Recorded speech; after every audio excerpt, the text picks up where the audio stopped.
Why, hello everyone, and welcome to the official Action RPG live stream. My name is Aaron, owner and operator of the YouTube channel Action RPG, and we are live back playing some LE. And I told everybody, which I don't want to be called a liar, when it comes to my Sentinel classes, Void Knight, Forge Garden, Paladin, I'm gonna play Circle of Fortune. Blah. So we're playing, I'm clicking through prophecies right now. How is everyone doing? Hello. Love the new site, man. Man, thank you so much. It's just getting going. We have a meeting with all the engineers and developers on Tuesday for phase 2 of the website. It should round out a lot of the corners and make it a lot better. It's pretty cool. Pretty cool. Who do we got here? It's still morning time for me. Good morning, Roy, VC, Kiko. Hello. Who else is here? Bronco. I got a brand new Bronco. What Ghazzy is doing right now is pretty cool. He's just trying to chat with people who main LE and trying to get them a voice with his interview. Oh, is that what he wants to chat about? I don't know if I have any questions. Hello. Maybe my community does. Good morning, Seb. What's up? Rast, yo, Divine, Exatheus, hello. Dude, last stream I must have had Cloudbot off. I didn't even realize it. Slow, what's up, brow? Hello, you at work? Din, what's up? Dragon, yo, slow. Oh, COF is slow. Richard, Toxic, hello. Fresh Dog, yo. Zaz, hello. What job were you doing before you were a streamer? Wow, right off to it, huh? Ghazzy wants to chat with all the LE creators is probably why. Rotten Gamer, what up? Hi. I got the birds chirping. I got the window opened. Mark, Michael, Brandon on YouTube. Blake, hello. Hello. MVC, love the new site. Thank you. I always loved Sentinel since the beginning. Have been able to push shield farther in corruption than any build, and I'm really excited about the up-and-coming season. You got to get ready for shield throw. Shield throw. I'm here. Talk to Ghazzy. Will be Hive. Debating switching back to COF for the new season. Don't forget to update the news on your website so people keep visiting. Yeah. I actually went through the news today. They'll be all updated tonight. I know, Robert. I know. I don't know why I didn't do that. I mean, I did it. I just haven't put it up yet. I really wanted to get this video out, which, by the way, did I post it? Of course I didn't. Is S2LE Hype real? Just put out a new video. I think that's it. Let me check. It is. All right, so that is good. That is up. All right, we are live. Let's go through some prophecies. I told Ghazzy I'm live. We can chat anytime now. He said he's grabbing food first. No worries. I'm just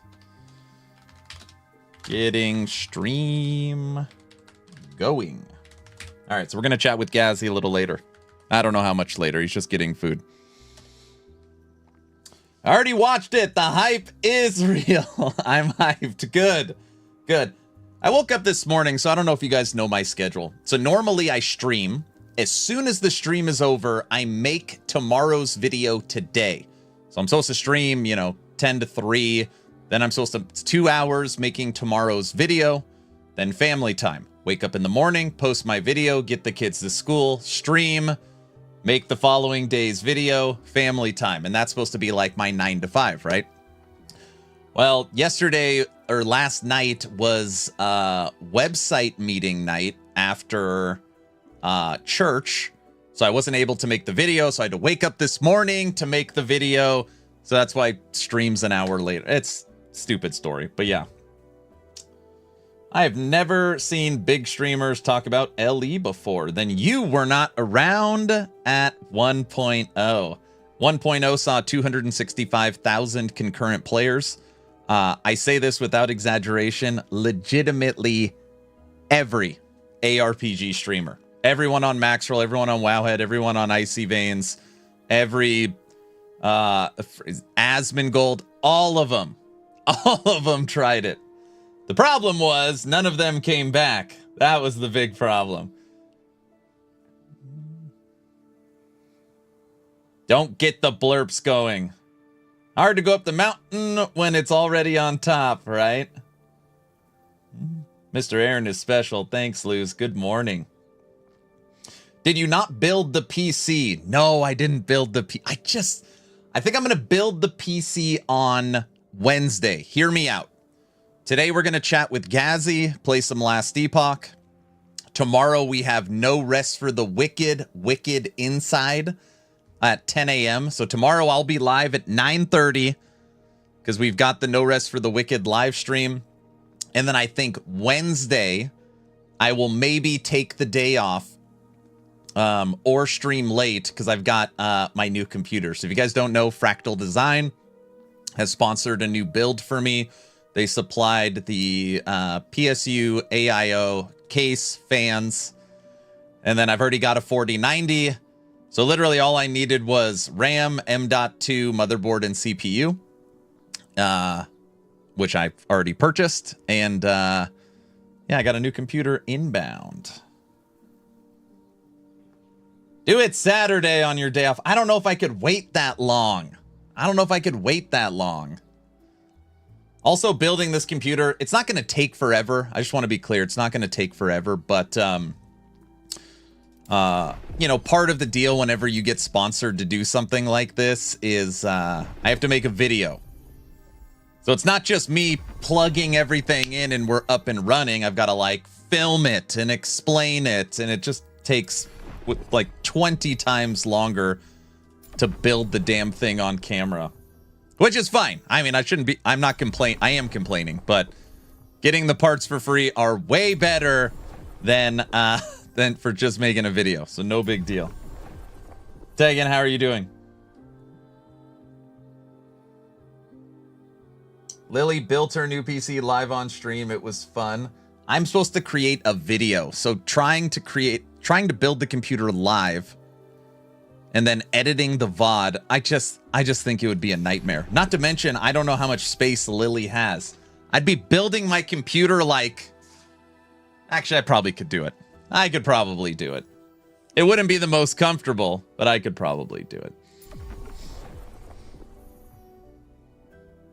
Wait, there's a reroll button for COF? Yes, you just reroll it here when there's crap you don't want. Do it. Huh. No, I'm not doing that. Debating switching back to COF for this season. So, I mean, they for sure buffed COF. Maybe not directly, but indirectly with the new crafting materials. I mean, they are ridiculously good. So the new crafting materials, being able to move your exalts and re-roll exalts is... I mean, it's unbelievable. It is unbelievably good. Strange, I just got an ad. There's no ad running right now. It's saying... Twitch is... I don't know if Twitch is up to their ad game. I have ads turned to the lowest, and people are always like, dude, I get ads all the time. Twitch is saying it's going to run an ad in 7 minutes. So what Twitch does... I don't know if just you guys... If anybody cares. What they do is they allow me the ability to run ads. So I can wait 7 minutes, and Twitch will run an ad automatically, or I can manually run the ad.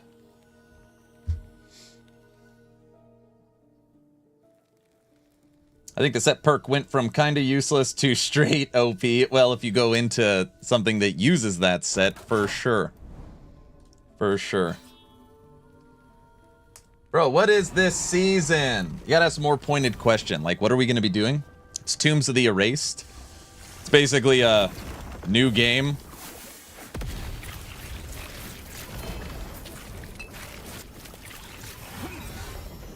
I mean, legitimately, it's a new game. No, it's not a new game. That's silly. It's a new end game, new Sentinel rework, new marksman skill, 25 new uniques, new bosses, new balance, new procedural side zones, new idle crafting, new set system, champion enemies, Uber Aberoth, new faction, being able to curtail your entire endgame monolith, new visuals, engine upgrade,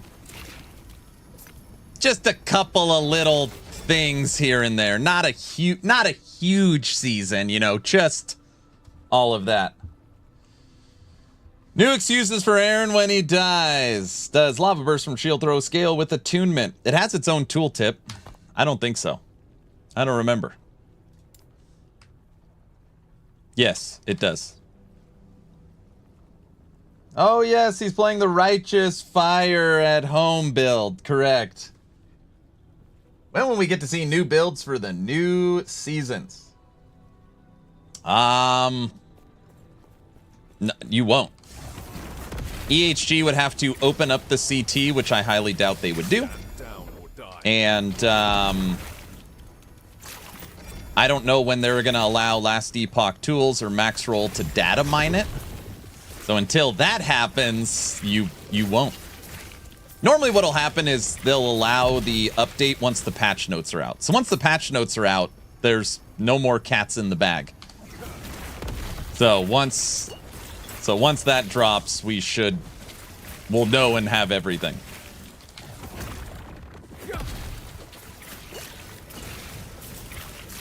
Take that, void enemies! I hate to say it. We're gonna for sure have to go into Holy Trail. We just need an extra damage dealer. I mean, this fly killed me!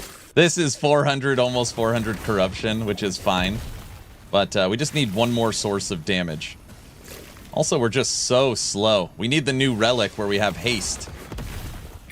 I mean, we've got movement speed on our boots, but we're just still not fast enough. Maybe it's all the armor. It weighs us down. Is the meta for the Weaver tree just going to be buffing your favor? Wait. Is the meta for the Weaver tree just going to be buffing your favor?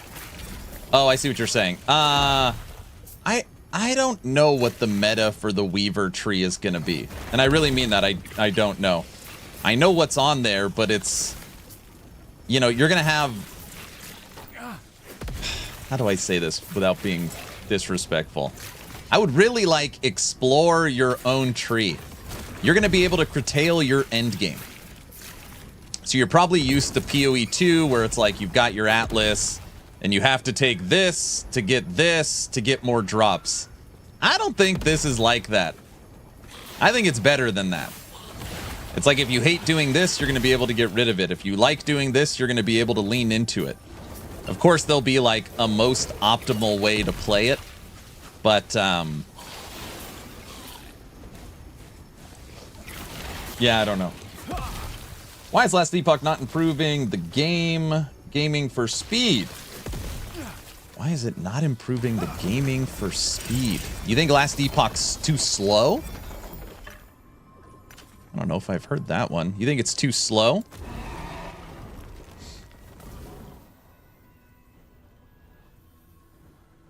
Is your Judgment Aura proccing Smite? No. I'm using Smite as a movement skill.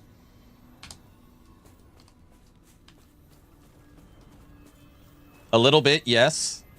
Yeah, no, I think it probably should be slowed down. It probably needs to be slower. I mean, if you're looking at the popularity of like PoE 2, I don't think they want it to be faster. And you got to remember, like, I'm playing a Paladin. Like right now, if I was playing a Falconer, you'd probably not think that. Like, I don't have T7 movement speed on my boots, and I don't have a way to generate haste right now. So just like, this is my speed. Endgame meta builds are anything but slow. Correct, yes. If you want a fast-paced game, play Hero Siege. That is a strange comment. I think speed of the game is fine, yeah. Play some PoE 2 and then log into LE. You'll think it's fast. Yeah, for sure.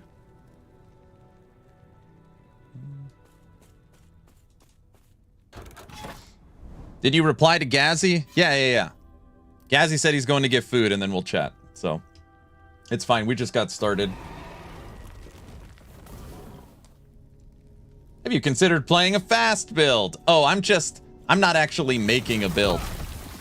I just had this idea in my head for a Righteous Fire Paladin, and I wanted to see if it could kill anything. We're just messing around more than anything. I'm done making new builds for the current season. We have 37 up on the website. I don't think we need any more. So, yeah, right now we're just testing, messing around. I'm honestly just playing stuff I've never played before and answering questions about the new season. We need more! Diablo 4 is going to be poopy slow. I'm looking forward to the next D4 season. You think season 8, Belial, slower progression. And the new bossing, think it's going to be good?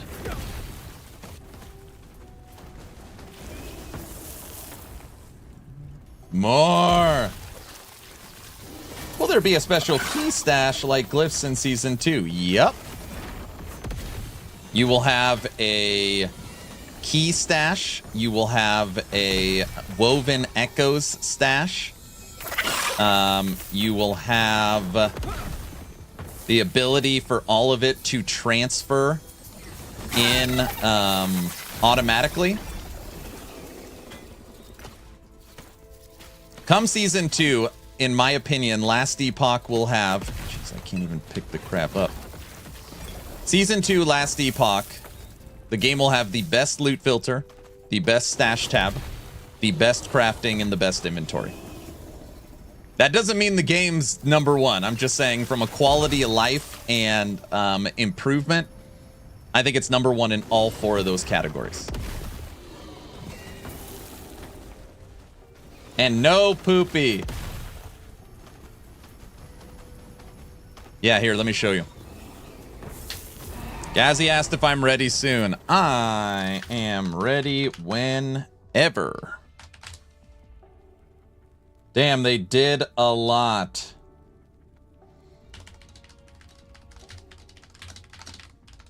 Okay, hold tight. Let me show you guys something real quick. Let me show you something.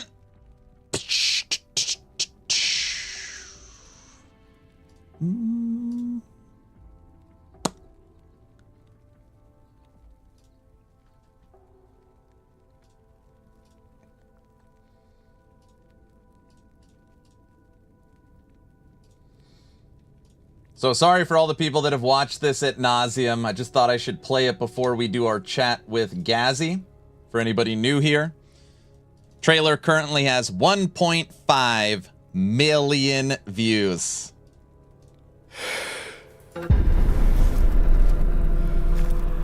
You've come to the right place, traveler. He Fire Marshal billed us. I time, did. Good you catch. Can share in her embrace. Yeah, 1.4 million remain.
Rejoice, traveler. We've prepared a silken tomb for you, woven with golden strands that even you cannot break. Oh, damn! Join us, traveler.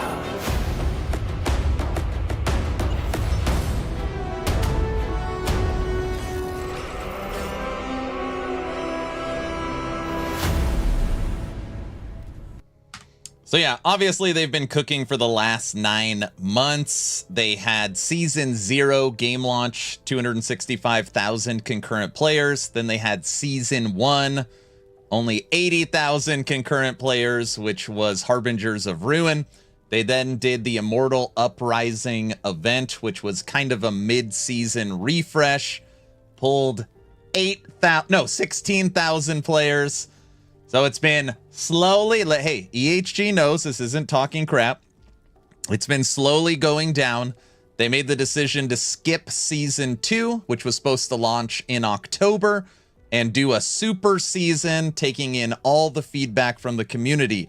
Endgame, reworks, balance, meta, quality of life. And they are dropping the super season, Season 2. So we had Season 0, Season 1, mid-cycle refresh with the Immortal Uprising, and now Season 2, April 2nd. And I in my opinion, if you watch the video I pinned or the video I put out this morning, it's going to be massive. It's going to be massive. It's going to be massive.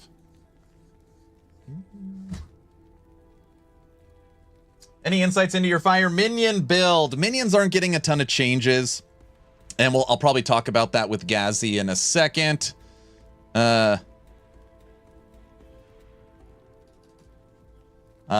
Minions, really, Lich and Necro are slated for Season 3, unfortunately. So, yeah. Isn't gold kind of soft? Wouldn't iron strands not be better? I don't know. It has been confirmed that you can reroll legendary potential on LP items, and 1 LP items can go to +1 LP or not. You're saying it's been confirmed, or are you asking me if it's confirmed?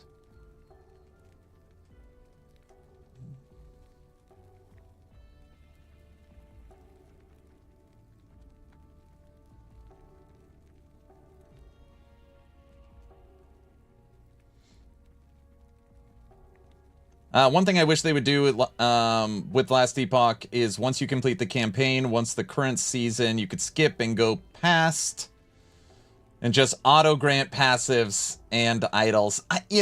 They keep saying they're going to do that. They keep saying they're going to do that over and over again, and they still haven't. So, I don't know. I don't know. They say they want to rework the way you jump through the dungeons with the keys and to make it better.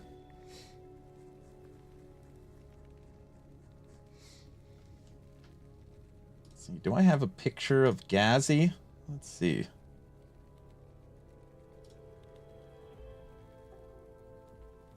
I do have a picture of Ghazzy.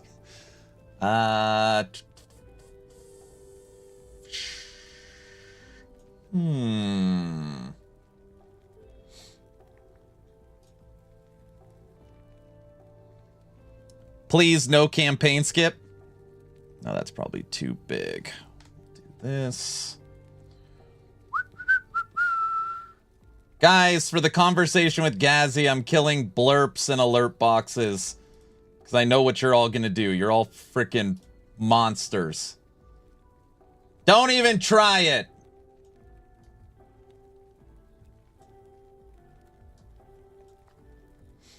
No, yeah, right. It's controller time. Check DMs. No, I've got no, I'm not. I can't do that. Oh, I can't do that. I can't do that, Hogan. That's too much. That's too much. Let's see.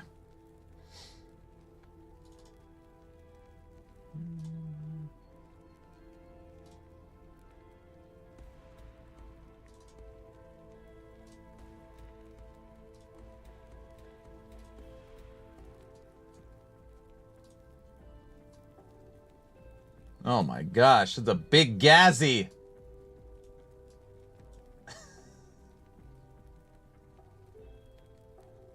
Come here. There we go. Perfect.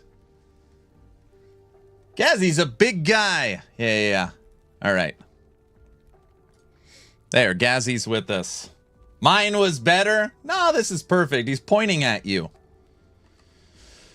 All right. Now I should illuminate my face more. Let there be more light. All right. Now I'm in full studio mode. Hi. All right. Okay. I'm ready now. You're on my screen. He has big arms. Who? Oh, sorry. No dual cam? No dual cam. He's streaming right now, and I'm streaming right now. And he asked if we want to do a little chat and ping questions off of each other, so I said sure. Stream looks top-notch today. Thank you. You like the new background? It now curves around me. Ooh, the background curves. And I got a beautiful window. Medic, I was showing everybody the new studio. It illuminates my face weird. But, oh, I deleted the picture. I've got a window. I got a window now. Ghazzy looks better than Aaron. Well, obviously.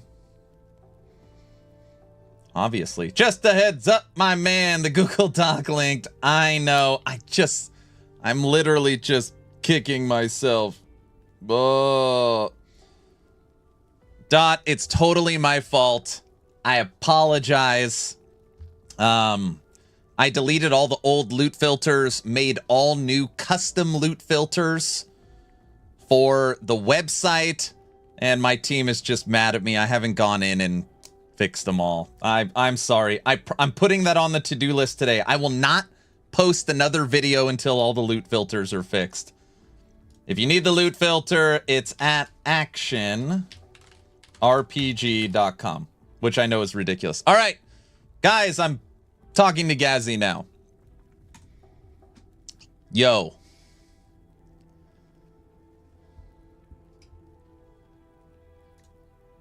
All right, I muted myself. I'm in a call with Ghazzy.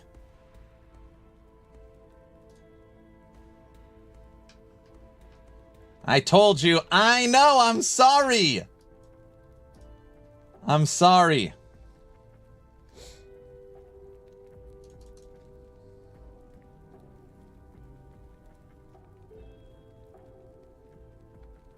Check your teeth for green theft. No, I don't think I have any green stuff. Ugh. I don't even know what we're going to talk about, truth be told. I'm sure it'll be fine.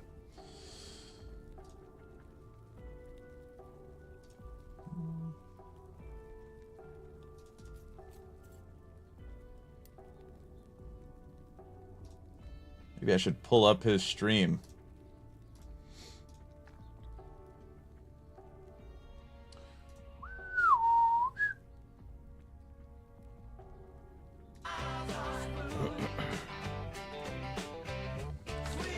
Ready, sir.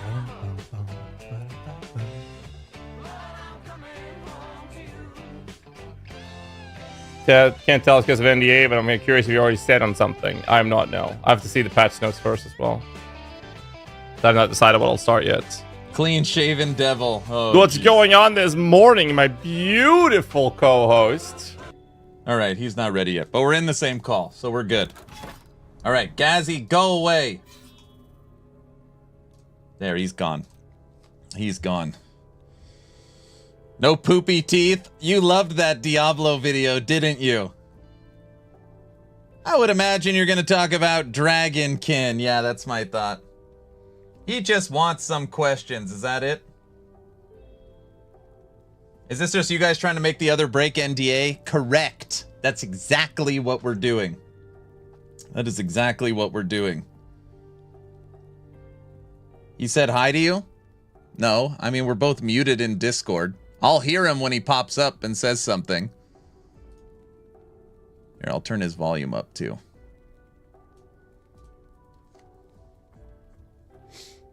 Aaron just isn't himself without his smoothie. Oh my gosh. There's been a lot of I've been getting a lot of good comments on my Diablo video. I honestly thought people were going to be very mad at me. Even Robert said it on YouTube. You're fishing for trouble when you put it out like that.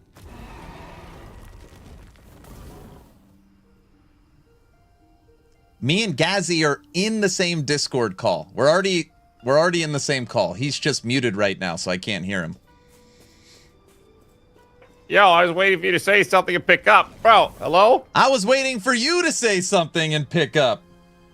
Bruh, I was waiting forever, man. You were muted. I saw it. I went over to your stream. I was muting my mic, yeah, so I wouldn't talk over you when you joined in, bruh. I came in and said hi, and then I said, say something, I'm giving up on you. And then You didn't say that at all. I would have heard that. Okay, and I you're would have right. been dancing. Okay, that's true. I definitely didn't say that. That's true. Exactly. I threw your picture up on the screen, so we're talking to a digital, non-responsive Ghazzy on our end, just so you know. Wait, a non-responsive? Wait, hold up a minute now. Don't worry. Someone sent me a picture of you in the rock band, and I decided not to put that one up, so I used a different picture. That's a good picture. I like that one. See, that one's not bad. Yeah. He cut out my hairdo at the top, though. What's up with that? I don't know why your hairdo is cut out. Hold on, let me see here. You gotta fix that, man. You gotta make you look pretty. Well, I heard you don't even have hair anymore, so I don't even know. No, that's... It's coming back! That was the picture you sent me, I don't know when, for our podcast back in the day. I don't know why your hair's cut off, but that's just the way it is. Wow. You want me to put up your rock picture that Hogan's? No, okay. no, we're good. We're good. This is right. a great picture. We'll go with this one. Okay. So what's up, sir? How are you doing? I am, like DM just said in my chat, he said big chilling. That's what I'm doing. What are you doing? Today I am working on Righteous Fire Paladin. We're just messing around with the Judgment build and answering lots of questions and hype for Season 2. Sounds good. So you're going to be Pox 2.0, is that it? Is that what I'm hearing? Well, I mean, we've put out so many guides recently, so now I'm just messing around with stuff that I haven't really played before. So I made a Holy Trail build, and then Judgment has this aura. I mean, it's actually fire, so it's kind of like that, but I don't know. We're just messing around with stuff I haven't played before, so this is kind of the new thing. All right. Fair enough. So, I just got word from Photon that I have a little section in my interview prep that covers items and modifiers. Okay. And I'm being told that this is going to be covered in, I'm not sure if I'm allowed to say who and when and where, but it's either yours or Talkative Tries.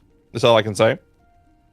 That's going to cover items and modifiers. But he did say that it was fine for me to keep the ones that we have. So basically, what I've been doing is just talking to the LE creators. Okay. Just casual conversation with you boys, get your takes on things, and it's a very casual conversation. We can't say much because we have to be very careful with the test server stuff, right? Correct. And then I would like to offer the opportunity for you to get at least one question in from you into the interview. However, the interview is going to focus exclusively, well, almost exclusively actually, on balance changes and class changes. Why isn't there any minion questions in? What do you mean minion questions? There are many questions. There are, let's see, we have Dreadful had a question there as well. So, plans to improve making minion builds essentially better at clearing, mostly referring to melee minions as range can generate decent AoE coverage, which melee-oriented minions severely lack. That's one question. Yep. Then they have minion AI can often feel a bit frustrating, and any current plans to making them more aggressive. And then we have Golem specifically. I know this is up your alley with your Aaron's Will. So, Golem specifically feels more of a consistent utility option for minion builds, rather than having a performing option as an actual offensive addition to a minion build. I gotta need to have an apostrophe. It's like a breakpoint somewhere in that sentence. Those are good minion questions. I like those. Yeah, I mean, that said, will we see specific changes coming to minions in general for this new season? Reference the fire golem dealing next to no damage with its effect of consuming nearby skeletons as a prime example of it being lackluster. That covers the minions section so far. Okay. So Anything it's you wanna interesting add when to you that? said you wanted to chat and we can go over questions and talk. I was thinking like, I don't know what questions I really have. So I am sworn to secrecy. I don't even know if you know what I'm covering on March 28th. They basically said they would kill me if I tell anyone, so I can't tell anyone. But I'm not anyone. nobody, you think if I said it right now, no one would hear? You think they'd keep it a secret? No. No. No. I know. Trust me. That's what my chat says all the time. Just say it. No one. We'll keep it a secret. We'll keep it a secret. You know, I said one sentence too much regarding set crafting in a video, and all hell broke loose. I was like, "Oh, Ghazzy broke the NDA, motherfucker!" And I'm like, "What?"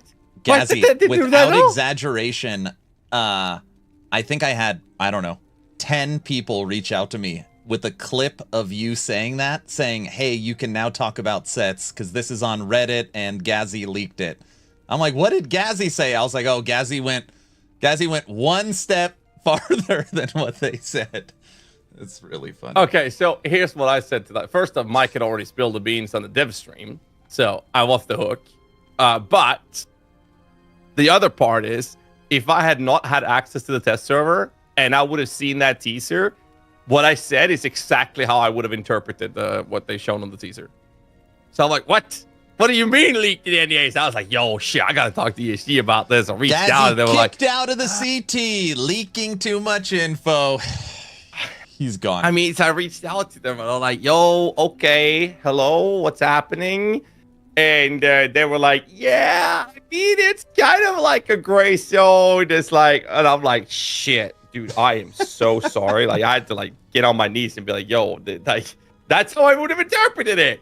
And they were like, yeah, it was like one sentence too far, but it's such a small thing. It's fine. Okay, so like they gave me the benefit of the doubt there. I like, that's exactly how I interpreted it.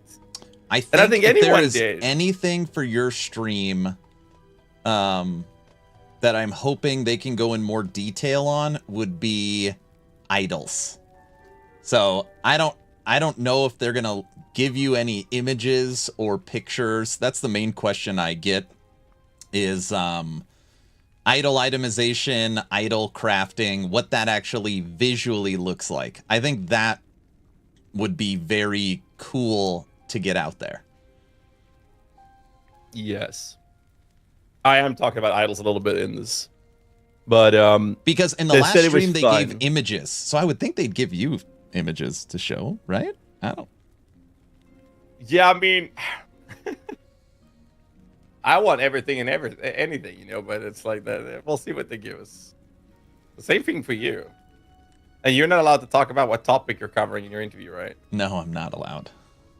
I'm not allowed. Well, mine's about balance and mechanical depth and class rework, right? Oh, so you're going to be focusing on Sentinel more than anything?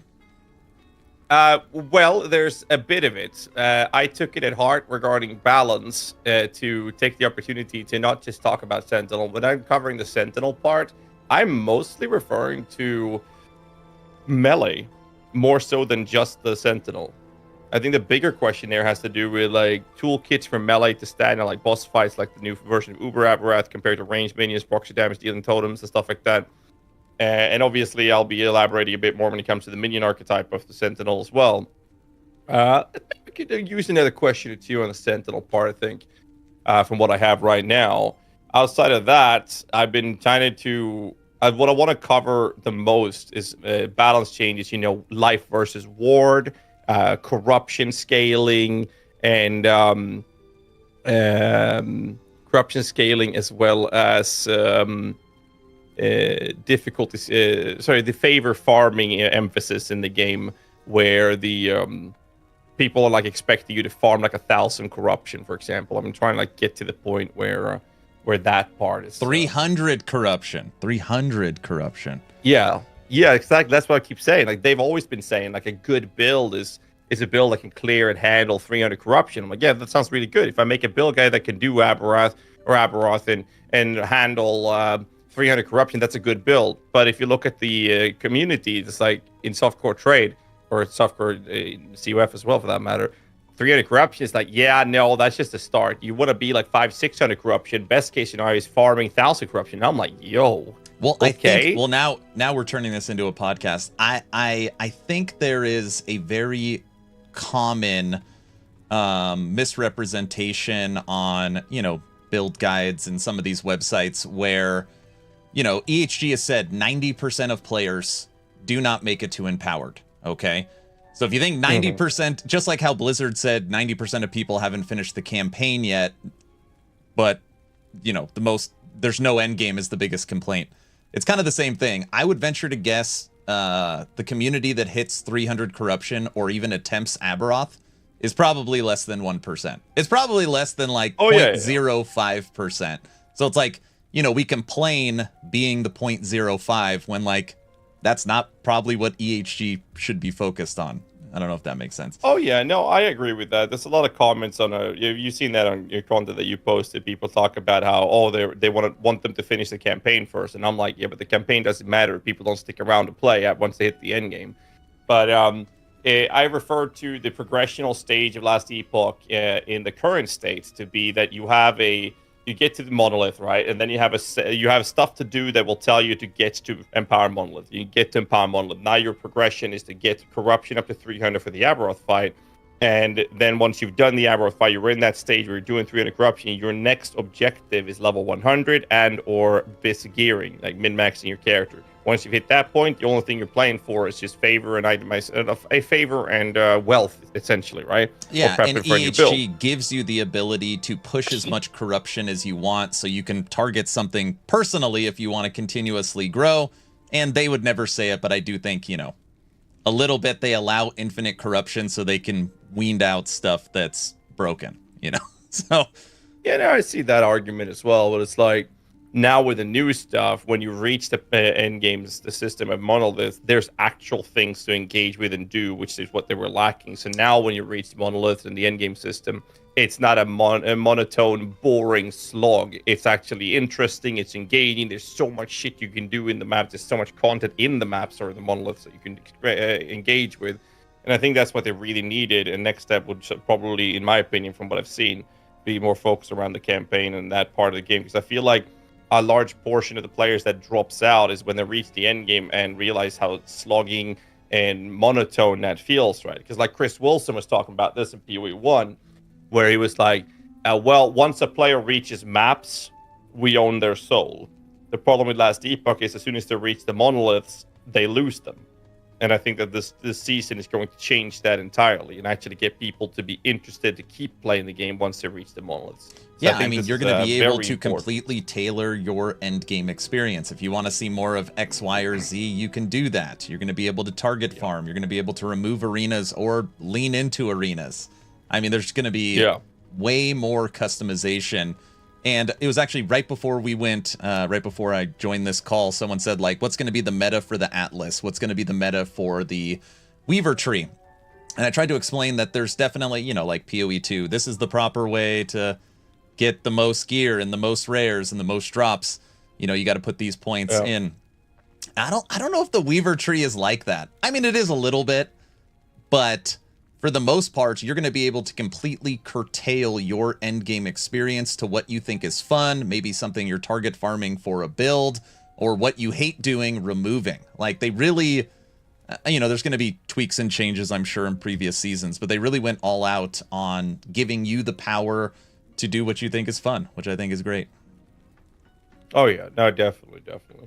Now, I'm very excited in general for the changes, but I think that the whole approach of focusing the changes to give the end game meat on their bones, right? I think that is one of the best cases we can see right now. You know what you should do for your podcast? You'd probably actually get a ton of clicks. You should fall on the sword and you should talk about nerfs. There really hasn't been any conversation around what builds are getting murdered or changed or anything around that. I mean, That I think a lot of people would be interested on what's changing on that flip side more than what's getting buffed. So I was contemplating talking about that and adding it to it, but I have a few arguments around why I would not do it. I think that the vast majority of people, like they've said themselves, are not going into empowered monoliths. I think the vast majority of people that want to play this game, want this to be good, have not played meta builds. They have not gotten to the point where they've experienced this, which means that the topic of nerfs is not relevant to that target audience. It would only be relevant to the select few people, the 0.1% of players that are actually doing these things and engaging with the higher endgame. And as a result, I would rather spend the time of the interview to talk about the things that are changing that is beneficial to that audience that is not currently actively playing and wants to play the game. Does that make sense? Oh no, I mean I actually completely agree with what you're saying. I was just more thinking topics that have not been discussed at all in any Friday dev stream, in any podcast, and any leaks. They haven't put out any images or anything that is changing for the negative. So that's all. That was just a thought. What I could do is talk about meta shakeups, how they intend to tackle nerfs or balance in general, both in terms of timeline, one only changes on a launch or mid-seasonal changes. Same thing as is the idea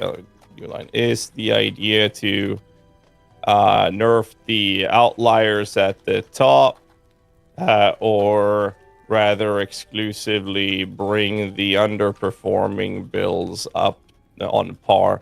I can fix it and reword that, but I think that would be a better approach to the topic rather than talking about why Falconeer is going to get fucked in the ass, or why they're gonna destroy static or builds, or why they're gonna nerf the living shit out of warlocks. Like, we don't have to talk about the specifics of those things because I don't think that they matter that much to the actual target audience. And I really don't feel like it's that important to talk about the specificness of those things, but I'd rather see them talk about how they tend to approach the seasonal changes. Like PoE wants to meta shake up by looking at what is the most overpowered or most played. Not just overpowered, it has to be mostly played. The metas bring them down and bring something that's lower performing up instead. Yep. So we get a new set of meta builds for the next season. Keep the game fresh, so it's not just the same thing. And that also goes into the whole pendulum we exist in, where we're swinging one way of defenses being life with glancing blows, then we swing to ward, and then we go back to life, and now we're back again on ward. EHG has a pretty simple philosophy, and that's right now the build is performing, let's just say, for example, a 1,000 times better than the other things out there. They'll bring it down to where it's like 50% better. So it'll feel like this massive crushing nerf, but it's still the best build you can play. It's just now more in line with what everybody, where everybody else is at, but you know, it's described as being killed. That's how they try to do it, at least, unless it's a bug. If it's a bug, then yeah, it'll kill it.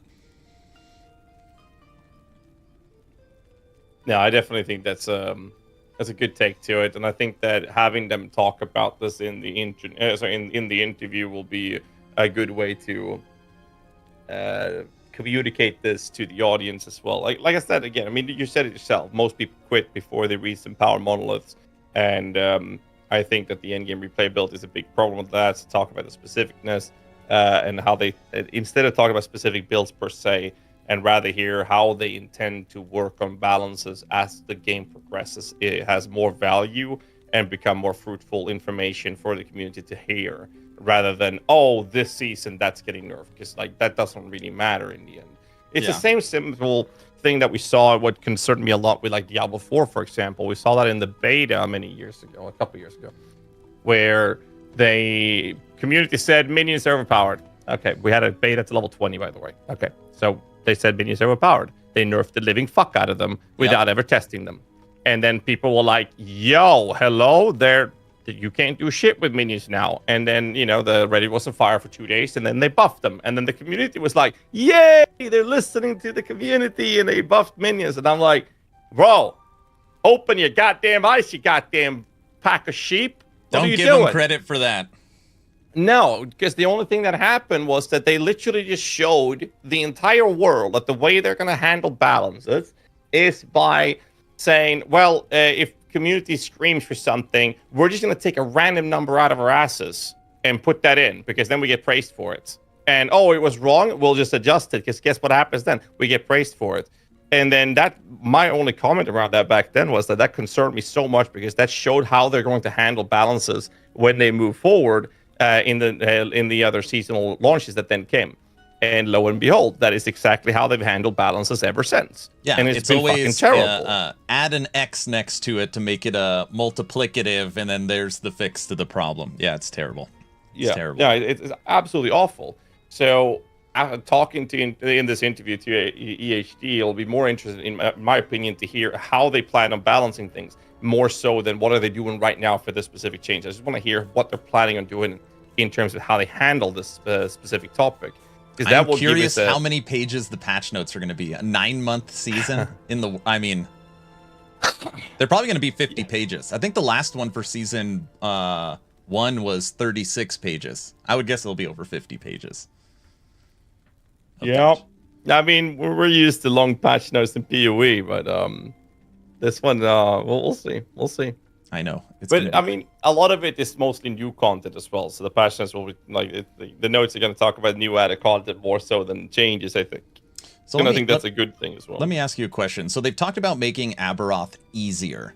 Do you think they're trying to get, because right now you're supposed to complete your 10th Harbinger at Corruption 300, and then you unlock the Aberoth fight. I'm wondering if they're trying to get Aberoth actually closer to the 300 Corruption than the 500 Corruption, and then give the tryhards the Uber Aberoth. You think that's fair? I don't know how they're going to handle the corruption scaling. I have a big section of my questions about corruption scaling and pushing that in general.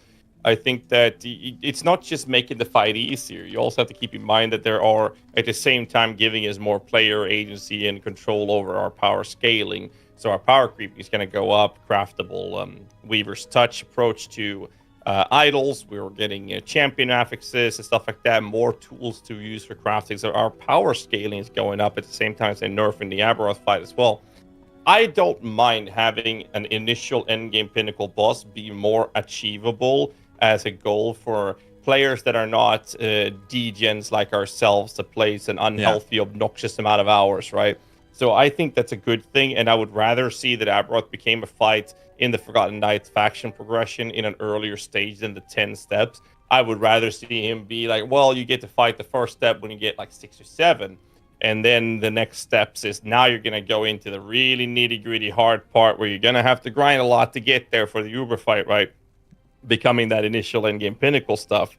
And I think that would be a more healthy progressional way forward, because that means that the players will get a straight line and communicated a path in front of them, right? Because that was one of the big changes I really liked when they introduced Aberoth. When I got to the Empower Monoliths, I was provided with the Forgotten Knights. I got a quest, and the quest told me, you got to kill this goddamn motherfucker at this corruption level. I'm like, okay, good. I have a clear goal. I have to be able to get my character to that corruption to kill that boss. When I did that, the goalpost was pushed forward, and it said, now you're going to do this. And I'm like, okay, now I have to get to this point in my character. Rinse, repeat till I got 300 corruption. Now the game telling me, you're welcome. You now have access to fight Aberoth. Good luck. You're gonna get your shit packed in. Yeah, unless you got some bugged meta build, you're about to get just murdered by his guards. You're not even gonna get to see him. Yeah, essentially. So I like the idea of that, because we have that if you compare that to other games. Like, let's not talk about bosses in D4 because it's just loot pinatas. But in PoE, for example, you can have a reasonably good build in a low/medium budget approach, and you can do all of the endgame pinnacle bosses. We're talking Maven Eater, Searing Exarch, and Uber Elder. You can do these fights, and most people will be able to do them. They're not too demanding of the character. You're gonna have to spend some time. Casual players will still have to spend some time to get there, right? But they can do them. And then for the pinnacle endgame veterans that wants to push and min-max all their shit, they have the Uber version, which is not a mandatory approach to the game. It's not something that is expected of the player, but things that are expected to be able to essentially beat the game or play play everything that the game has to offer is in reachable grasp, if you will. And I think the 300 corruption might be a little high for that, but that's just my personal take on it.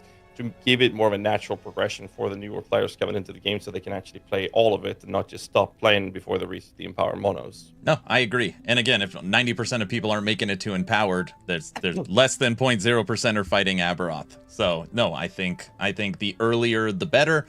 But the tryhards, the people that are really pushing the 1,000 corruptions, do need probably something up there. And now they have Uber Aberoth. So they're trying to, help both sides of the pendulum. By the way, senior developer, co-founder of EHG, Mike is listening to us. And Mike teased on a Friday stream that Season 3 will have new minions. You should get them to try and tell us what the new minions are going to be. He said it. I clipped it and told him I'm going to hold him to it as well. So, well. Yep.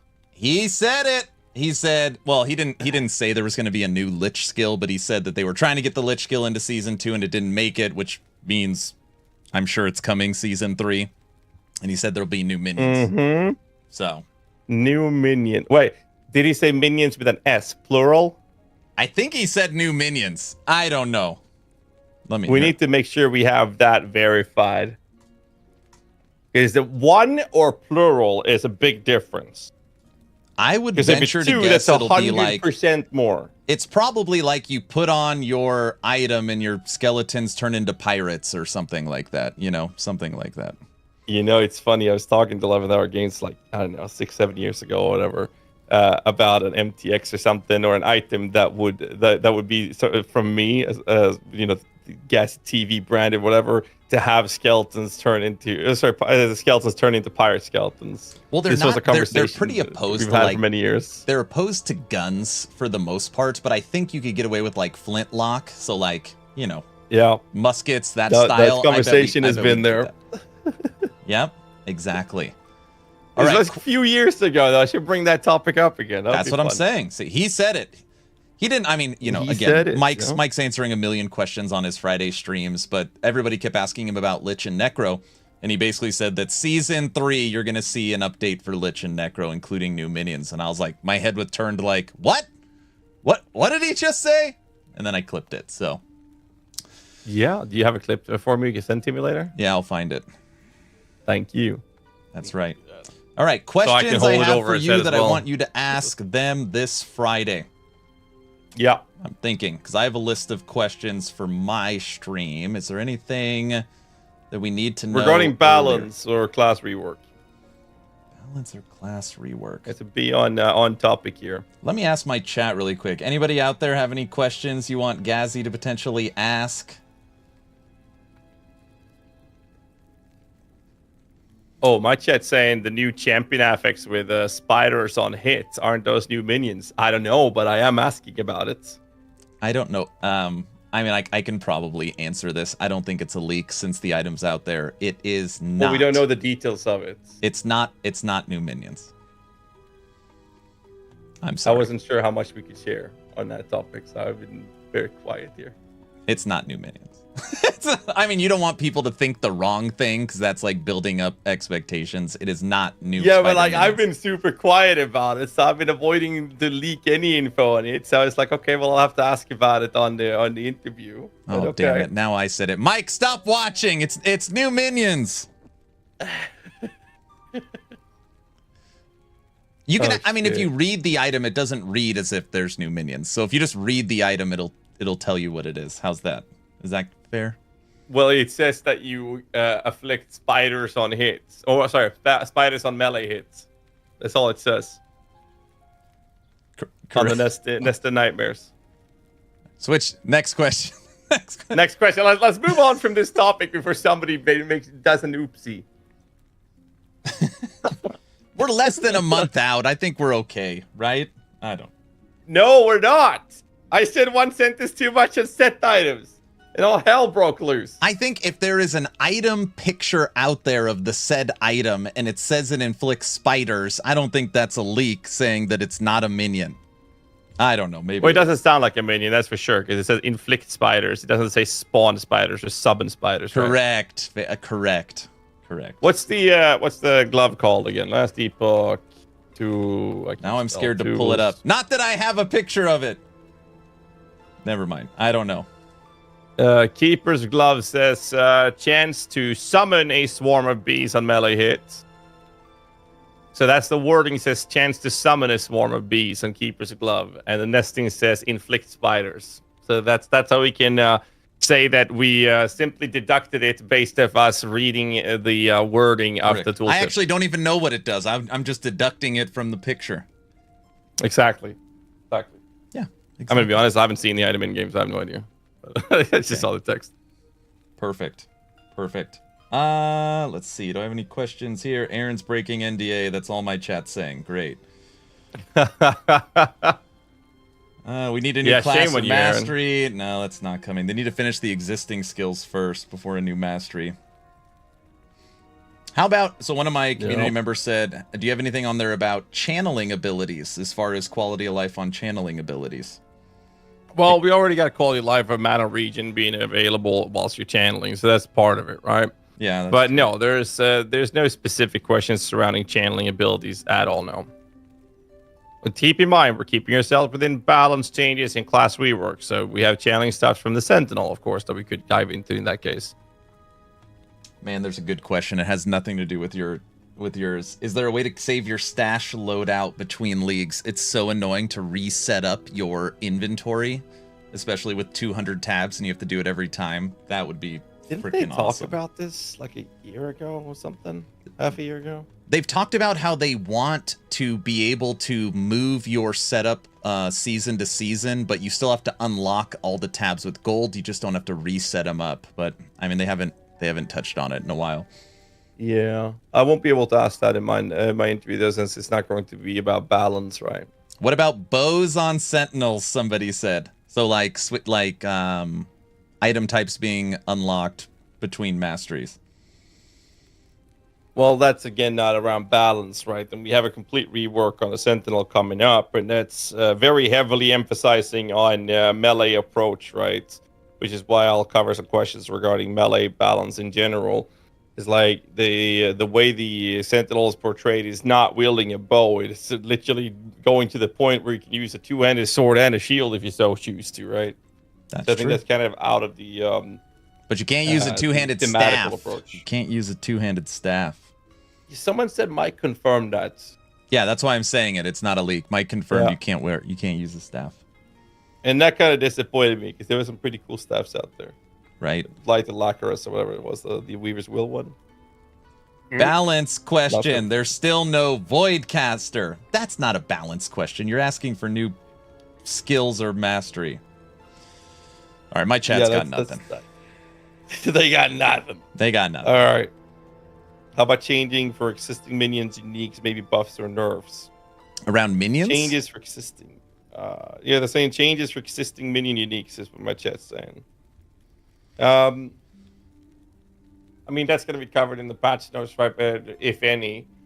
I think like the hard part, in my opinion, is like the whole covering the topic of balance and then trying not to go too specific. Like if I go through the questions that I have, it's like balance approach comparing HP to ward. That's a very broad question. It's going to cover some time in there. Talking about ailments, both in afflicting and taking ailment damage, because, you know, end game, for example, one of the questions was for Sagan Survives. He said when it comes to damage over time, reducing this damage is mandatory across the board for survival at the moment. Are there plans to adjust this part of the ailment topic? So like that's kind of specific, but it still covers like a rather something important part. I think that you haven't touched on yet. There's something that has always kind of driven me crazy about Last Epoch around minions, and that is that single minion is better than army. This has always made me so upset. It's like single golem, single archmage, single abomination, and you put double shades on them and you buff them to the moon, and then you follow around this one minion with not the best AI, and it's just like the most boring, in my opinion, play style. In my opinion, it should always be companions for Beastmaster is that kind of play style where you have that best friend with you that's, you know, doing a lot of the work, and the Necro should be focused around army. And you kind of touched on it earlier that minion army is unequivocally the worst, but really it's single minions the best, then ranged minion army, and then melee. And I've always wondered why they lean so heavily into single minion over army. In my head, I always think it's probably because of performance or something like that, because having a million minions on the screen is bad, but that's always driven me nuts. I don't have that specifically added. That's a good thing you reminded me about that. I like the Bob the Slapper build I made as well, but the Archmage. Yeah, Archmage, yep.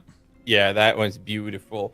But again, no, you're not wrong. It's always coming down to two things. You either have a stupid amount of minions for area coverage, but that would be like Wraith armies. And outside of that, is you're better off doing the double the double shade stacking for Dread Shade, Infernal Shade, right? Yep. And just sitting on Archmage or the Golem or the Abomination in some cases as well, where you like have to pre-cast a bunch of skeletons and then you consume everything with the Abomination, put your shades on, and now that guy's gonna slap till you're done.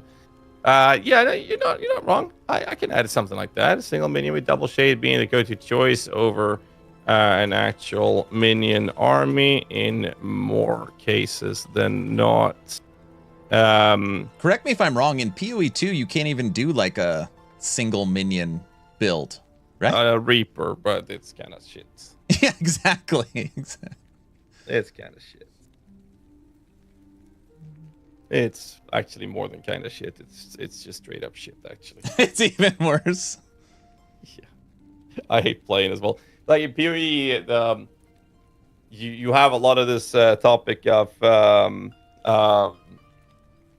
area coverage. So in more cases than not, you're better off having an army of ranged minions to cover as much of the screen as possible. And if you don't do that, your clear speed is severely lacking. Right?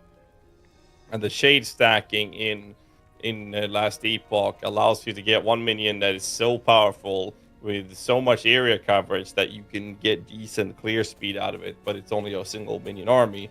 And if he's off position, bad AI in encounters, then you're fucked. Yeah, you're done. Yeah, and the playstyle is kind of so. So I like the comparison to a single minion army being towards like the Druid Companion, where like that's where you have your best friend, the one guy that's with you. But I mean, that comes down to the balanced approach of shade stacking being so ridiculously overpowered, right? Like, is there a Necro build in the world that doesn't use Dread Shade? I don't think so. I don't know. I don't think there is one. I word that question. Single minion with double shades being to go-to choice over an actual minion army in more cases than not. Are there plans? Are there any changes coming that will allow minion enjoyers to be excited to play the archetype without being forced to do a one guy challenge? I don't know, one minion army. My guess, and again, I don't know. People are always like, that's why you're leaking. No, if I knew, I'd be in trouble if I told. But my guess is that Season 3, Mike talking about Lich and Necro getting support in the next season, Necro and Lich still don't have their updated passive trees. So they don't have threshold nodes like you would see on a Warlock or on a Falconer. And some of those newer passive trees have up to 26 bonuses in their passive tree, which is like insane, the parity and power between old and new. And I think I hope they're gonna make a huge adjustment in the Necro passive tree that buffs minion army, more specifically melee minion. That's my guess, is they're saving it for the passive tree, but I don't know. Maybe. But then again, we also know, based on Mike, thank you Mike by the way, that we're gonna see some Acolyte changes coming in the next season. It still throws me off saying seasons instead of cycles, but whatever. Season 3, right? Yep. But what is happening right now in terms of balance changes to it? Because a lot of it is frustrating. And I think the reason it's frustrating is because it always boils down to what is expected of the players, right? And right now, the expected approach is favor farming, because that is more important than anything. It's just favor, favor, favor, favor. And for that, you're not going to be doing boss grinds. You're going to be doing monolith grinds. No matter what you do, the game will tell you that you're going to have to farm monoliths. And farming monoliths is mostly about clear speed. And minions are not very good at that. and comparing minion builds with basically literally anything else makes it feel like, why would you play minions when everything else is better kind of feel to it. And if the minion playstyle is not providing that super excitement to making them, have the excuse of, well, it is funnier. Like the last minion build I played was a minion auto bomber, and it could get to 300 corruption and then some, but it was pretty slow up there. It was very fun to play, but my biggest gripe with it was that every time I played it, I was like, yeah, I mean, if I play any of my other builds, I'd be clearing 2 to 3, 4, 5 times as fast. No, that'd be way more effective. You're absolutely right. My Golem Mancer build, it's on version 8. We killed Aberoth. It's at 700 corruption. It's not the fastest build, and literally the gear is like all 3 and 4 LP legendaries, because that's what was needed to boost up the power to get it to that level. And we were like so unbelievably proud as a community that we were able to kill Aberoth with a melee minion army, because we were told it's not possible. Like, he'll just nuke your minions and you can't get them up quick enough. But that required like months and months of preparation to get there, compared to like, comes down, Glacier, bam, he's dead. Like, it just, I hate that. I really hate that. No, I have a question from one of my community members. Question is, how do they intend to balance masteries and skilled regarding the new set mechanic? For example, there's no sets for bow or marksman. Has anybody thought about which builds have sets and which don't?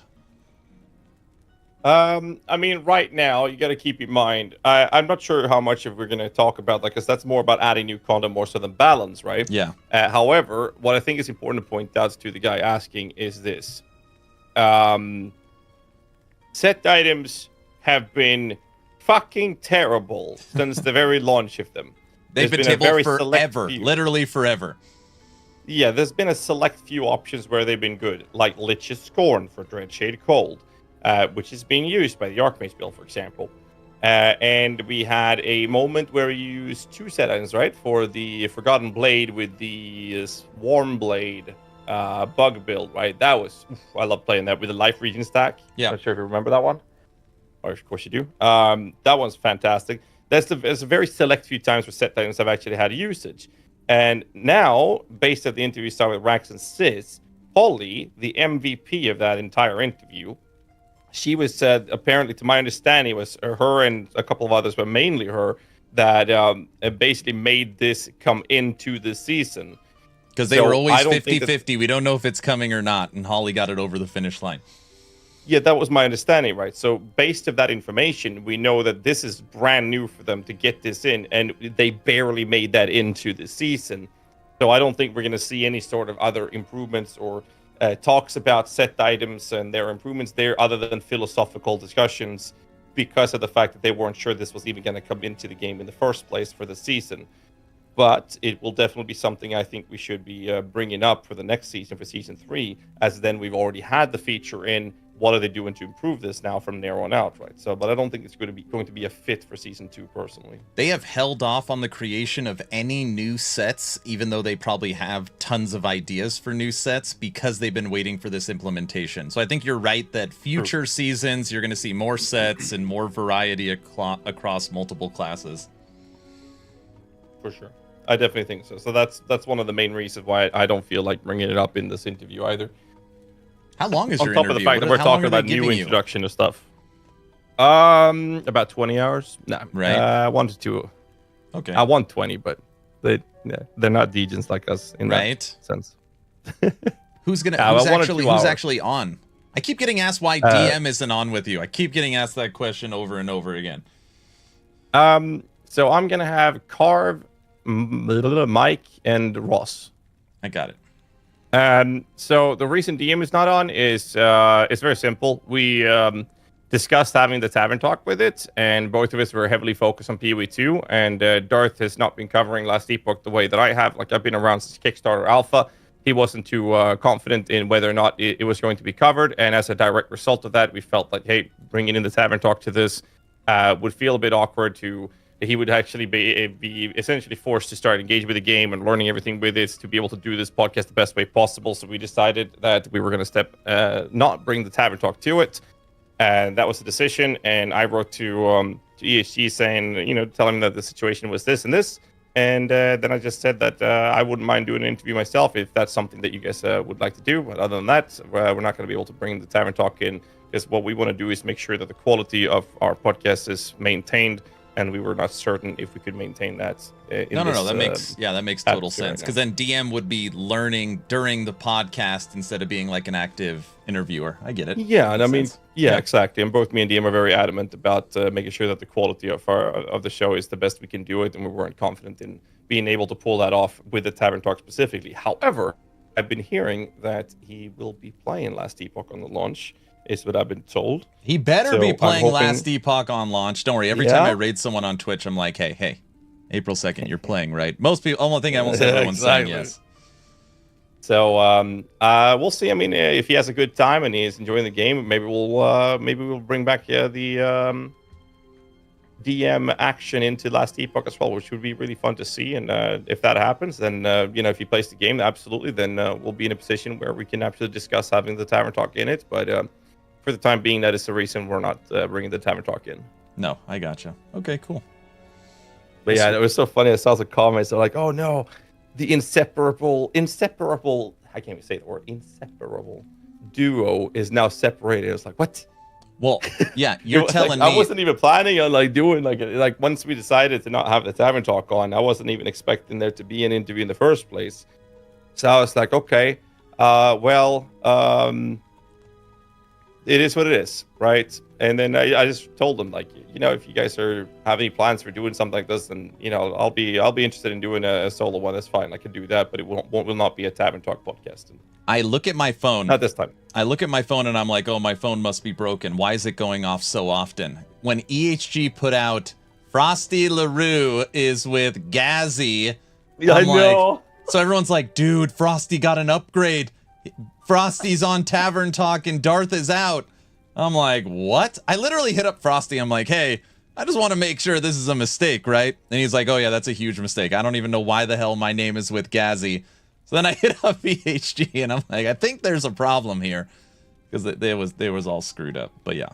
An upgrade? Did they really tell you that? Of course you're an upgrade. What are you talking about? Ghazzy, you're big time. I'm still a drop in the ocean, man. You're the wave. Don't sell yourself short, man. You had a really good subathon last time I checked in with you, man. Oh, well, thank you. Shit. No. Me and DM, there's no replacing any of us in the Tavern Talk. The Tavern Talk is me and DM, so that's not gonna happen. Like, we will not do a Tavern Talk without one another. That's very simple. But no, I was like, when I saw it the first time, I was like, yo, Frosty. And it's funny because DM wrote to me, it's like, oh, nice, you're getting Frosty on the interview. I'm like, what? Exactly. So you see the problem I ran into. They're like, oh, Aaron's kicked Frosty out and he's doing it himself and he's upgraded to Ghazzy. And I'm like, oh my gosh. But, since it wasn't a Tavern Talk, and I told the ESG, I was like, yeah, I'm fine with doing a solo one. Like, if you guys want me to do an interview, like, I'd be happy to do it. Like, I've been supporting Last Epoch since fucking Kickstarter Alpha. I wouldn't mind doing it. So when I saw my name, I was like, oh, so they just chucked Frosty in there. And I'm like, I like Frosty. It's like, okay. So when DM wrote to me saying like, Frosty, that's going to be fun. So I was like, oh, yeah, that'll be fun. Because I was like, oh, so I'm doing it with Frosty, apparently. So I'm like, okay.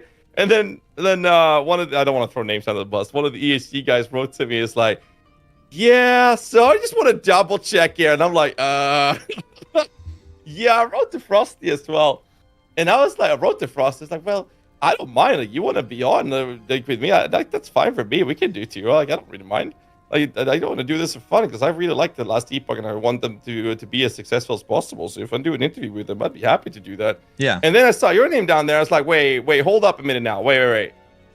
Well, I can't have Frosty with me if you're going with Aaron. Like, no, wait, hold up a minute now. And then, all the pieces started falling back in the right places. So like, wait a minute now. Yeah, the initial flyer, wild. The initial flyer was like talkative tries. Link was wrong. My name was wrong. My name is actually still wrong on it. And then you had Frosty. It was just like, okay, guys, we need to go back to the drawing board on this first flyer. But yeah, it's all fixed now. It'll be fine. It's all fixed now. Yeah, it'll be fun. It's so funny. Like, Demon wrote to me. It's like, oh, you get Frosty. That'll be a fun one. And I'm like, yeah, that's definitely going to be a fun you're right. No. I was gonna say, man. I feel bad because you're like, oh, Tavern Talks, me and DM, like we would never switch out, and Frosty couldn't make the last Town Portal podcast, so Hog filled in. So now you're already making me feel bad. Never mind. Yeah. Terrible. Oh, Jesus Christ. No, that was a wild ride of information that went through there for a few hours, and then they fixed it. I don't even know how that even happened. My understanding is whoever made the flyer had like gotten some information that was misinterpreted or something. I don't know. Oh yeah, I'm sure they're just so busy dealing with so much crap, you know, that we don't see that it was just written wrong. Something like that, yeah. Yeah. Well, I don't think I have any other questions for you, sir. No, that's fine. That's fine. Speaking of the teasers, though, again, be careful not leak more than you've already leaked, sir. What is the one thing that excites you the most of the things that we have seen that is public info? If you had to pick one thing. What am I most excited about? Oh, Heartseeker. Heartseeker? Yup. Season 2 launching a Marksman Heartseeker. You're gonna have to elaborate as to why. Why? That's not at all what I expected you to say.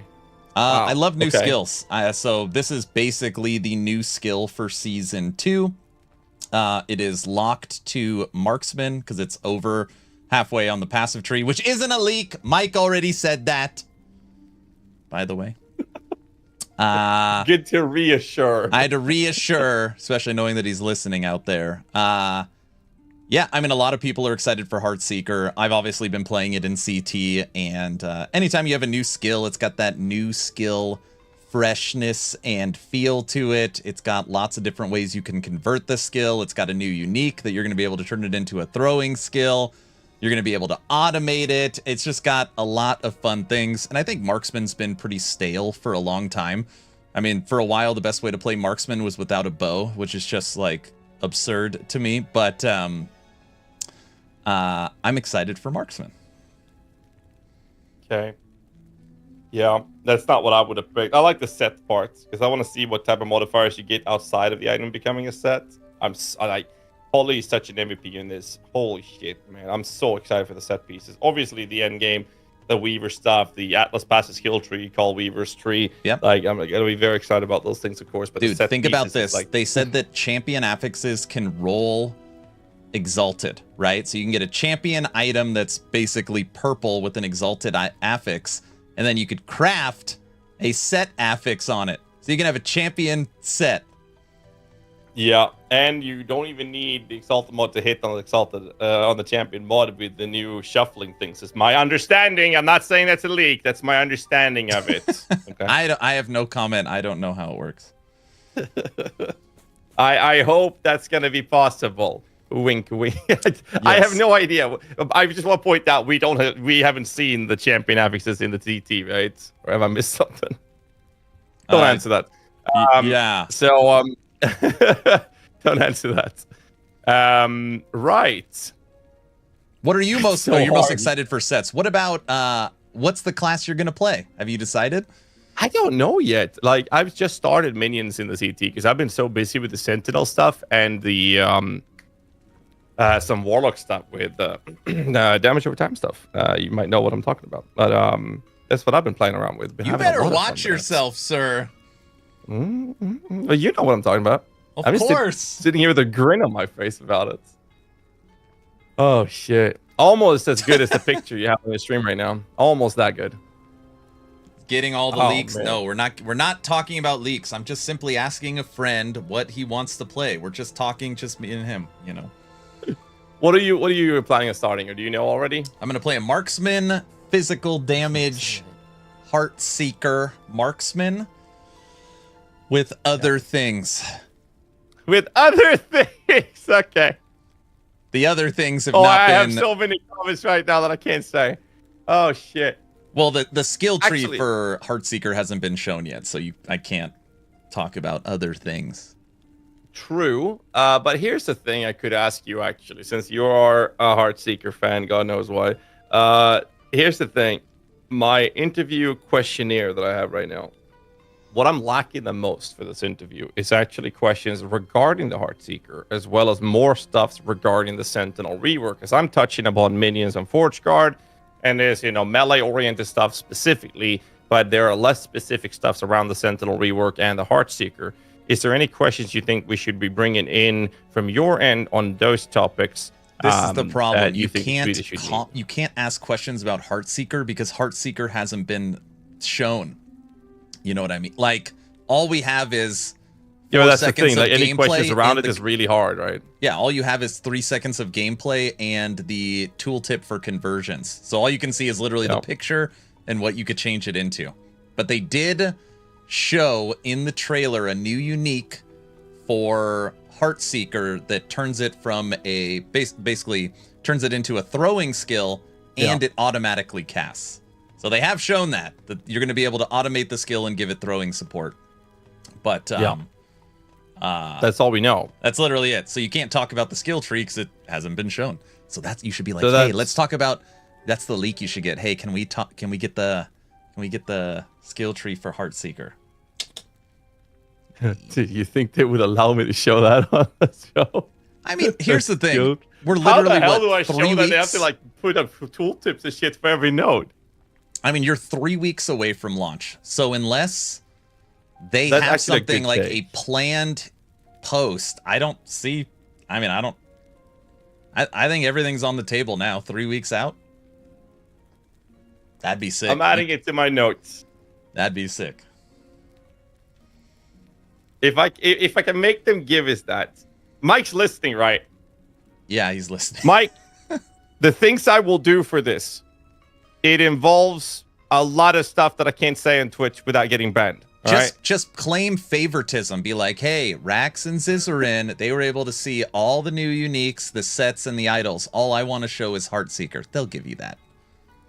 All I want to show is like, and then you get a finger and you grab the entire hand and start chewing on the arm. Correct. So I mean, okay, that's fair on the Heartseeker, because that's been my conclusion on the Heartseeker topic, that I can't really find a good way to ask a question about it, because it would either have to break NDAs, you can ask or about they would their have to allow me to influence leave. on the skill. I would venture to guess they looked at Diablo 2 guided arrow and they just said, this is a cool marksman skill, let's do that. That's basically what the skill is. It hits the enemy and it goes through them, and then it keeps hitting them back and forth over and over again. It's a really fun skill. That is true. So my chat's giving me a really good idea. Okay. Mike, you're listening. I need you to go to the website, GazzyTV.com. I will give you one of those for free. Give you what for free? Oh. Go to GazzyTV.com. Hey, Ghazzy, so my new subathon is on April 2nd, obviously, for this launch. My wife wants me to shave my head. I don't want to do it. There's hair under here. Some. I don't feel ready. Oh, man. No. Yeah, no. And then the chat wants me to get a last Epoch tattoo for hitting something. I'm like, I don't have any tattoos. So I was like, oh, my first tattoo is a last Epoch one.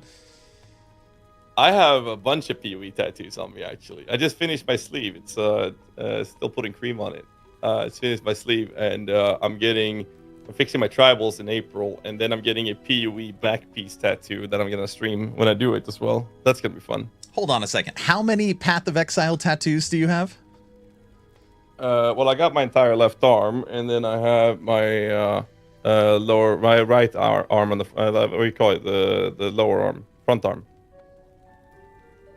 Damn. And I don't even have any. Well, here's the thing. Once you start getting tattoos, it's forearm is the word I was looking for. Thank you, chat. English is not my native tongue, okay? So forearm was the word I was looking for.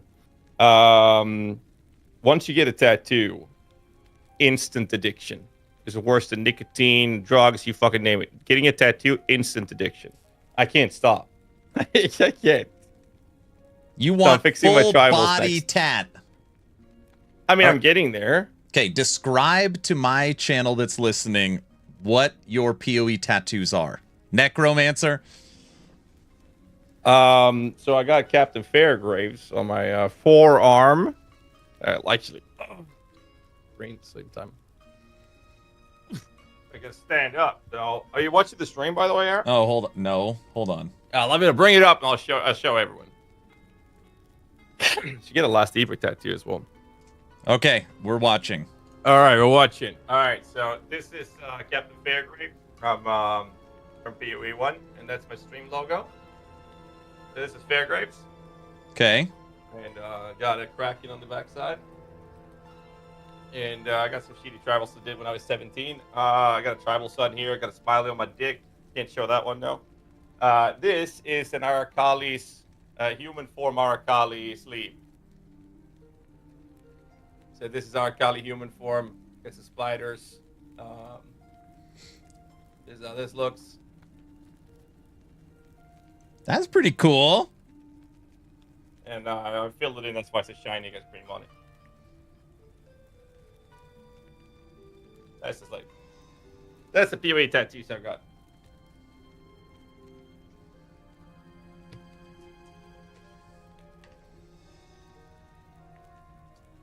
And I'm getting, I'm fixing my tribals in April, and then I will be getting a full back piece tattoo for a PoE tattoo as well. PoE 2? Yes, actually. I'm thinking like the Blood Mage looks fucking dope, so I'm thinking something like that and have like a minion army in the background or something. You can't, there's no minion support for Blood Mage. You can't do that. Does it matter? I don't know, I think so. What if the third ascendancy is Necro, even though they said it's not gonna be? It's likely gonna be like some sort of Defiler. They're not adding a Necro one to it. I just think the Blood Mage looks really cool. Like, really cool. I have it as my desktop background right now. Looks fantastic. So something like that would be really nice.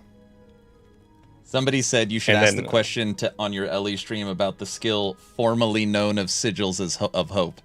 Mike has teased that over and over again, that it's no longer called Sigils of Hope. That's kind of a balanced question. Kinda. I mean, renaming equals balance. But I mean, like a small tease, like, okay, so we know it's changing. What can you tell us what the new name is? I don't know. That's not terrible.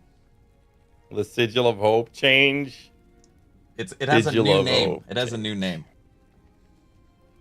Can you tell us about it and its new name? Hey, by the way, totally off topic. Here. Are we getting a Ballista ascendancy in PoE 2 or what? I mean, it seemingly certainly looks like it. And they also said in the teaser that it was one ascendancy portrayed, but there's two units on screen. Yeah, right. Like a little knight guy and the ballista. Yes, and that makes us believe that that knight guy is not an animate guardian, but rather an animate companion, which we have data mined from the clients, allowing us to be able to conclude that that is very likely the PoE 2's equivalent to an animate guardian. That's what we're expecting, at least. This is relevant to the conversation. I was talking to somebody else that covers almost strictly Path of Exile 2, trying to get what he thinks the date is for 020. He thinks April 11th. Do you have any guesses? I'm so curious your thoughts. Okay, so my initial copium and hopium was all about it happening mid-March. Yeah. Then Last Epoch says, you know what? We're going to have an interview every Friday. And, I mean, we're not stupid. We've been around for so many years now. Obviously, 11th Hour Games is communicating with Grinding Gear Games because they would be in their best interest not to collide the launches. Yep. And it would be in 11th Hour Games' best interest to launch before the 0.2 patch, considering the scope of which the 0.2 patch of PoE 2 is expected to be, which means that Last Epoch would be best time beforehand. And as a result of this and all the interviews happening on Fridays this entire month, makes me believe that the PoE 2 or 0.2 patch won't happen until mid-April. So I think that 11th sounds about accurate. Okay. And that's great news for everyone, in my opinion, that wants to play RPGs, because that means we get full focus Last Epoch this month, get to play the launch, push that through hard, and then we can go to PoE 2 afterwards. I always wonder if very detrimental if it launched beforehand, because that would minimize the amount of time I get on both games, and I really don't want that because I love this game. I want to play Last Epoch. I know Last Epoch is probably a rounding error to Tencent, but I always just wonder, like, obviously Tencent owns Grinding Gear Games and they own 20% of 11th Hour Games. Like, I wonder if that ever comes into play at all. I always think about that. I definitely think that has that definitely will have some sort of impact, obviously.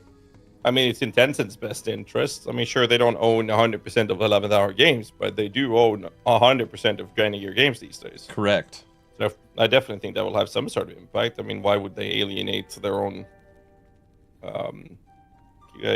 portfolio? Yeah, exactly. So, but I think, but I like what you're saying mid-April, because supposedly if you look historically, GGG always has the exact same marketing, right? 3 to 5 weeks. It's like the teaser for the teaser for the live stream gives the date, patch notes, launch, right? Something along those lines. And based upon their normal cadence, since we're so far into March and they haven't done kind of the initial teaser yet, they're just dropping little stuff here and there on what's coming, that it would mean it's not coming this month, right? I mean, unless they have a different marketing plan, it's likely April. Would you agree?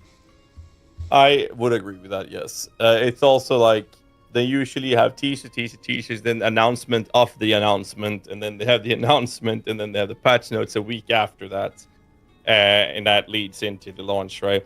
But they also have this take that they're trying to do their best to hype up how big and massive this 0.2 patch is, because of, like, the bigger they do this, the bigger they hype it up, the better ROI they're going to get from the actual patch release, right? And they're going to try to operate this. This is also why they don't patch small things every week, which is what a lot of people would have wanted. Instead, they're like letting it fly and then getting a big chunk of content to create this wave influx of new players and returning players come back for a better ROI result. So I definitely think that I think the collision with Last Epoch is, and the dates we've seen from the teaser, the interviews, and the launch of Last Epoch is the big indicators as to why we're not going to see a 0.2 patch until mid-April. Dude. And I mean, it sucks. March is kind of dead at the moment. Most of the streamers are doing shorter hours. Hell, I'm streaming shorter hours right now, and we're just doing and prepping for the interviews and excited for Last Epoch right now. And we're playing some PoE 2 in the meantime. But I'm fully focused on Last Epoch at the moment. I haven't touched PoE 2 for a few days already. I've been grinding Dragonkin every day. That's what I've been playing. Yeah. No, I played that in the first initial version of it, and then I started a PoE project when the early access launched, and I didn't have time for it. I didn't get sponsored for it either, so I didn't make time for it either. So I haven't even touched it in a while. Yeah. But that looks pretty cool. But now I've been fully focused on talking to the LE creators. Like I said before, I'm in this opportunity with this position where I'm having this interview. Wanted to talk to the guys that mainly make content for Last Epoch, give you guys some time in the spotlight, and also provide some insights. And I think that was a good way, because in the end, the Last Epoch is built on the foundation of the players, and the content creators is part of that, obviously. And you guys that have been around for so long, I wanted to make sure that I get a call with you guys, get some YouTube attention on it as well, but most importantly, give you guys some of your insight to play this game more than anyone. That it is just wild that LE Season 2 potentially doesn't have any Torchlight, PoE 1, PoE 2, D3, D4, or AAA release for its season. It actually somehow threaded the needle, and what it looks like right now is it's going to have a completely clear runway. It is unbelievable. I didn't expect it. I didn't expect it. I also think that they need this, right? Because the launch had its issues, and then they decided to do the delay, which kind of removed them from the map, right? Yep. And I think that this season, it needs to be good. It needs to deliver, and it needs to be big, so that Last Epoch can get back on the map again. And I really think that based on what we've seen in the test servers, based on the stuff that they released and the interviews that we're seeing, the quality of delivery, and as well as the communication they provide, it's all fine. Everything is good. They just need this to land. And I think that the two main concerns I've had with Last Epoch since the launch has been three things. I think the most important one has been the interest of actual engaging content in the endgame, which this season is fixing. Yep. My second biggest concern or gripe I've ever had has been performance related. And one of the most frustrating things have been the whole super long loading time when you open up a stash. And I really hope they get those things sorted before the launch, because I feel like those type of performance issues might put the good things, or rather the great things, in the shadows if those things are still there. So I really hope that they're going to pull that off to get that sorted beforehand. And the third thing is the swift and decisiveness in handling exploits and dupe issues, which they had in the first launch, right? took too long to fix it. It hurt the market too much, and that kind of destroyed a lot of the enjoyment for a lot of players. So I really hope that they have a good structure approach for what to do in those cases to make sure that the integrity of the trade economy in the game is maintained at a high quality. So those are the three things that I really hope they're going to fix, and one of them is already 100%, in my opinion, covered. The other two we'll see. So if they fix those things, I think that the last Epoch is on a very good path right now with the timing and scheduling they have with the launch to be able to put the game back on the map again, and I'm very excited for that. No. And obviously, we're hoping we're going to see 4-month leaks or seasons coming as a result. I couldn't believe Judd said that in the last podcast. I literally put it like right? in my review. It was literally the first thing I put in, because that's playing, covering the game for so long, 5 years. There has been one thing that they would openly admit that they're terrible at. They would openly admit this. They would say they're disappointed in themselves. It's not talking crap. Is their like hitting their time frames? They have always just been atrocious at this. Like, next season coming out in 3 to 4 months. It comes out in 4.5 months. On their cosmetic, their backpack, it literally says multiplayer when, because that was the number one question that was asked all the time, because their multiplayer was delayed almost 3 years. And the fact that, every single season or cycle, it's been pushed back, and then you have this 9-month hiatus, which does suck that everybody calls it a year. Everyone's like, oh, there hasn't been a season in a year, which isn't true, but they just round up, which drives the HG crazy. But getting seasonal content out every 3 to 4 months, regardless of how big the season is and regardless of the competition in that time frame, is going to be so crucial. They can't disappear after whatever season 2 does. Like, they have to keep dropping content like all the other big ones. It's a big deal. Yeah, I mean, it's a very competitive market as well. D4, PoE, well, okay, PoE is supposed to have 3-month leagues, turn into 4-month leagues, turn into a 7-month league, obviously with the PoE 2 around the corner. But the market is very competitive in that sense. So when it comes to the market shares, like not being able to match the competitiveness of releasing brand new content every 3 to 4 months, you're just going to be behind in everything. I mean, we have fantastic ARPG games that does this already. We have, maybe not fantastic, but we got D4, we have PoE 1, we have PoE 2 that's going to be doing this as well. We have Torchlight, and we're going to have Last Epoch doing this as well. But we also have fantastic ARPG games that are not able to do this, and they're falling off the map so fast. Look at Grim Dawn. It's a fantastic game, but people don't really talk about it that much. Why? Because there's not enough consistent content flow pushing to it. So the interest in it is down. So you have these expansions. People come, play it, they finish it, and then they disappear till they do another expansion. And that's it, right? But we have these live action these active gameplay approach with the online gaming of the cycle content is really what's pushing the interest getting back into those games. And we have this from a handful of really good ARPGs, and it's going to be fun to see Last Epoch be part of that cycle for a lot of us ARPG creators and gamers in general. This season 2 is more important than them at Gamescom on the stage. It's more important than 1.0 or multiplayer launch. In my opinion, April 2nd is like, we've arrived, we are here, we're on the ARPG mountain. I think this is the biggest release of the entire game's history, in my opinion. Yes. I agree. And I know I'm gonna get in trouble for saying this, but when you look at the competition out there, Torchlight Infinite, as much as I think it's a great game, which people get mad at me for, has never broken into the Western market or the PC market. Like, if you look at their numbers. On December, same thing, never broke in. Grim Dawn came out 9 years ago. Doesn't do a live service model. Granted, they do have a new expansion. Titan Quest 2, not going to be a live service game. Dragonkin, likely not going to be a live service game. And then D4, D4 has a good casual audience. There's still millions of players that play it, but it's not necessarily, breaking records or exceeding people's expectations, which leaves the main competition for Last Epoch being grinding gear games. And again, I know I'm going to get in trouble for saying this, but rumors are, Chris Wilson has left. There's some internal discussions and some things behind the scenes that maybe aren't going as good as they used to go. There's delays. There's, hey, we're going to have 2 separate games of support, but, now this is delayed and we needed to pull this team to PoE 2. And then you've got all the Reddit controversies of PoE 1 fighting with PoE 2. Point being is that that isn't like as well-oiled of a machine as maybe it once was. And the point I'm trying to make is that when you talk about an opportunity to grab a huge amount of ARPG market share, to bring a huge plethora of new players and hold on to them, I actually think Last Epoch's positioned better than maybe any other game. I know that's might be just extreme copium. I don't know, but that's kind of my thought. I mean, I disagree with some of it, but I mean, I think that Last Epoch has something that the other games don't. They have a very clear-cut communication. They have ARPG veterans in the dev teams.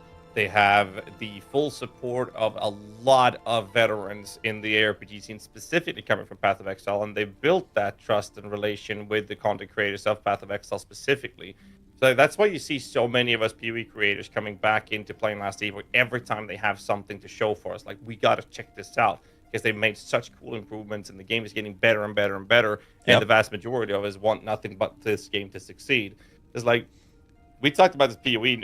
As a content creator, you know how the cycle goes. Everything goes great on launch, worse on the second month, and then it's dead third month. Then we need another launch to bounce back up, right?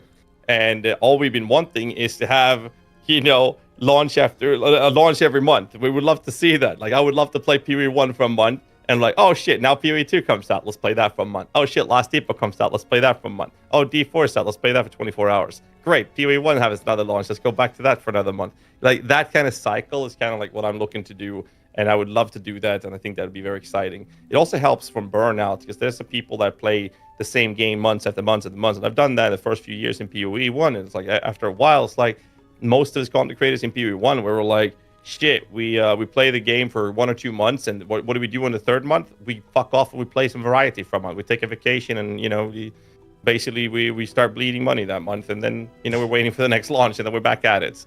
And I don't want to have those vacations anymore. I want to be bouncing from one launch to another launch, and I think Last Epoch is going to fit that schedule for me personally. You actually just very described my biggest gripe right now in the industry is timing.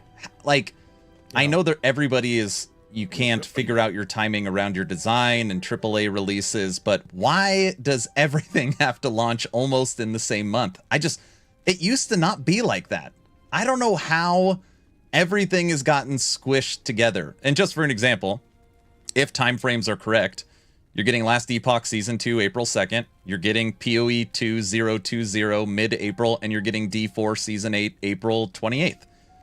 And then you probably have Torchlight early May, if not end of April. So, I mean, I just don't know.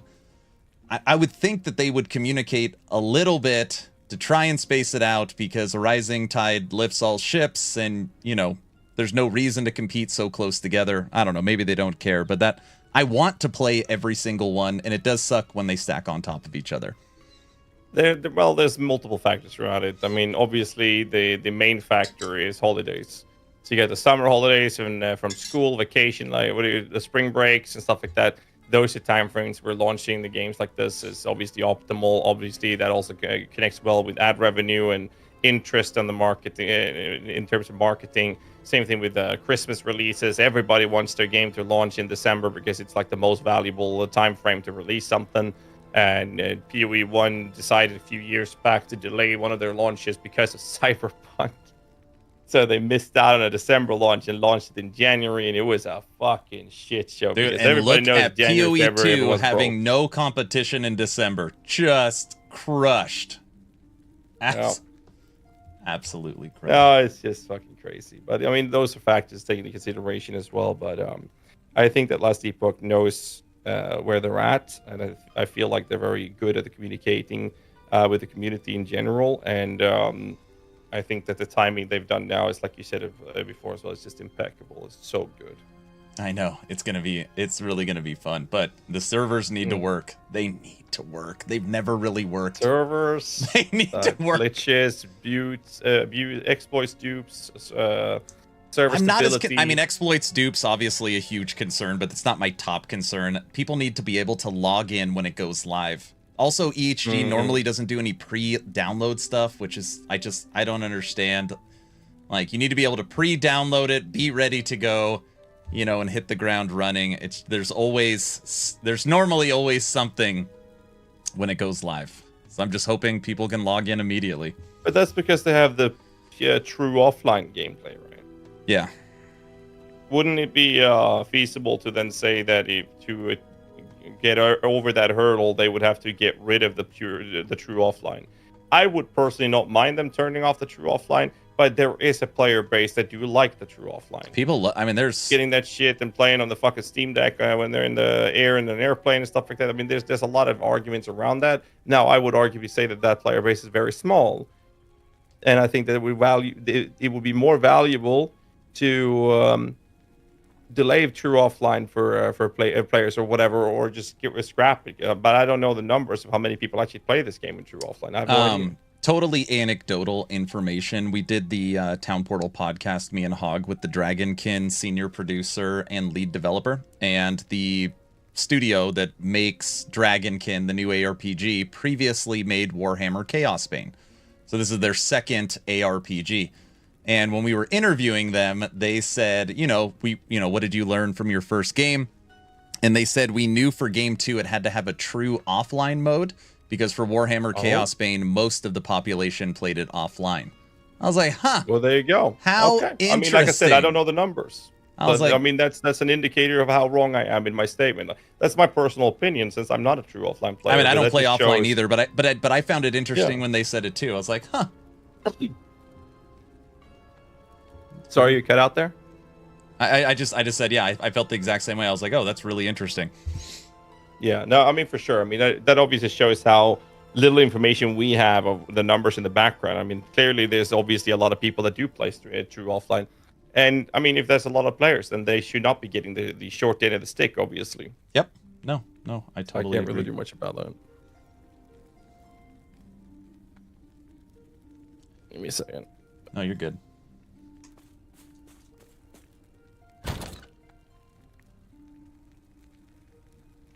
I had Twitch ads playing. Normally, these talks were supposed to be like 20 minutes, give or take. Yeah, what happened? But, we haven't talked in a while, so shit goes wild. What can I say? How long have we been? Ads playing. We've been talking for an hour and 20 minutes. Really? Yes. Oh, Jesus Christ. Yeah, my editor's going to love putting this on YouTube. Anyways. I think the one thing that I'm lacking in my question here right now is more about Sentinel specific class changes. I'm going to talk to Duke, who's helping me do written guide cons over at Ice Events. I'm going to talk to him as well, see if he has any questions, because I know he's been doing a lot of Sentinel stuff. So see if he has any questions that he might be interested in bringing up. Do you have anything specific around the Sentinel changes that you think would be good to ask the question for this interview? Out of curiosity. No, I mean, I can't think of anything. What I keep hearing over and over again is just the excitement of a two-handed weapon and a shield. I hear that for Forge Guard over and over and over again. I mean, maybe one question is, it kind of falls in the realm. Sentinel right now is missing a Paladin skill. It's missing Void Knight's got 5 skills. Forge Guard's got 5 skills. Paladin has had 4 skills forever. So I always want to know when that fifth. I want to know what the 5th skill is. I have literally no idea. Not even, they've never teased it. They've never talked about it. I have no idea what the 5th skill is. So that would be literally, if I was in the interview, that would be the only thing I would come up. Give us a real RF. That's something I discussed this with a couple of guys last night about the Paladin missing a skill, similar to how the Lich is missing a skill, but we're going to see some Acolyte stuff for the next season, right? But I didn't know if there was any other specific stuff. But I've made a note about it. I think that if I can't come up with any better questions for this regarding the Sentinel rework, I think that asking about the Paladin missing skill would be a good one, because that could give us an indicator that if they were doing the rework, to actually give us that last skill, can they talk about it? What is it? Like, what's the play here? Or what's the like? They won't tell you anything about it, but maybe the theming of it, right? Like what? Yeah, I mean, anything better than nothing, right? Yeah. But what's hard about talking about Sentinel stuff is, without exaggeration, I think every single skill has changed. So all of them are tweaked or changed in some larger or smaller ways, including the 3 passive trees. So, like, how do you talk about so many updates that the community doesn't know about that you might have a question for that they that don't requires testing server information. Yeah, so I don't know how you, I don't know how why you I've been navigate having that. some troubles with this. I don't know how you navigate that's that. why I've been struggling with it. So it's like I'm trying to find ways to ask questions in a way that doesn't require neither the question or the answer to have community tester information, right? So that's why I've been struggling with this specific topic. But someone in my community said, "I wonder if the Paladin's getting a holy minion." There you go. Yeah, ask that. Request that. Request holy minion. Like an angel army. That would be sick. Like wandering spirits, but something. Yeah, that would be awesome. Oh man, I wrote it in my notes. I cannot not have that in there. Of course. You know, nobody has that. seen a glimpse of the new volatile reversal tree. So again, if they won't give you the leak of the new Heart Seeker, maybe some nodes that haven't been shown on volatile reversal, that'd be huge because that leans into balance because this skill is quintessential to all current Sentinel builds. And it has a completely new skill tree. Maybe you could talk about what VR is going to bring to Sentinel. True. I had a question for chat saying patch notes when. That's actually a pretty good wrapping up the interview with. Because we know the launch is the 2nd of April, but knowing approximately when we're going to get the patch notes would be nice to know. Well, they actually normally give us patch notes like right up until the wire, which they said they don't want to do this time. So the game always goes down the day before. So April 1st, the servers will be down. But that's normally when we get like the patch notes, which is silly. So you have like 24 hours to review them. I would bet we get them, I don't know.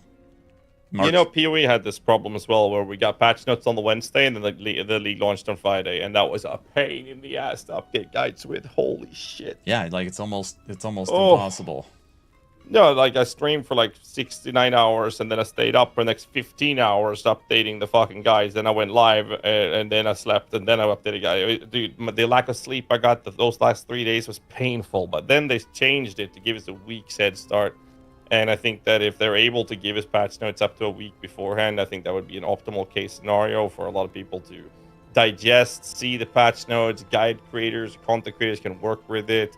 It also gives them a lot of ROI because content creators will be dissecting the patch notes and making content out of it that gives them a lot more attention for free by simply just releasing patch notes earlier. So, I mean, it literally comes down to the fact that it is in everyone's best interest to have the patch notes about a week before, not just a few days. And then the second the patch notes drop, they allow the data mine for last Epoch tools, so you can start building your own builds and theory crafting, and then you can do whole streams on that. So I agree. The earlier the patch notes, the better. Oh, yeah. Either way, we've been going through talking quite a lot since I will be posting this to YouTube. Do me a favor, Aaron, and sell yourself. Sell myself? Oh my gosh. Yes, mine. So, yeah, I stream almost every single day on Aaron Action RPG on Twitch. Main game Last Epoch, have over 700 videos on YouTube. I'm the one streaming during the dog days when nobody else is. About to hit 75,000 subs on YouTube, so always looking for support there. 4,500 members in the Discord, and I've been asking for support. I have a lot of people don't know this. We have officially soft launched actionrpg.com. So I have secured the domain, actionrpg.com. We've been working on a new website for an extremely long time, and we just beta soft launched the new website. It works on mobile. It works on, obviously, your PC. It launched with Last Epoch, and we have a custom CMS for Diablo 4, and it's something that we're going to continuously grow. We have content creators like Frozen Sentinel and The Curse and myself, and it's going to be kind of a new project. So, yeah. That sounds awesome. Congratulations securing that domain. That must have been hard. Oh my gosh. I mean, shit. I can't even get into it. But yeah, like thousands and thousands of hours of work, and I'm asking for grace. I'm asking for people to be it's a soft launch. We weren't even going to bring up the website until April 2nd, but the launch went so well that now It's a non-monetized site, so you're not going to get hit with any ads or anything like that. It's just we want people to go around and click, and we've already got pages of bugs we're fixing, but it's live right now. Awesome. That sounds great. We'll leave the links to Action ARPG, Mr. Aaron, content down in the descriptions below. And that's it for this one. Like always, hit the like button, subscribe for more content, and sub to Aaron as well. It's about to hit 100,000 subs by the sound of it. And I'll see you guys in the next one. All right, Ghazzy. Thanks, brother.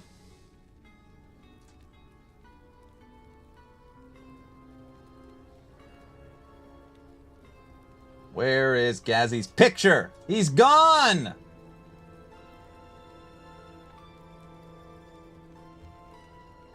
ActionRPG.com. All right, hold on. Dun dun dun dun dun dun dun. I gotta make myself smaller. No, not you.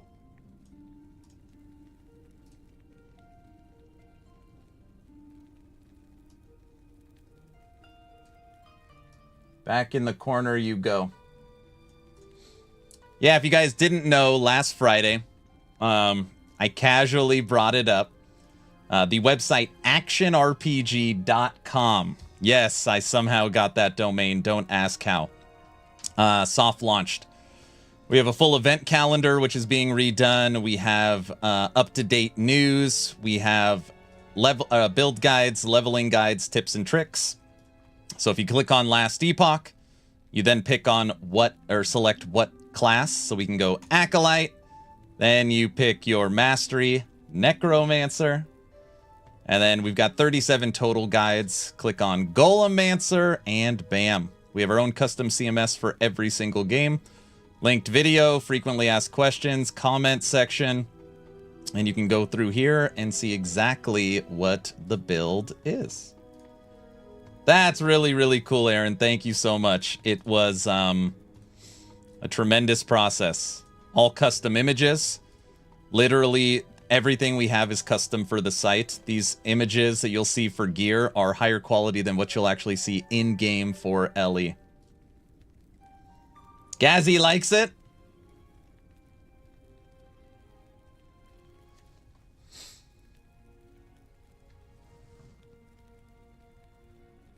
I just want to know what the changes are. Sentinel is my favorite. And I want to know what they've done with it. They've tweaked and changed it.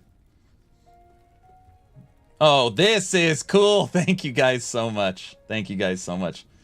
Yo, Aaron, nice to see you live for the first time. Only saw your YouTube stuff till now. Thank you so much. Thanks for coming by. Thanks for coming by. What is this website? And then I tell people all the time, if you go to Action RPG on your cell phone, it should work exactly the same way. What time is the chat? We just finished it. We just went for an hour and 30 minutes. We just went for an hour and 30 minutes. No Smive build guide. Oh, gosh.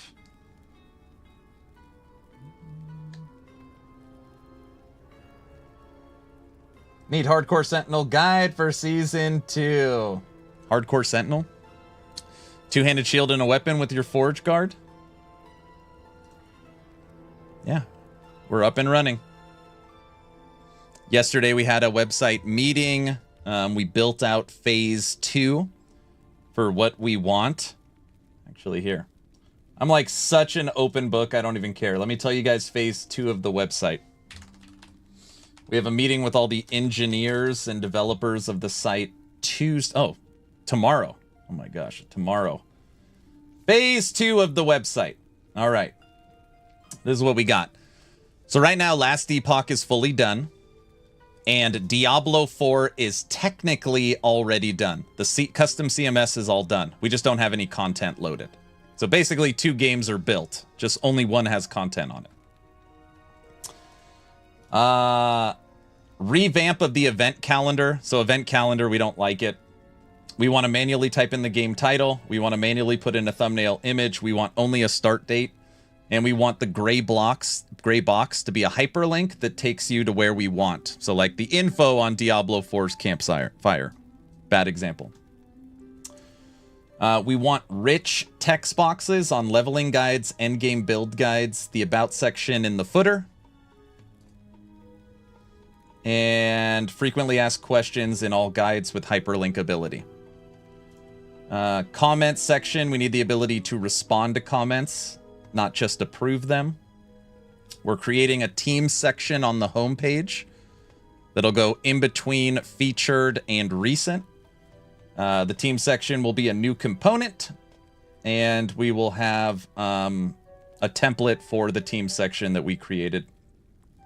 We're going to have a live now header at the top. So any content creators that are live on Twitch, you will see it at the top. No, it will not be embedded. Aaron's embedding it already. No. We have four, I don't need to read these. We have 4 different quality of lives we want for our custom CMS. Any Diablo issues that come through for when we start updating the content here. Like, for example, we forgot that Barbarian has 4 weapons instead of 2. So we got to go in and change it so that just like stupid stuff like that. And then cache control at max age for optimization and improved image pull speed on hover. So we have a phase 2. Oh, and at the top of that, the completion of Path of Exile 2. So once phase 2 is done, oh man, once phase 2 is done, the site will be like really cooking. Like, and Rogue with 3, yes, and Rogue with 3, we have that. 2-handed weapon and a shield sounds like what you need. Will you prefer another golem for Golemancer with champion affixes? I have to test it. I don't know. I've already thought about that. I don't even know if we can get another golem. I've got to test it. I live in South America and the site runs great. Starting a new build today thanks to your site. Awesome. That is great. That is great. Ghazzy is rating with 494. Ghazzy. Oh, I'm so sorry. All my alerts are turned off because of our chat. I don't even have alerts on. What am I? I'm totally amateur hour. Thank you so much. Infernal Odin, thank you for the 5 subs. Thank you, guys. Because we abused the blurps. I had to turn off all notifications because they would go haywire if I left them on during our chat. Yeah, guys, so this is actionrpg.com. We have a full event calendar 2 coming. We have a new team section being built because we keep signing on more and more writers. Last Epoch is fully created. So when you click on Last Epoch, you pick your class. Then you pick your mastery. And then it pulls up the guides. We have 37 custom guides. Every single guide has 2 available loot filters at the bottom, a video, and again, it's a full custom CMS. So it's pretty cool. It has been thousands of hours of work, and I like to tell people too that all of our artwork is custom art. Literally, it's all 4K high-res images that are higher than what you see in Last Epoch. Like, we have put so much work into this. We also have full leveling guides for each class. Each leveling guide also has a loot filter at the bottom and leveling uniques. So yeah, we're working on it. I know. Just know that when we started game 2, because it takes months and months, Diablo 4 is game 2. And then game 3 will be PoE 2. So we want to cover the big 3, LE, D4, and PoE 2. And then the idea for the website is to really be only indie and AA. You know, you're not going to see Monster Hunter. You're not going to see Black Myth Wukong. You're not going to see those styles of games. We want to be able to cover Grim Dawn, Dwarven Realms, Titan Quest, Dragonkin, No Rest for the Wicked. We want to be a home for some of the smaller studios that the big guys don't cover, where you could find information on. So the big 3, I mean, it is actionrpg.com, And then, you know, smaller, hungry creators are already signing on. And, yeah, it should be a lot of fun. So much hate for TLI. No, TLI actually used to be this picture. So TLI was right here, Mung. But we actually put Titan Quest 2 and Dragonkin because they hadn't launched, which doesn't make sense now because Dragonkin just launched. We wanted to put games that weren't out yet, and I don't want to put something false. We don't know if we're going to have Torchlight Infinite. The game is so complex, and the game has its own built-in build planner. So we just don't know if it's worth it yet. But the big 3 will be covered, and then game 4 has not been decided yet. The big 3 and no PoE 1. Listen, I cannot be more clear. Trying to break into PoE 1 builds at this point, I don't want to say is next to impossible, but it's almost next to impossible. So you got to remember, every single game that is put on here requires months of work. Because each game has its own custom CMS attached to it. So it's like, it's tremendous cost and it's a lot of work. So PoE 1 was talked about in multiple meetings. And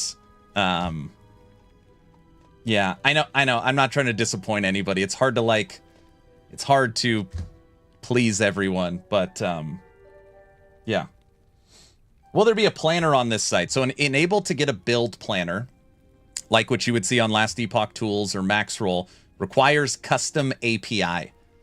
So just so everybody's aware, when you talk about APIs and getting that process, you're moving from $10, $20, $50,000 to like hundreds of thousands, if not millions, to implement. Like right now, the idea is we are going to be a site that covers the news, gives you endgame build guides, leveling guides, tips and tricks. We're going to cover D4, LE, PoE 2, and then hopefully a whole host of games like Titan Quest, Grim Dawn, Dragonkin, maybe Torchlight, some of the smaller games that don't get the credit that they deserve. We're going to have an awesome event calendar. We're already talking with like Hog and Frosty LaRue about potentially like parody sections. The website is currently not planned to be monetized with advertisements. So if you go to some of the other websites, obviously you get like literally buried under banners and ads. So, you know, the site is completely unmonetized right now. We're just like, this is just a soft launch. We also have a completely different business model. So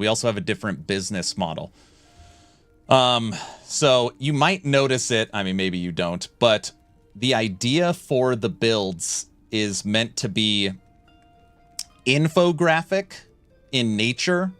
Another way of saying it is like picture book over novel, where you can come here and immediately get the information you need as quick as possible in as easy a format as possible that tells you exactly what to do. Like, we really want it to be very easy to digest.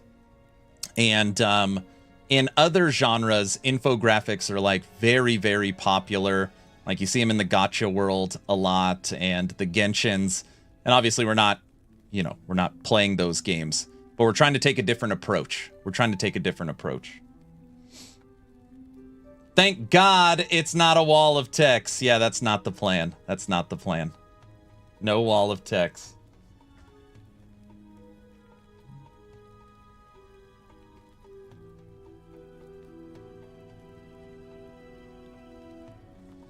I like the site already. Thank you so much. I just got one question on the Last Epoch leveling and endgame part. Where do you put the points in? Yeah, since you don't have a slider. Yeah, we try to show you what points to take in what order. It's hard to put into pictures like so like it tells you where to go and where to put the points. You kind of got to have a little bit of a basic knowledge on how to take it, but most of the time you could just put all the points in unless the picture doesn't show it. Great work, guys. Thank you guys so much. I appreciate it. Thank you.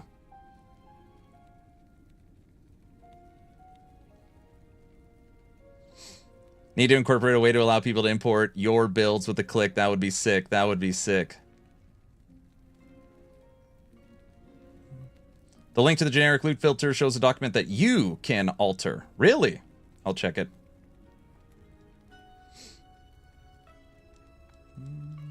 Really nice. Thanks, Luz.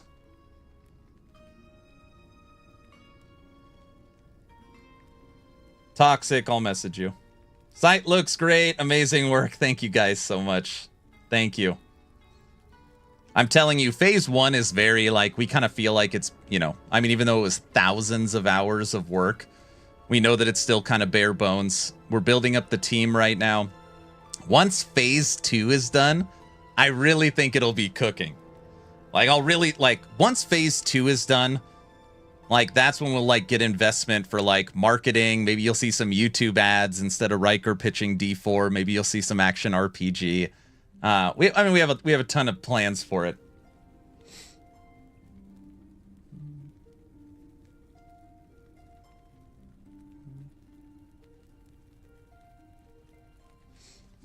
If you ever need help with infrastructure, guide, help with hosting, let me know. It's what I do.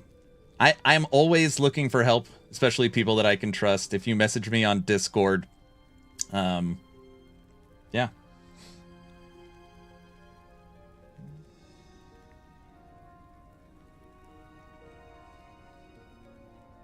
I seen a site that had a loot filter merger for Ellie, yeah? I'm tired of just thinking about phase 2. No, you can't be tired. You don't get a holiday. But yeah, I mean, thank you guys all. Like, the encouragement has been great. And, yeah, it's exciting to have the website up and running. It's pretty cool. Raining again!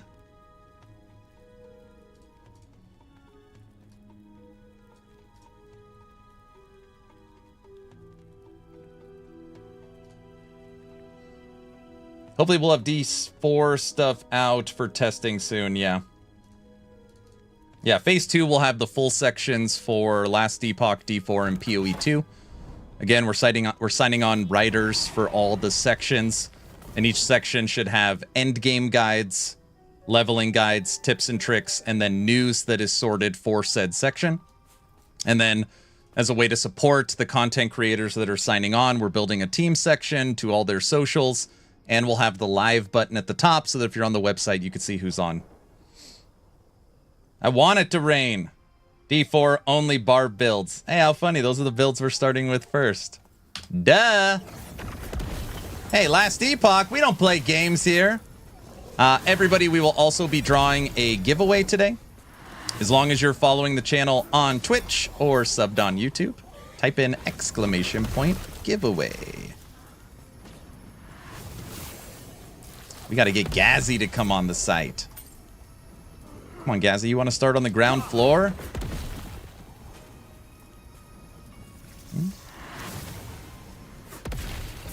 Dude, Ghazzy's got some tats, man.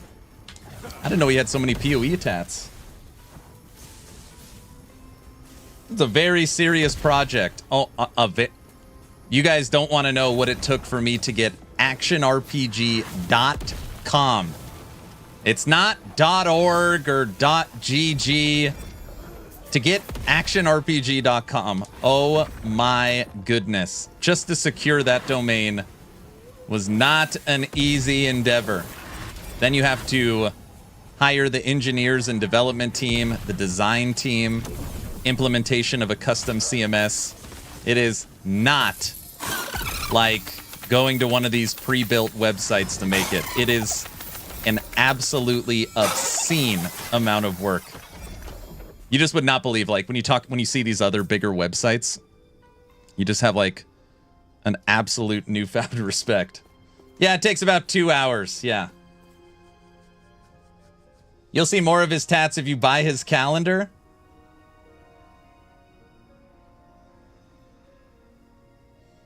It's going to be an juicy interview with Ghazzy. We'll be watching it live.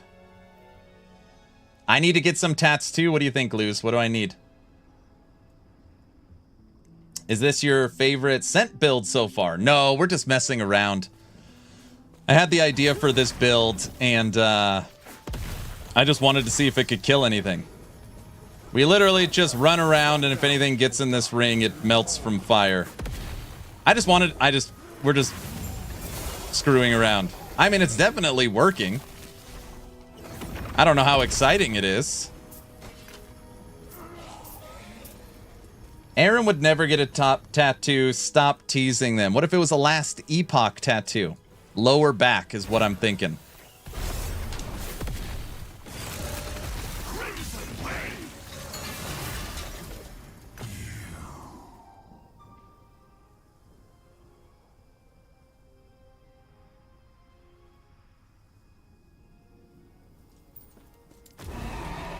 Your neck?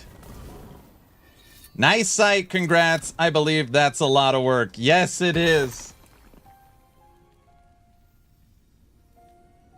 Every class should have OP builds. That what people like to chase after. PoE wouldn't be so many players without OP builds. That is correct.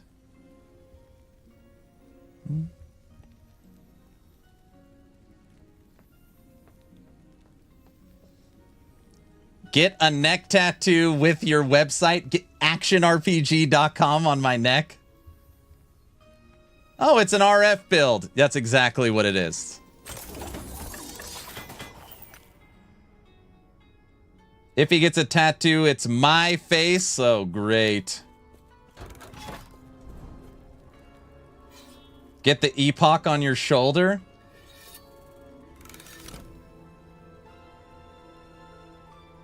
Looking forward to the new LE patch and playing my favorite build, Echo Warpath. Very nice. Good old Echo Warpath. That's on the website. People now are starting to understand, like, Aaron, why are you updating, making videos for all these builds? Well, what a great question. Every single build on the website. All of them. You could click on any of them. All of them have a video. We really wanted to ensure that the video guide was present and up to date on all guides. So you have the most, you have the build here, and if you have any questions or want to see it in action, you've got the video down here. That's why we were going so haywire putting out all the new builds. Found a typo. Put it in the Discord.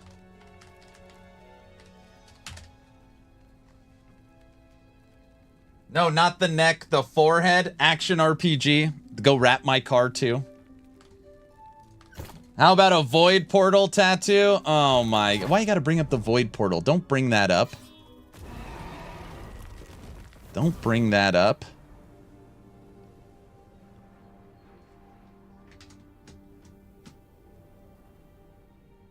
Oh, the fly killed me.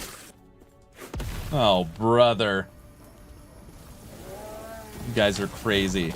You want the void portal on my forehead?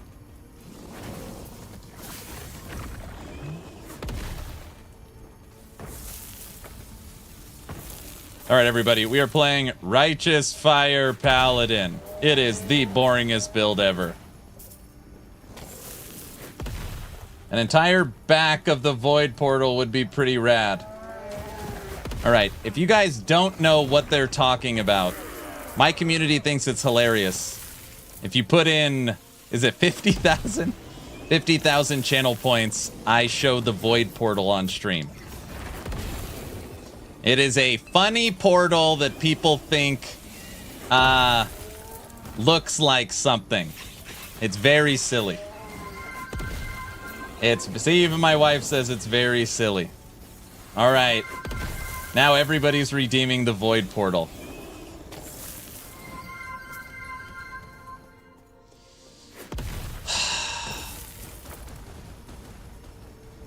Female anatomy? Oh my gosh.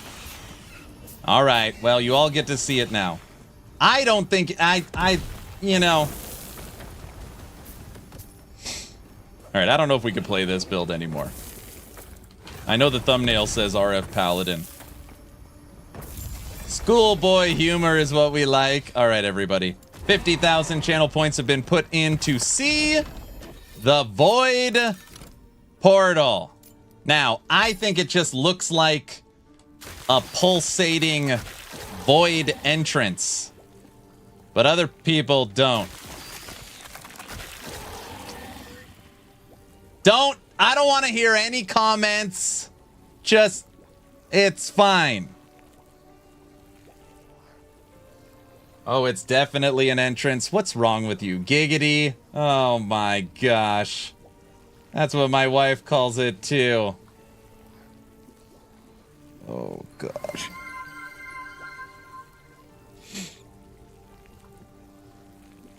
Aaron, where is the timer? I know I need to get the timer back on the screen. OMG. They knew what they were doing. WTF is that? See, he doesn't want to hear the comments. Keep trying, guys. Start the subathon already. Subathon starts April 2nd. It's where this... Oh my gosh. I can't even read these comments. I'm dying. Michael, just stop. I hope Team EHG, they think of adding a tool or something to check the approximate price of item. They've talked about a price checker. They just said it's a big, big endeavor. I bet it smells weird. You guys, it's just this portal that you enter through this opening. That's what she said. Very funny. I can fix her. Oh my gosh.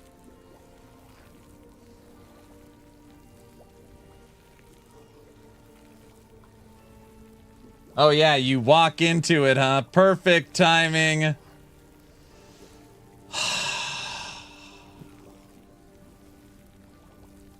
What's really funny is, you know how you get this portal? It is the highest supporter pack gives you this portal. It also gives you the wings. The ridiculous. I hate this. Look at these stupid things. You excited for Vengeance? Vengeance is getting some stuff. The Void Portal, nice. Oh my gosh. You use the wings to fly into the portal. Afternoon action RPG here from Brazil. What are you using today? I was messing around with Righteous Fire Paladin, where basically we just run and this ring around us kills everything. Watch. Fly into. The sorter pack will be gone soon. And anything around you just melts by this fire. It is so boring.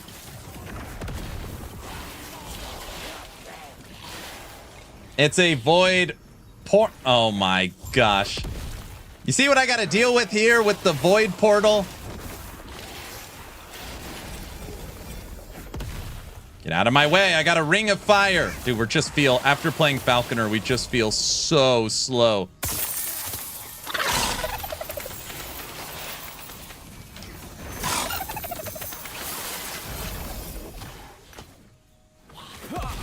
I want a Starscream Falconer MTX. Guys, MTX, we're getting MTX skills for the next season. Mike said a decent amount of them, and they already showed some.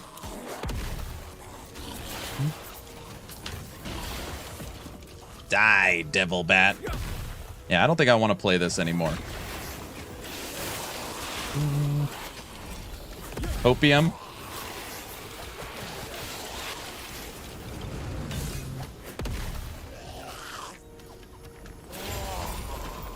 Die. When's Ghazzy's chat? Me and Ghazzy chatted for 1 hour and 30 minutes. Unfortunately, the Ghazzy chat is over. Oh yeah, I should update the title.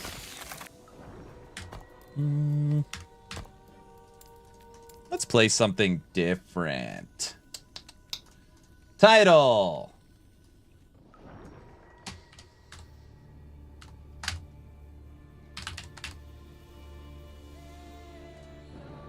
Put the timer up. I'm hyped for Friday, the 28th. I got a good surprise. that better not get leaked. I've got a good surprise for me and Frosty LaRue stream. Who are you? There's no one else allowed to play this. Hey, you. Oh, brother. Who is that? You have Elon coming on. Yes, you guys called it. Elon is coming on the 28th. He's very excited. What? Everybody's here now. No, it's not Elon. People will believe that. Elon is not coming on.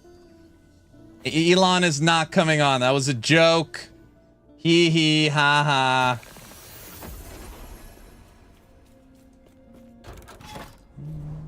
Elon is not coming on. Wow, false info already.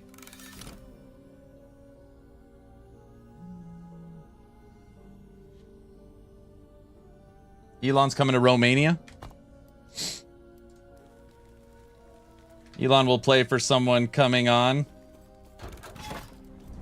Elon's going to be top of the league. We don't want to play 100 corruption. 300? Is this game still running? I don't understand your question. What do you mean? Elon would walk past the Rune of Creation and not pick it up.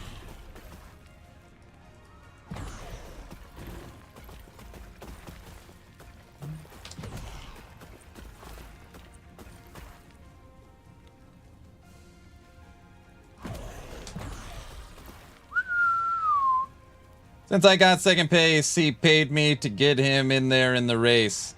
Elon would walk over a 4LP perfect Nihilus and not pick it up. Oh, is that on this character? Oh, it's not on this character. I always forget which character I have that on. I thought this game died as player rate dropped so bad. You are misinformed. I found a, it's not perfect, but it's a 4 positive affix 2LP Nihilus. Non-COF. I was like, that's the best item I've ever found. Show me.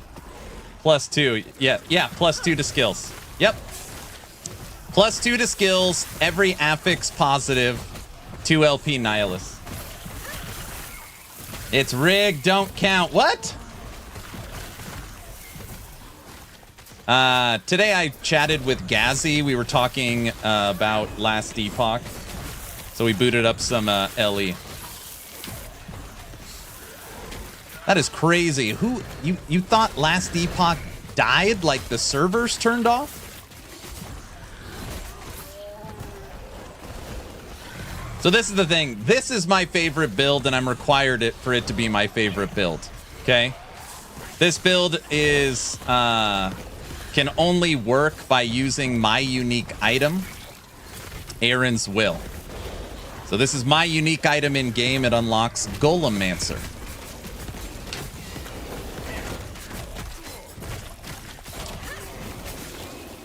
Literally your build, I'm jealous, correct. That's why we had to beat Aberoth with it. I was like, come on. Does this mean 1.0 you can post 4 golems? I'm not sure. We have 1 extra skelly. I haven't tested it if it rounds up or down. Maybe. You might be able to get 5 skeletons. I haven't tried it. I have not played any Necromancer in CT. I have played a decent amount of Sentinel and a majority of Marksman. We are playing Heartseeker at launch. New season kicks off April 2nd. Yeah, I really think Necromancer and Lich is going to be season 3. So there's not... there's some. I mean, there's everything is getting something, but this build we use 3 golems, 5 Death Knights, 3 Vanguards, 2 permanent Wraiths, and 6 zombies.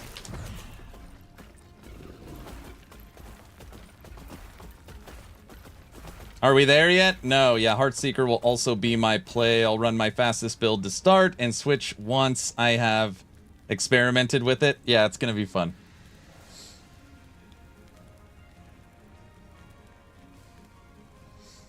This looks awful to play, to be honest. What would be awful?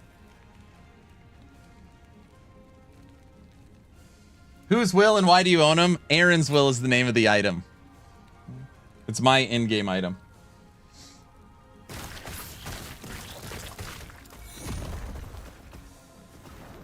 My favorite build is Shadow Cascade. I made it, though it existed. I have my own a few years back. Carried me in the leaderboards. Good old Shadow Cascade. Can't wait for 1.2 to get all these shards out of my inventory. Me too.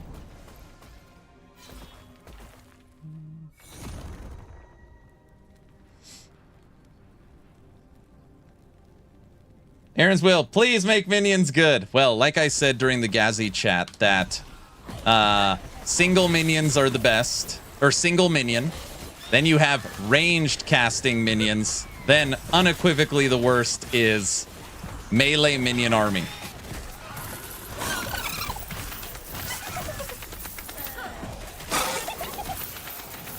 Make Paladin get holy minions, holy golems. That would be sick. I can get behind some holy minions.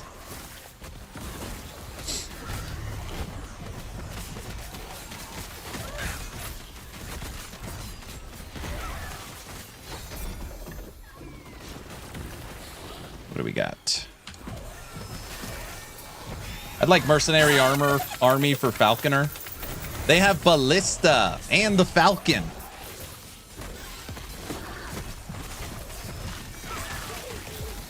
Is there going to be any classes in Season 2 new?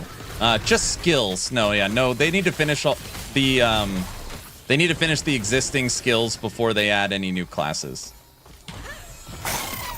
There's already 15 in the game. Ooh, I'll take... Oh, I forgot. I got to pick up sets now. Paladin needs an Archon mode. I tried to make a full Frost army for a while. It's hard. Wraiths can't go cold. Zombies can't go cold. Skeletons die too fast. Really, the only way I've seen to run cold is one Archmage. So you use the Archmage node in Skellies, and then you just buff that one minion.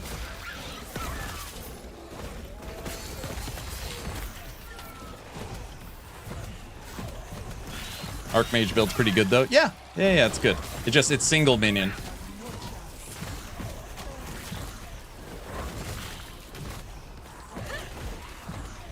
Ellie is definitely the game you could play a few hours, then put it down and come back, for sure.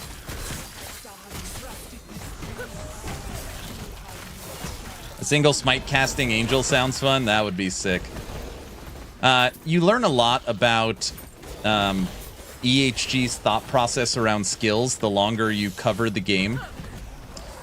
They always talk about how they won't add a skill that doesn't have any support. Technically, there's no minion support really for Sentinel. There should be more because of forged weapons and forge guard, but there really isn't. So putting in a minion skill, I don't know how you would buff it. It would probably take a lot of changes. Oh, golems can already go cold. Sorry, golems can go cold. Skeletons can go cold. Dreadshade cold. And mages, skeletons, golems. Rar, rar, rar.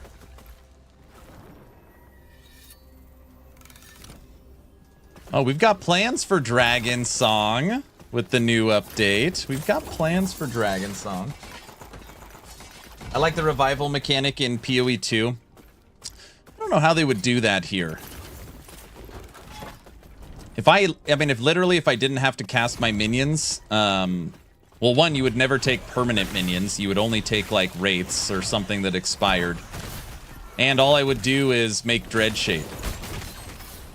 Like, they would have to make some significant changes to the system.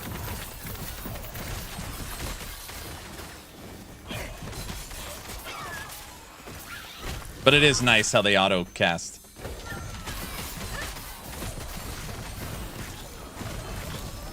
Like in last Epoch, you choose a permanent minion or temporary ones.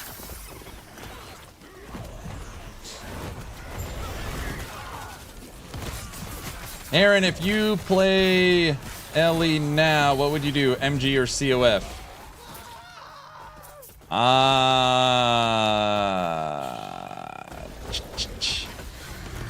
Wait, are you saying right now, like today, or season 2?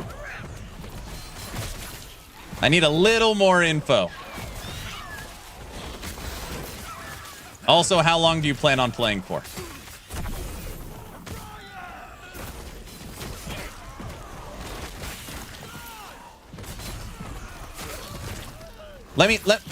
I'll answer your question with my opinion, okay? I have a wife and 4 children. Okay? I got a wife and 4 kiddos. Kiddos' ages are 19, 16, 12, and 9. And I say that because time is very important to me. Like, my most precious commodity is time. Being able to wake up, get the kids to school, make a YouTube video, post a YouTube video, stream, work on the new website, and still have time for the family. Very precious to me. Time. Now, whether people want to admit it or not, what I like about Merchant's Guild is it saves me time. Basically, you get access to about 90% of all items for free. So, any item you want, as long as you have the faction ranked, you could get it for free. Now, if you follow a meta build guide, for example, you know, red rings or something crazy, yeah, that kind of stuff isn't free. But 90% of gear is free. So it saves you a lot of time. Aaron means he's lazy. Incorrect. Now, if you like big loot explosions, if you like grinding, if you like finding truly epic and crazy gear, target farming, COF's for you. Or kids.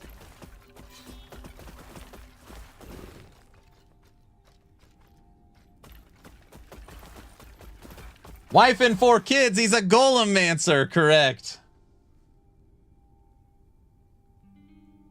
This is probably the best RPG if you like Diablo and PoE, in my opinion. Yeah. It's good. Finding gear over shopping list at a grocery store. You know, it's interesting. A lot of times people are like, you know, the ethical way to play is COF. You know, grind your own gear. COF gives you a tremendous advantage. So technically, if you really use that example, the ethical way to play is to go factionless. If you really want, you know, if you want to be honest about it. But, yeah, I like trading. I do like trading. I also normally ask when people are like, bro, you play MG, you don't play COF? I'll be like, do you play Path of Exile? Do you trade in PoE? And it's like, well, of course I trade in PoE. I have to use the currency exchange or get my items. And I'm like, what the hell are we talking about? Well, in PoE, there isn't a COF option. I'm like, come on. Come on. That's very silly. In PoE, you have to.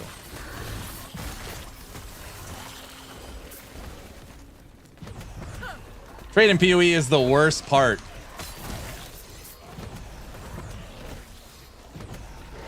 Four kids, and one of them is 19. How old are you? I am 39 years of age. I'm 39.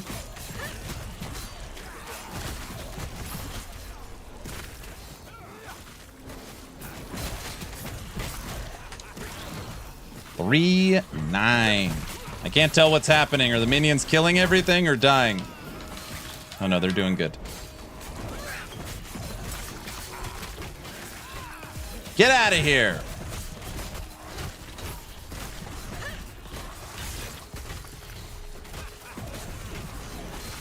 We put the bird in the corner.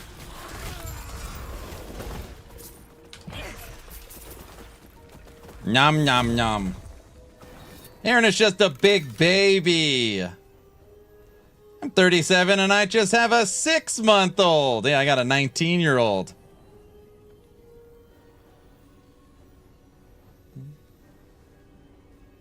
Oh, damn, I'm 33 and no wife, no kids. 39 years young. That's probably the last time I'm going to be able to say that. So, in 9 days, I turned 40. But I don't like thinking about it. I don't feel ready for 40 years of age. So I'm 39 right now. 39.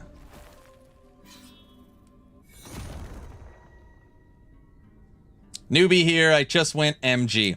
People are always like, what do you mean you can get items for free? Because Merchant's Guild gets a very, very bad rap. Granted, I just sold an item for 65 million gold.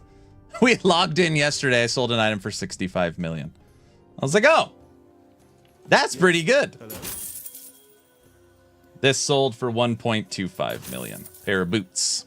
Anyways, an item. I'll just use one example, okay? Right now we are in the trade for Last Epoch. If you don't know how the trade works in Last Epoch, their way of combating market manipulation, their way of combating bots, their way of combating RMT is very, very simple. One, regardless of what faction you pick, you need to level it up. Okay? So if people are making bots all the time, you would actually have to play the character to level up the faction. So that's one. Two, there's no flipping. So if you bought every single item with hybrid health, you couldn't repost it for a higher price to manipulate the market because you can't flip items in the game. So you're literally selling stuff you don't want that's good to people that need it for their builds and vice versa without just destroying the market. All right. Now, there's always one particular item because it's like a quintessential item for Void Knight that everybody really needs. It's Apathy's Maw. It's a two-handed axe. And the only way to get it is by killing a Shade of Oribus. And people always say, I've killed 10 Shades of Oribus. I've killed 20 Shades of Oribus. I can never get this item to drop. Very, very common. So I come over here and I say, let me guess, you're playing COF. And they say, yeah, I heard Merchant's Guild is horrible. And then I come here and I show them. Get in, loser. We're going shopping. Okay, so that's one page of Apathy's Maw, including with 1 LP for free. Literally cost 0 gold. 2 pages, free. 6 pages, free. Oh, let's keep going. All right. At page 10, you start getting into the 1,000 gold territory. And you could pick anything. Aaron, that's cheating, blah, blah. I know. I'm not talking ethically which one you think's the best, but in Last Epoch, you can get a lot of items for not a very high price. Sheesh, exactly. People are always like, what? I didn't know that. It's like, yeah, whoever told you MG sucks literally lied to your face.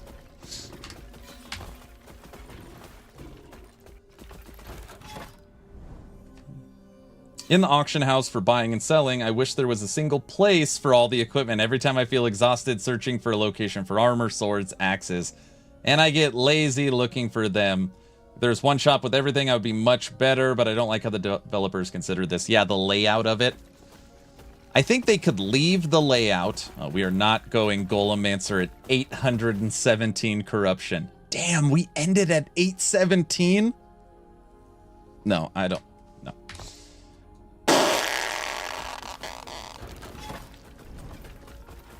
$783. Oh my gosh.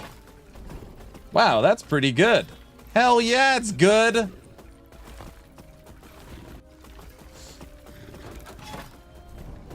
Can I see that slide again? I just started playing a few days ago and I have no idea about trading so far. Yeah, no worries. Hit Y. You have your Circle of Fortune or Merchant's Guild. You'll unlock the Forgotten Knights once you beat a level 90 boss in the Monolith. And soon you will have a 4th faction. MG might be good, but I'm addicted to COF loot explosions. Hey, there's nothing wrong with that.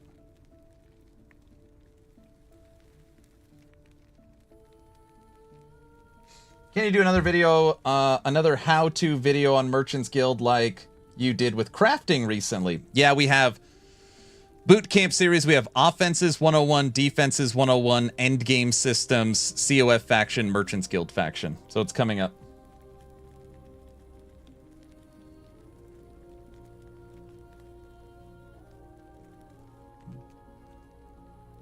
Look at the capped favor. Don't look at that. Ooh, that's a lot of favor. Oh my gosh, that is so funny that in Ghazzy's talk, he's like, everybody hunts for favor. Ugh. I got 1 million of it. So much. Let's go shopping, nerd. He didn't get there naturally. What? Yes, I did.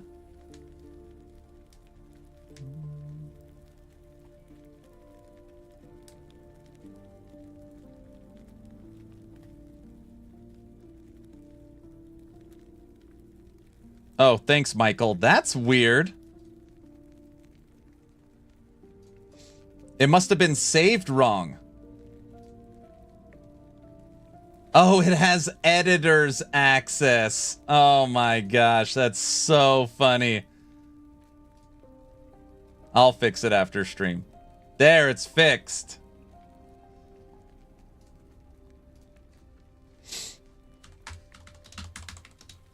It must have got saved over on the Google Doc. That is so funny. Which build was it?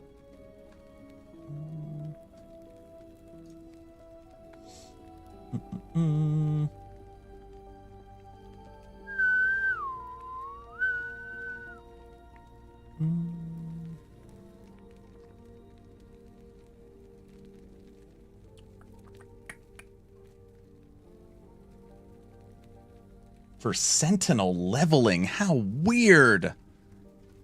Pill the loot filter for Sentinel leveling. Wait, that would mean...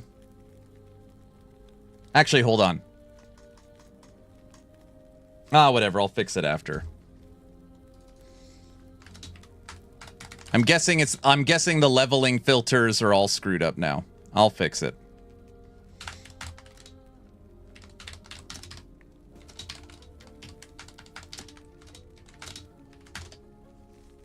Aaron's using a wall of hacks. No, I'm not! What in the hell was the thing we were just playing? No, just the streamer client? I'm not playing the streamer client. Guys, it's me we're talking about. It's gotta be this one.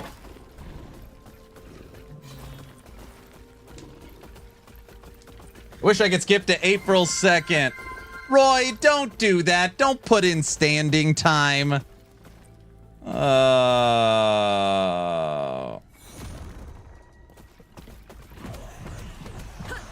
That's not funny. All right, we got to do standing time.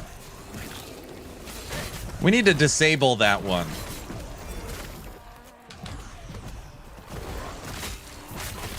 Cajun, don't do that. Not the Fry Lord. Don't get that. Don't start that again.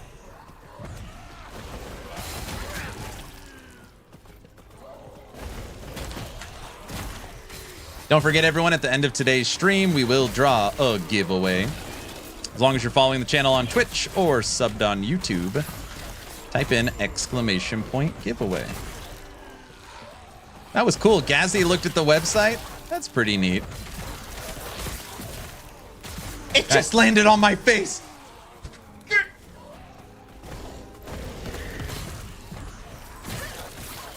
Very funny, Xathius. He liked it?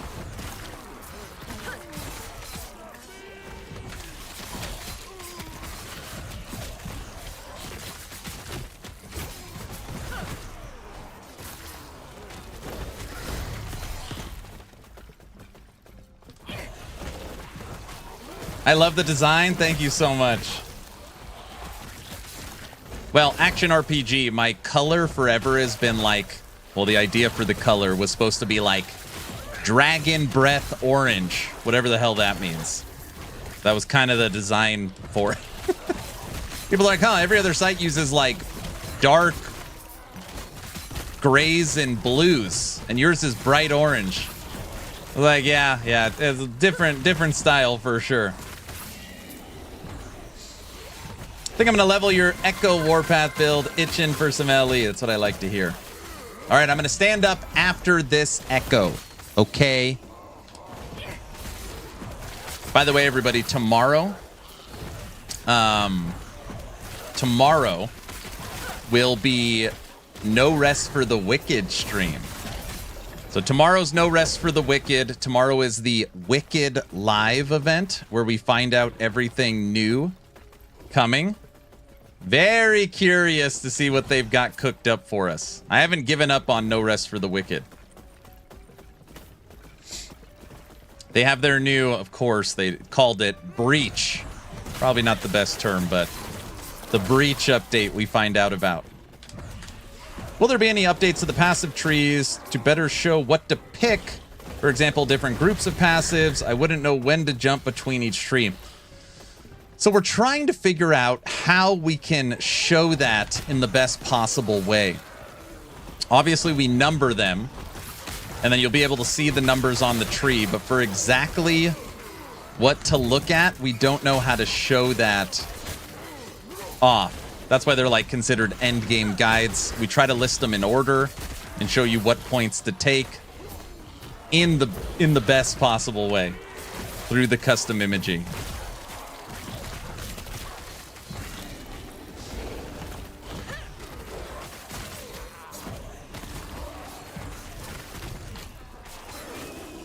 Do you have any information like if you can tell the whole community will explode with hype? I don't know if it will be an explosion of hype, but I am excited for my March 28th stream. Every stream does have a topic that they get to discuss and show. And I'm excited for my topic. That's all I can say.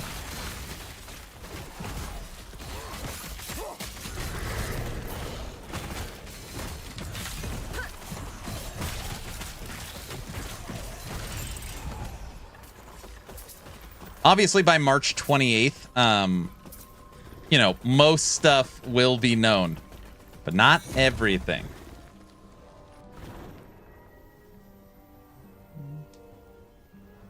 What's your topic? I can't say. Well, now we know Ghazzy's. Ghazzy's is balance and character balance.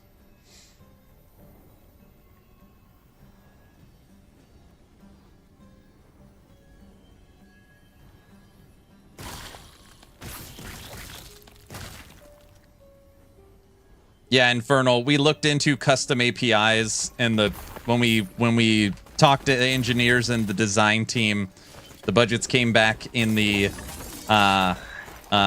you can dodge a wrench, you can dodge a ball. What? In the sell your house to get the down payment type of money. Can Aaron dodge the leaks? What? Of course.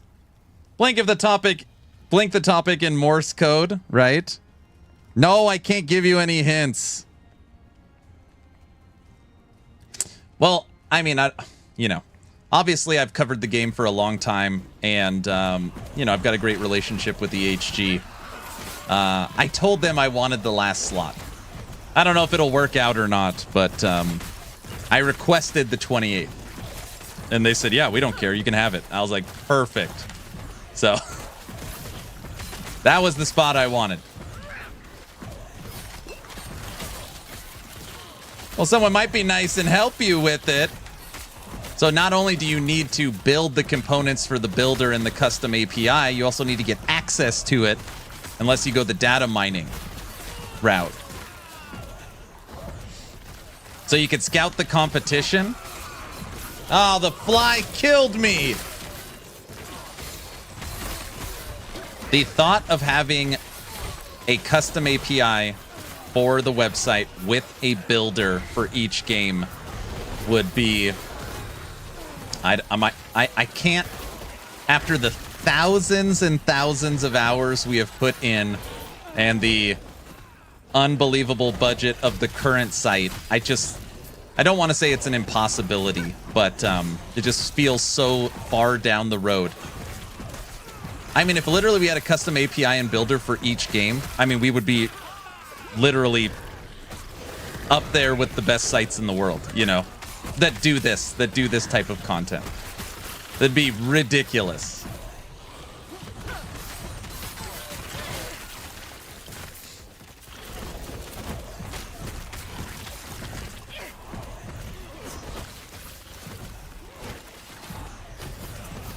I would bet that EHG would give me their API. I mean, I don't know. I would have to ask him. I want a piece of you. I want the whole thing. Oh! All you have to do is create your own game so you don't need to pay for the API. I have literally no desire to make an action RPG. None. None.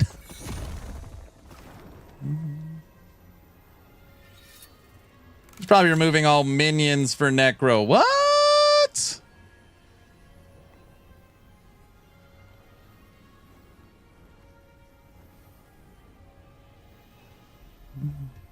Oh, I didn't stand up. Damn it. All right, if the computer turns off, it's because it's all messed up right now. Oh.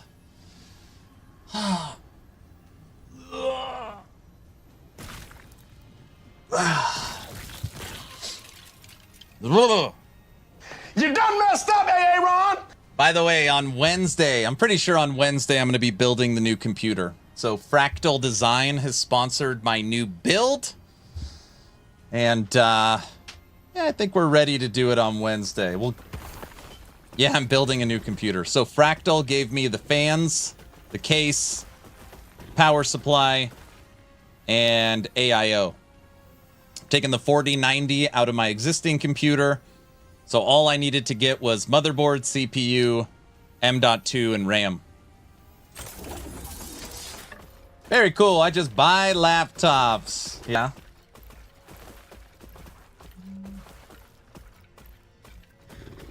Burkan, thanks for welcome. Thanks for the membership. Man, thank you so much. Clip the grunt sounds for the new blurps. No. What about the fourth monitor here? Let me see if I can get you guys a picture. So I've been backing up my PC. Yesterday I cleared 300 gigs off of my computer. Also in my new studio. Here, I literally just deleted this image. I'll bring it back for everyone to see. If you're wondering why my left side of my face is so illuminated, it is because the new studio, this is literally right next to me. I've got a window.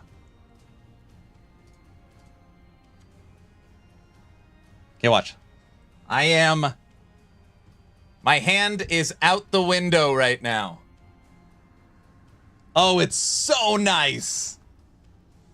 That counts as touching grass, I think. I know from experience, dude. You know what I mean? No, you don't. No, you don't. But you can imagine what it would be like if I did, huh? Huh? All right, let me see. Where's the picture of the studio setup?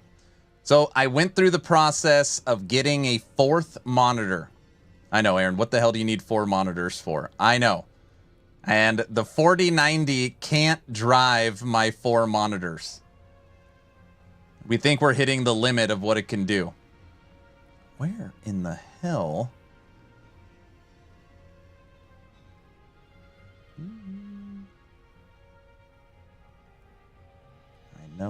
There it is.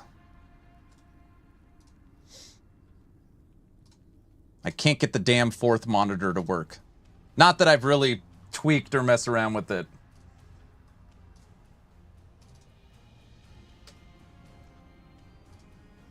Just get another 4090. Yeah, that's what I should do. Just snag one more 4090.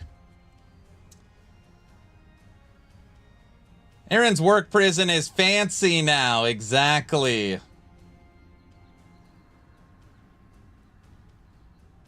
What build were you playing for 750 corruption? Golemancer, what I'm playing right now. But I was like, that requires like ultra focus. Nice hat collection? Yeah. So I set up the fourth monitor here. So it's quad. It's 4 32-inch monitors. It's 4 32-inch monitors. Hey, there's the parts for the new computer. What's in the jar? Rogue energy? Or their hydration?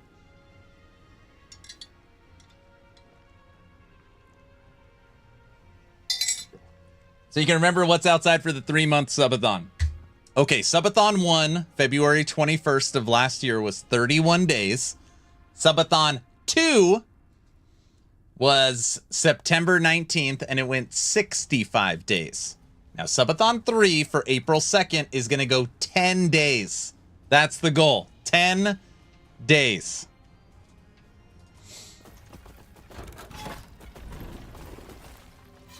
So I have 4 32-inch monitors. My center monitor is a curved 32-inch 4K 240 hertz QD OLED, the new Alienware monitor. Have a good one, Exatheus. Yeah, 10 days. 10, he says. Yeah, 31 days, 65 days, 10 days. That's the plan. 3 months. It's not going 3 months. 1.6 million views on the LE trailer. Holy smokes. Oh, it's cooking. It's up 100,000 since my last video. New to LE and your videos are amazing. Loving my spell blade progression. Nice. I'm glad you're having fun. Welcome. Now that you're following here, type in exclamation point giveaway. A 97-day subathon. You guys are out of your mind. Are there any Holy Meteor builds? I keep getting the shrine and want to shoot them myself. No, it's only for the shrine. I don't think. Fire and lightning? I don't think. Can you even make a Holy Meteor? I don't know. I don't think so. Your fate is 90 days. Sooner the better. It's not.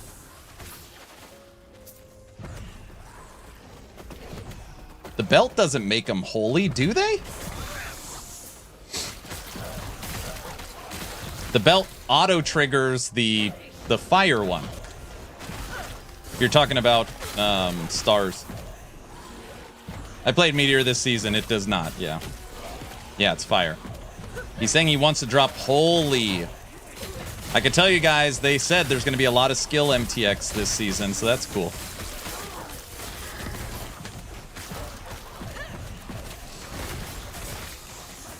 Now ask the devs to put holy in. We need to.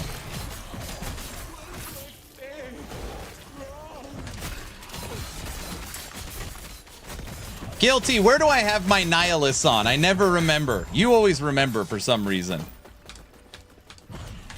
Where did I put that?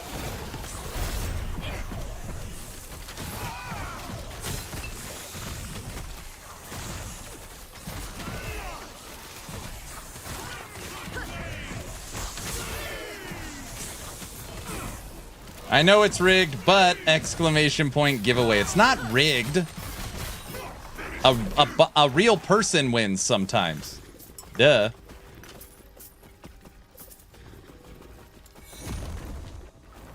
Sort your tabs. No, I don't want to.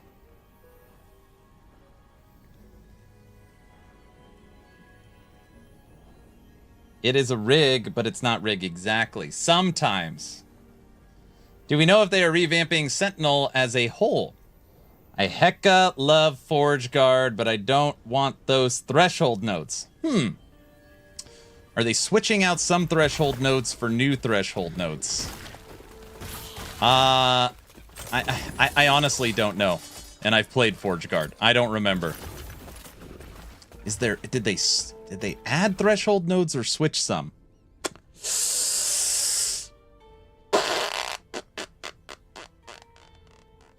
I don't know.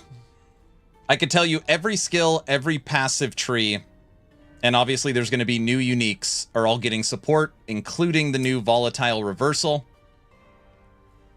And it's going to feel so fresh and so clean. I don't know if that helps. Oh, I don't have the Void Portal on anymore. Sorry, everybody. 50,000 channel points have been put in for the Void Portal. Luckily, the minions guard it, or block it. You can't see it. I have to drop for a meeting. Have a great rest of your stream. Infernal Odin, feel free to message me if you got website stuff. Have a good one. Is the slow aura from shrines a skill?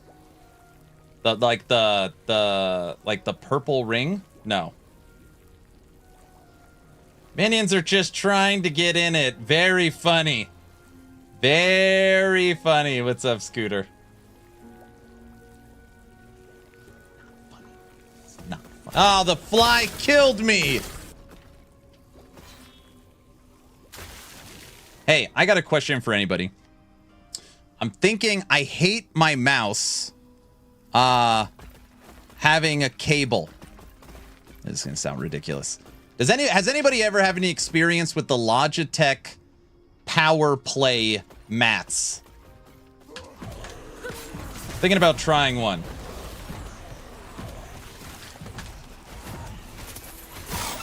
Where it wirelessly charges your mouse. Anybody ever use one of those? What did Mung say?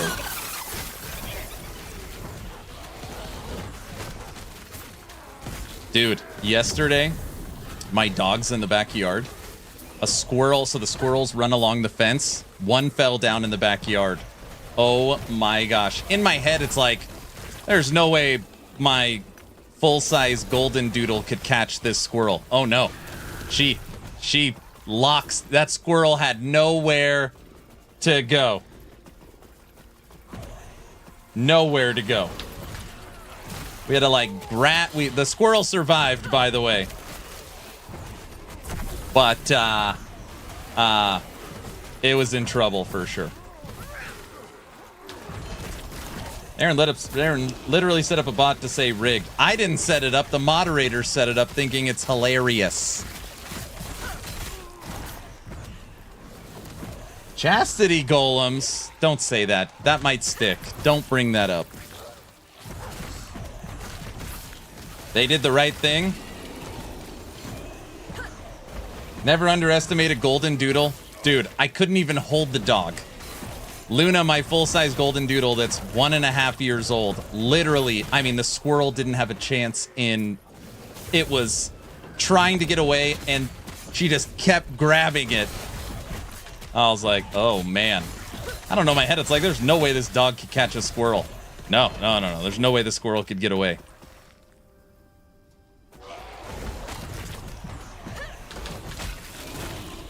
Oh, yeah, we saved its life. We saved the squirrel's life. It's alive and well. And then the dog stayed outside for 2 hours trying to find it. Will the new Heatseeker skill be one you can play early to end game? No. Heatseeker is locked to Marksman. And you have to get halfway past the passive tree to unlock it. So it is not an early leveling skill.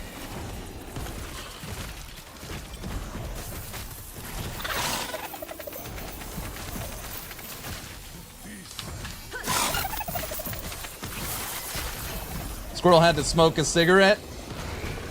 Dude, there was 2 squirrels running along the fence. Dog hit the fence, one fell down. Oh, if we didn't intervene, it was like no chance.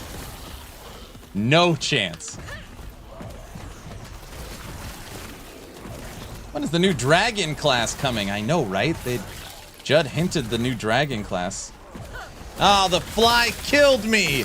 IGN, I had to play for hours before I got to try the new content. For what?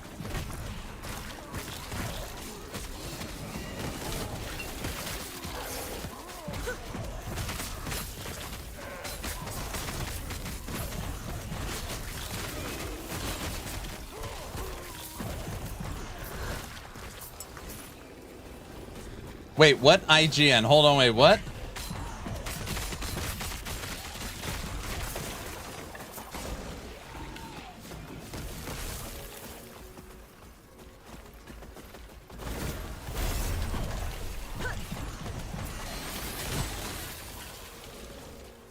I just am just a terrible streamer. I don't know how I don't have, like, !site or ARPG as a link to my website. I'm just not good. It's actionrpg.com. I'll link it right now. I've just been busy. Yeah. We'll just make an excuse. I'm busy. Today I had to talk to Ghazzy, and then I had to raise kids. You know, it just terrible. It's just one thing after another. And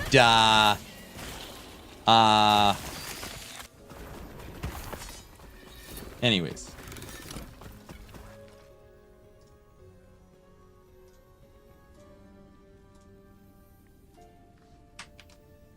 It's pretty easy to remember. ActionRPG, one word, .com. And if anybody wants me to start singing, just let me know. Stop with the excuses and add it. Oh, brother. Sounds like my wife, you know. Not that there's anything wrong with that. Oh, boo-hoo! Let me play a sad song for you on the world's smallest violin.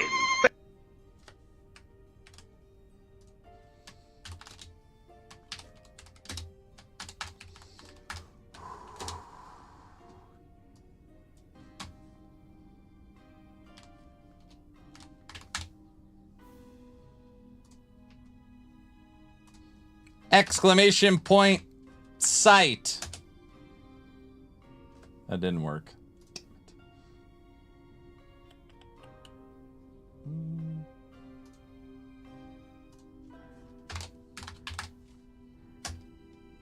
Ha!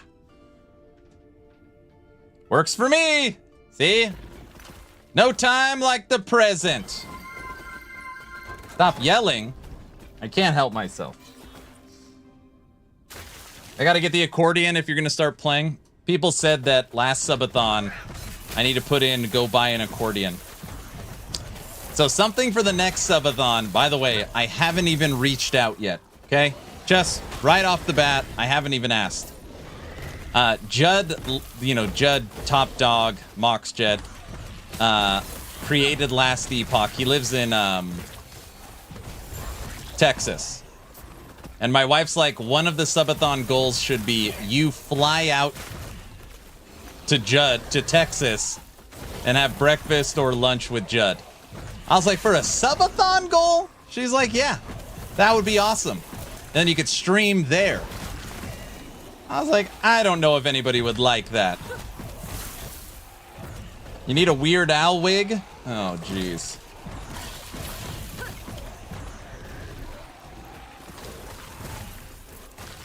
It'll be so nice. Do it. You guys think that's a good idea? Hello. Nice website bookmarked. Thank you so much. Thanks, guys.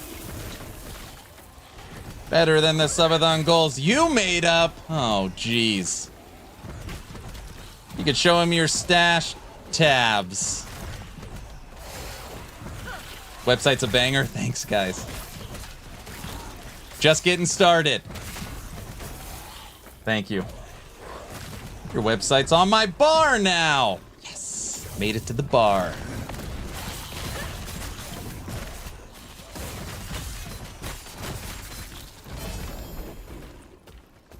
A ladle. I can't wait for the wifey to hit auto sort on all his stash tabs. Oh my gosh. Aaron, who's the streamer and where's Aaron? Are you talking about because I shaved a couple days ago? That's old news. I realized when I looked at Season 2 trailer, the Exiled Mages cages look different. I don't know what you're talking about. I cannot confirm nor deny any update to Exiled Mages, other than what Mike said on a Friday stream that Echo has a special Exile Mage thing, and there was a lot of them in the picture. Yes, you do. Pretty sure he lives in San Antonio, and that's where I come to say hi. He does live in San Antonio. Okay. So reaching out to Judd to say, hey, if we hit this subathon goal, I'm going to fly out to San Antonio, and we're going to have breakfast, lunch, dinners, hang out together on stream. You think I should pull the trigger on that request?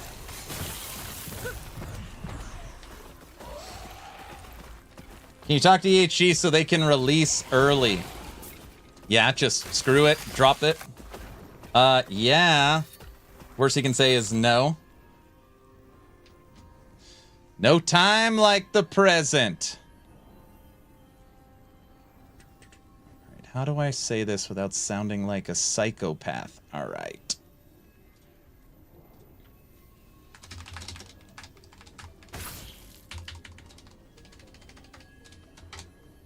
I have a request.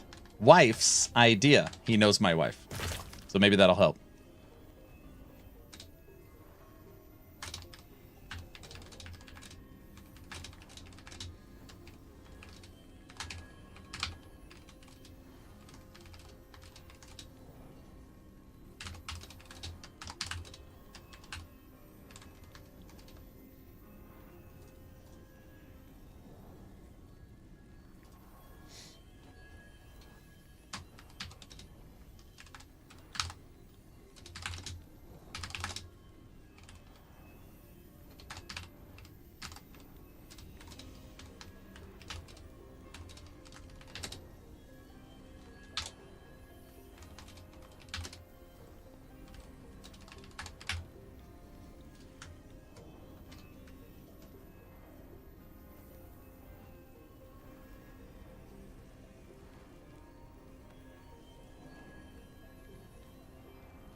All right, I asked.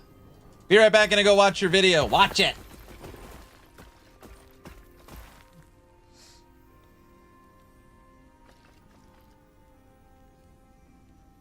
Yeah, give it a shot. Worst thing you do is get a restraining order. All right, asked.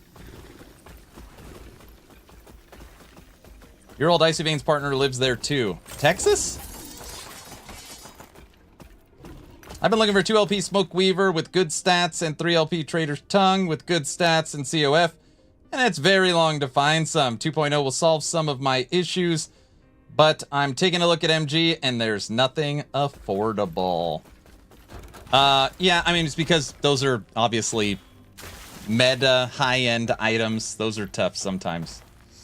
Back, what's up, Giant? Blame the community, of course. We are mad after all. Well, of course, that's what I said.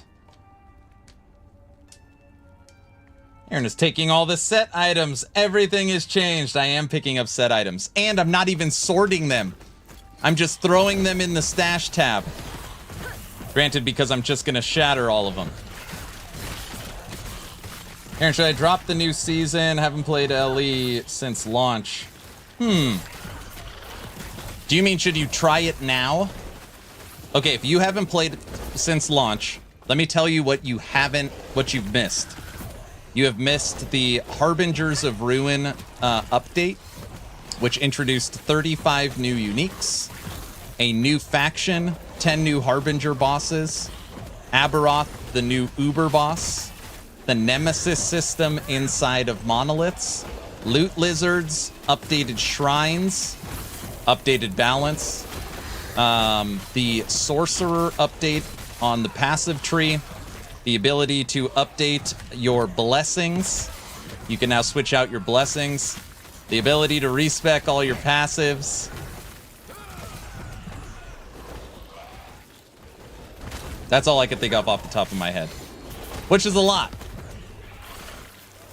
And what you're about to get in 3 weeks is the update to the Sentinel, the complete overhaul of the Monolith of Fate, the new procedural side zones, the ability to play endgame your way, the new marksman skill, Heartseeker, over 25 new uniques, new bosses, new enemies, quality of life improvements like all of your shards and keys and woven echoes going automatically into your storage without having to hit transfer, UI scaling, engine upgrade, just champion affixes, just a couple of little things here and there.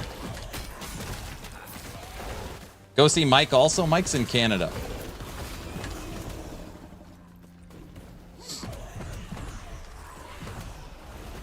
Okay, I get it. I'll play.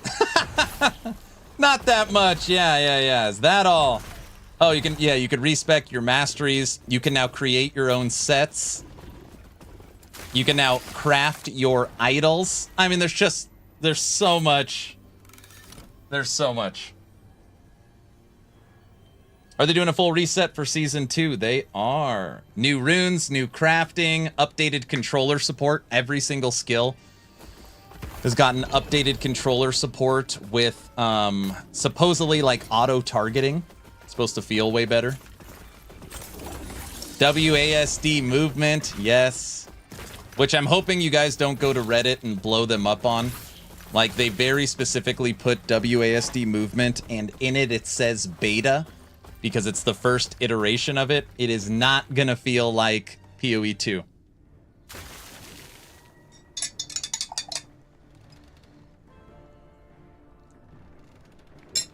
Tons of new cosmetics, including new porter packs, and tons of skill MTX. Finally be able to change how your skills look. I mean, it's a massive season. It is a massive season. Overreacting on Reddit. No, we don't do that. I'm telling you, watch. It's going to drop, and it's going to be literally one of the first Reddit threads is going to be like, WASD movement sucks in last Epoch. Why don't they do it like PoE? And 1,000 upvotes, like...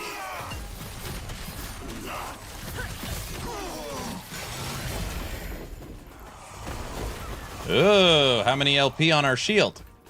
2. Nope. 5 to all attributes. Frailty. Crit. Melee crit. PoE 2 was designed around WAC movement. Correct. Oh, new Twitch drops? Yep.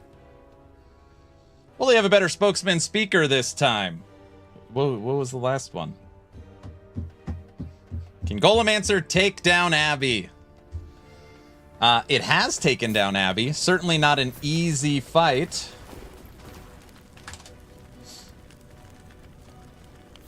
It was you? Get over here. ActionRPG.com. Last Epoch. Acolyte. Necromancer. Golemancer.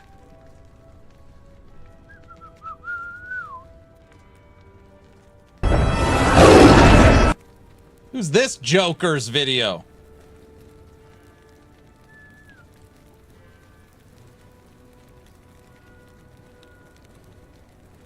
Aberoth with Golemancer. Not an easy fight. I've killed him once with Golemancer. That was a very proud moment. He's dead.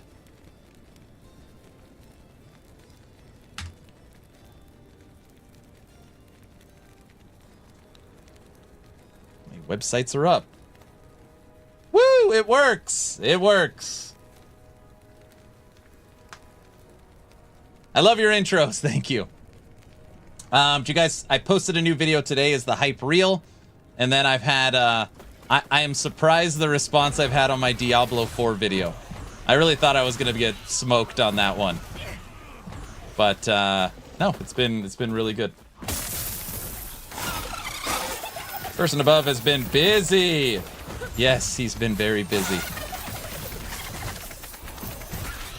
If you want a dual-wielding warrior type, what should I play? Dual-wielding specifically, Blade Dancer, probably. If you're talking melee, if you're just talking straight melee, Void Knight. But Void Knight uses two-handed. So dual-wielding specifically, probably Blade Dancer. It's nice to have Ghazzy to get questions to ask EHG from the Maxroll LE team. Too bad Maxroll didn't have a podcast their own team has been on. I thought they did the Maxroll podcast. I thought that was the first one. Right?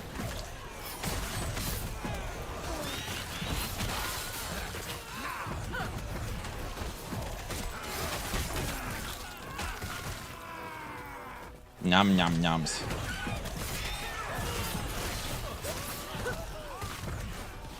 I think you have used the everything will change clip for season 2 like 5 times now. I couldn't figure out what to use. I was also like very against the clock today on today's video. Because Ghazzy is like, when are you coming on? When are you coming on? I was like, I had to take my kids, you know, he asked me this morning, which is fine. I'm glad he did. You know, I'm not mad. But I was like, I had to take my kids to school, then they forgot their computer, so I had to go back to school. And then I had to make the video and get the, I was just so busy this morning. Sentinel can dual wield. May not be the best, but you can do it. Yeah, when people ask me, I want a melee bruiser, I always say Void Knight. But if dual wielding is very specific, you know, dual wielding daggers on Blade Dancer is a good one. And I think Primalist in the future will have that Barbarian, maybe even dual wielding two-handers. That's gotta be in the future. I feel very strongly that's in the future, and I don't know when. Next season, my main aim is going to be to kill the Pinnacle boss. I feel bad I have done so already, but I feel the game additions in season 2 will help the grind feel great. There you go. Off to work. Rest of the good stream, and we'll keep waiting for April 2nd. See ya. Have a good one. Daggers, where are they coming from? Don't be dumb. Hey, everyone. I hope you're doing great. What's up? Who's that? Varus? Hello. Oh, yeah, you could use swipe. Man, we are so close to update. I wish EHG would just be like, all right, you can't show anything, but you could talk about everything. Come on, give me that.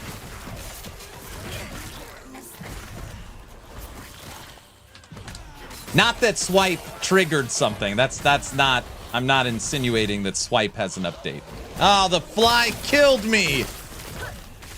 Expectations for Sentinel rework, specifically Forge Guard.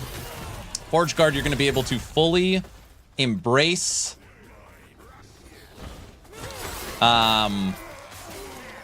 Javazon. Any Javazon fans from D2? You're going to be able to hold a two-handed weapon and a shield. It's ridiculous. It'll be for sure, whether it's good or not, everyone's going to play it. So, like, if you're talking about what the big things are, Forge Guard, two-handed weapon and a shield, and Marksman's new skill, Heartseeker. Sure. What? Ghazzy's notes on patch notes were interesting. I can see how more time takes it much easier to create. Oh, yeah. Having the patch notes easier for content creators, for sure. And I do think, like, think about for a second PoE 2. I'm not kidding. For a week, people were theory crafting builds off leaked information. I mean, you had people watching, 1,000 people watching, like, theorizing the most ridiculous stuff. And they didn't even know half the info. Yep, I'm going Heartseeker. I just think it's fun. I'm not even telling you Heartseeker's like this broken, insane skill. I just think it's fun playing something new. So I plan on going Heartseeker.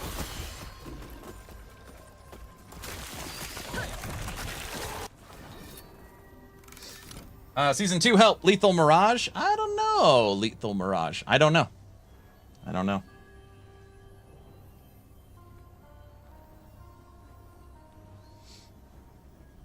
Swipe is going to be OP confirmed. That's not what I said. I haven't even played Primalist. I've only played Sentinel and Marksman. That's not what I said. Guys are monsters, dude. What's a fun leveling build for Marksman until you can unlock Heartseeker? I like using Cinder Strike. There's so much fire support early on. I like using Cinder Strike. Do you think there could be a Thorn Shield Manifest Armor synergy with two-handed shield Forge Guard?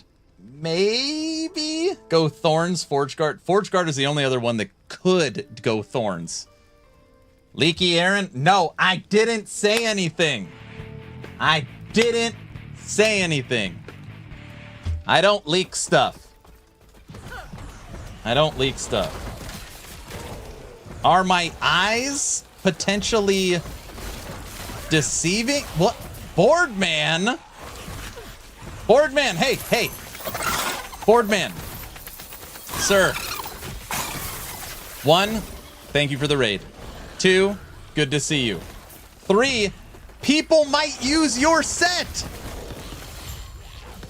If you guys don't know, Boardman has his own set in the game. I think he's the only creator that has his own set. He paid for 3 unique items, which they turned into a set.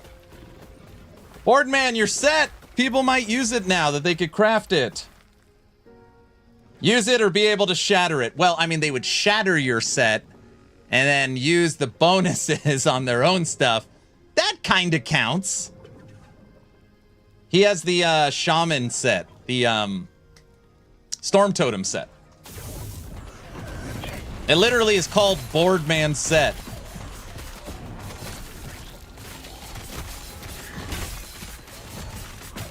The Primalist set. Boardman, how have you been? You got some time away from work for season 2?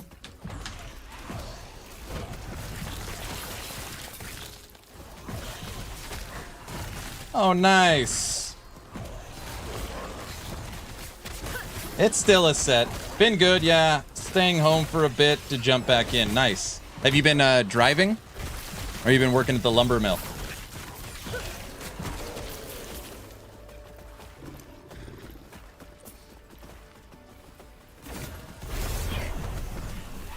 Driving all over?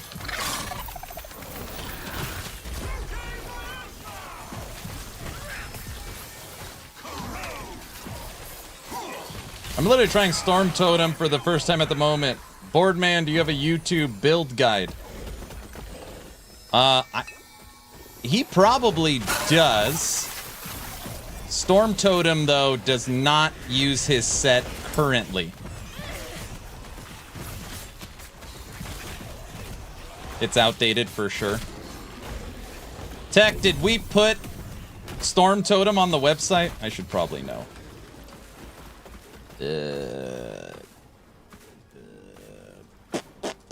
Last Epoch.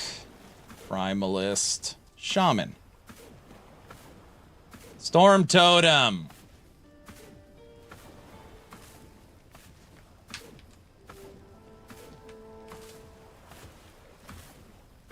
Hey, we got one. Storm Totem's outdated. You can have 2 Storm Totems. It will scale well enough. What the hell's shooting?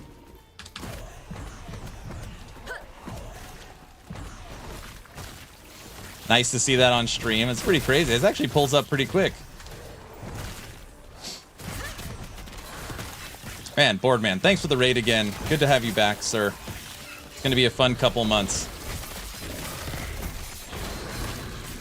If you guys don't know, Boardman is an OG to LE. His channel is strictly Last Epoch. And, yeah, he's a wealth of knowledge on the game. I hope this Heartseeker redeems Marksman. Trying Marksman this season was such a disappointment. Well, I brought that up in the chat with Ghazzy. I've always disliked that the best way to play Marksman is through Blast Knife. Oh, just... I don't know. I remember one time I was playing Marksman and the community's like, I can't believe you're using a bow. And I was like, oh, that is such a horrible feeling. Why are you using a bow? Kill the lizards.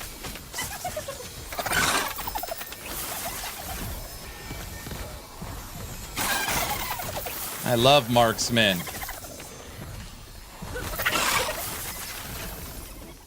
Where's the other lizards? Come here, lizards.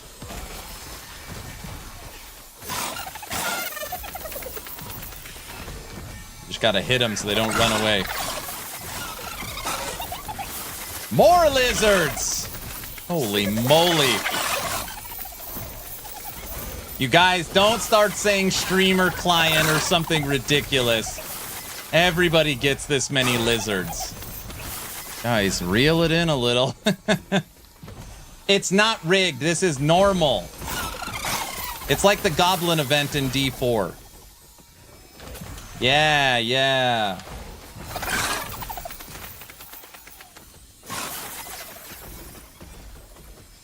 Yeah, I do. See?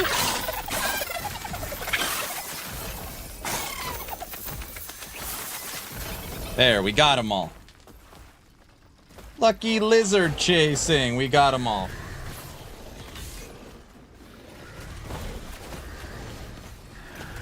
Oh, now our inventory is going to be full 100 times clicking on shards.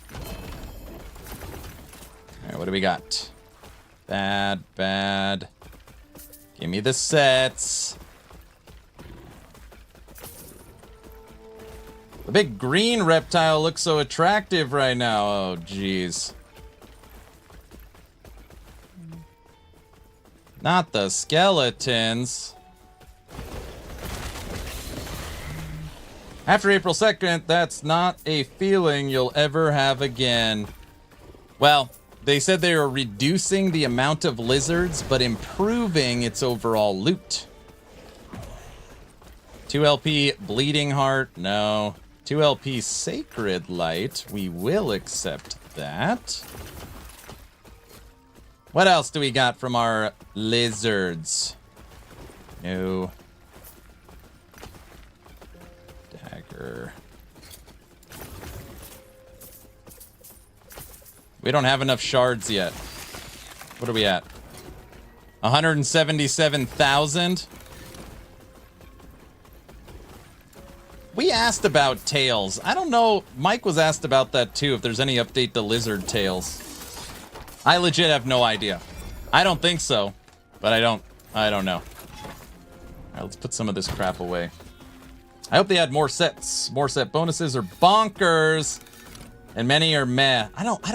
I do want them to add more sets, but I don't want bonkers sets. Here, Boardman, look, get it? Boardman's plank, Boardman, a piece of wood, plank. You guys get it. See? There it is. His weapon.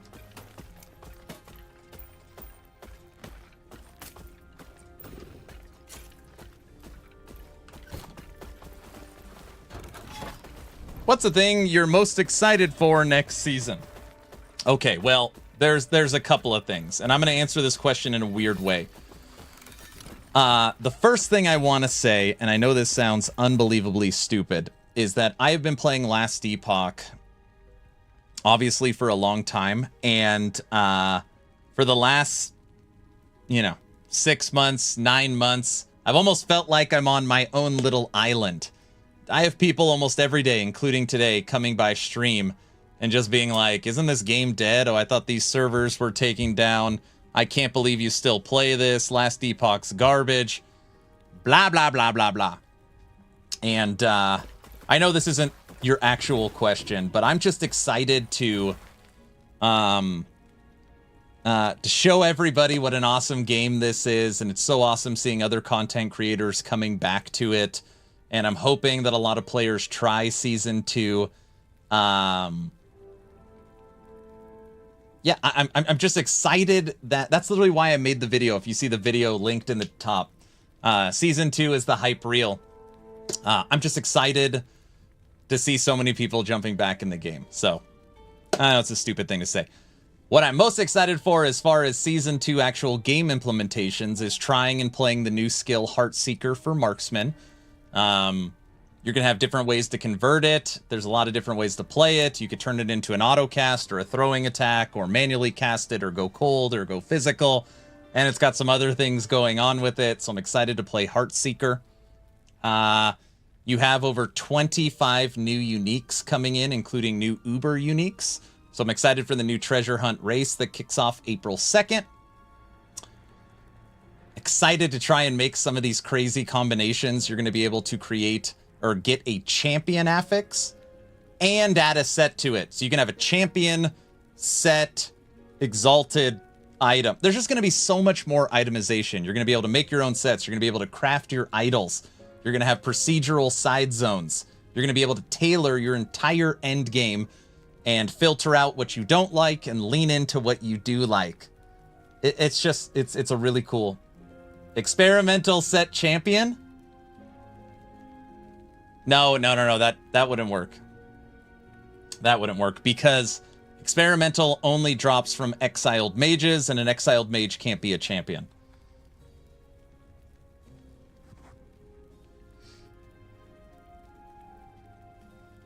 Is there any reason to go seasonal yet? EHG basically said you can go legacy or season. So, you can use the glyph, though. You can't craft a champion affix. The item has to drop, and you can't craft an exalted item or a experimental item, so you can't do that. You can make you can make a experimental set or a champion set, but you can't make an experimental champion set. I just wish there was some skill like Righteous Fire and Ellie. That's so funny. We were just playing Righteous Fire at the beginning of stream.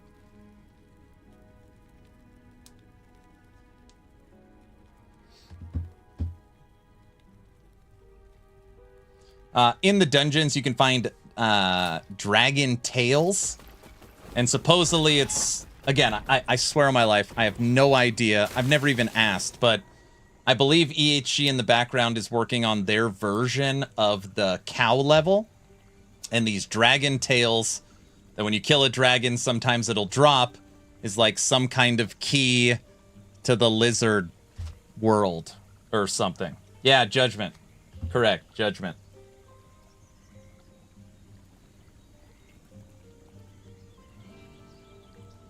Experimental will be really good to make sets on because you can guarantee the seal and you'll have an open affix. Correct. I have no idea. Stares with doubt. I don't. You guys don't understand. When I say things out loud, if I did know, I'd be breaking NDA and be in trouble. So anytime I'm like, I don't know, here's my guess. I don't know.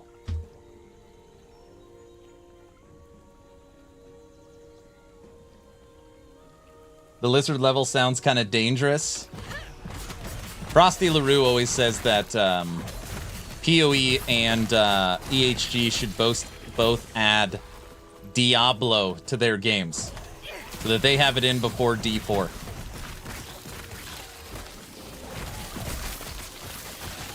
What I do know is that your golems are huge. That's what she said. That's true.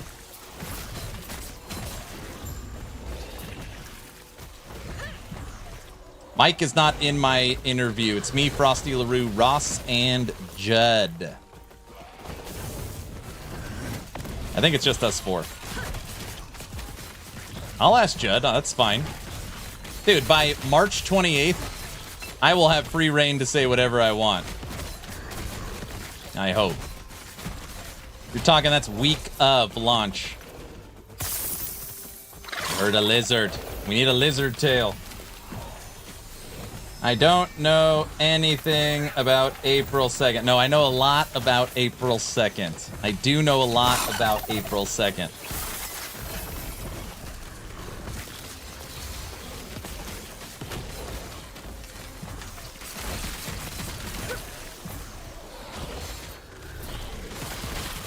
I don't know anything beyond April 2nd is what I'm trying to say.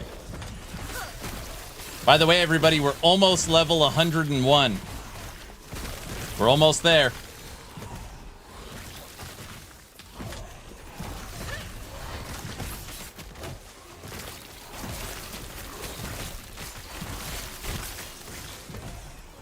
101 streamer client. Yep.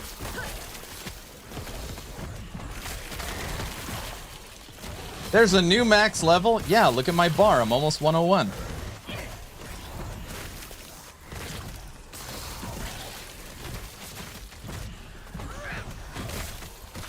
Thank you for the follow. Now that you're following, type in !giveaway.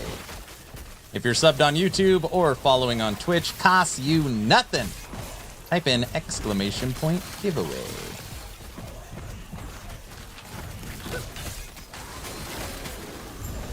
All right, I should probably clarify. You cannot go past level 100, but there's, for whatever weird reason, they let your experience bar still go up after 100.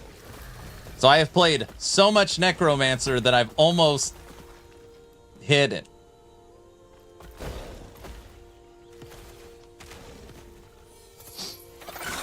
Is the LE campaign bugged? No. Why? Are you at a spot you don't know where to go?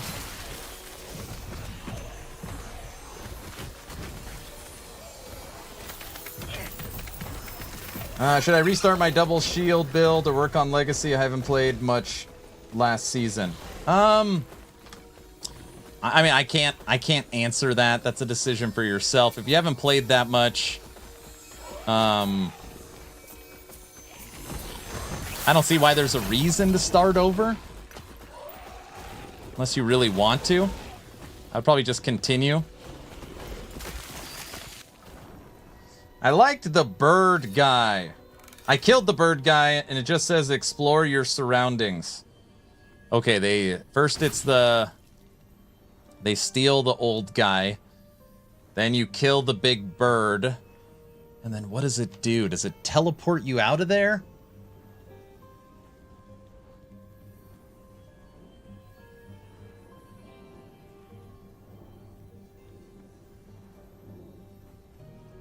First main boss, go left.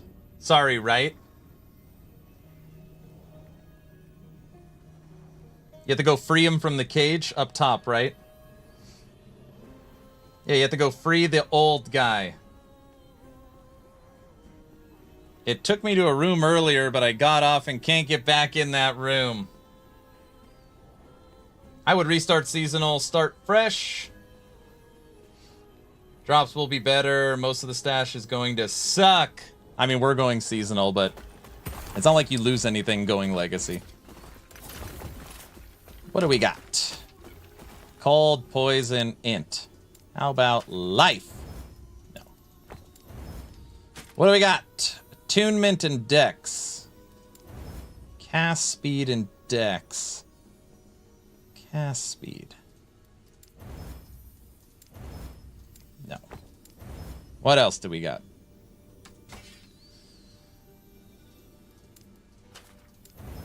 Melee cold. All right, we'll shuffle those around.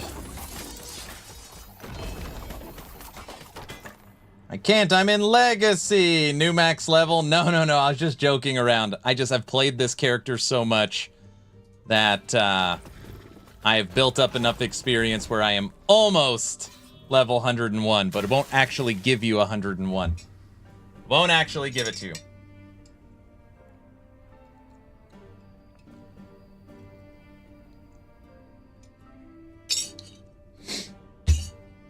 All right, I'm sitting down. Ugh.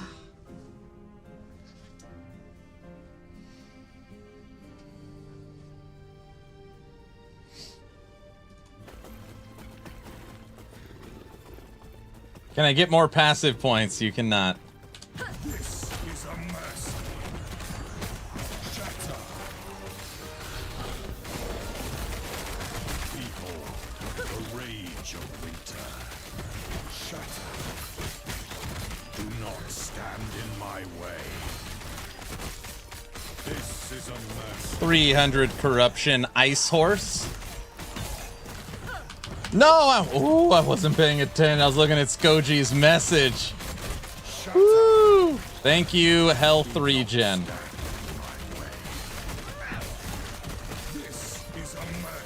Oh my gosh. Right now my health regen is 802.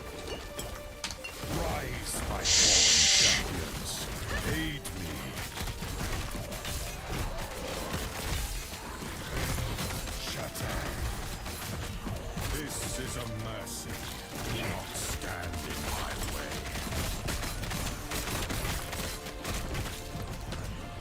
I die to this boss more than Lagon. Always when he charges away in the storm. The storm, you die fast.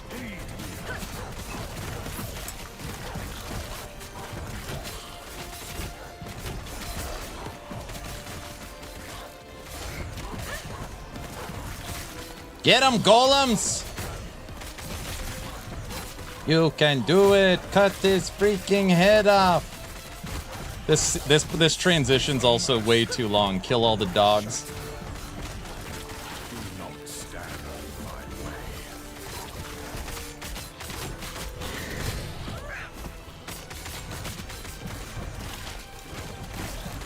You are dead. This is a mess. I did what I must to protect my people. Your golems are protecting you. Well, duh. Oh, you got another champion you want to fight, eh? Where the hell's he going? He just ran into the corner. Unbelievable. Oh my.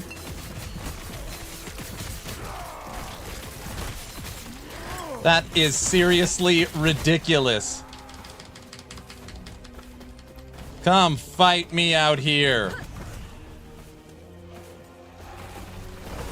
There we go. That's better. So far, no minions have died.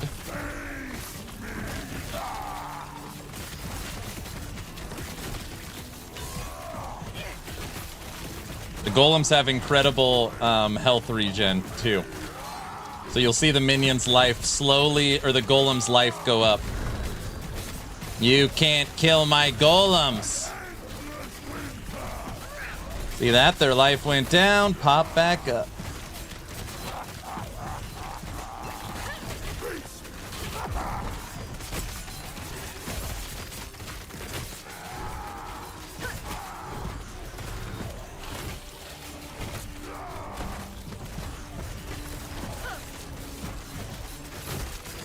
Wipe yourself off, man.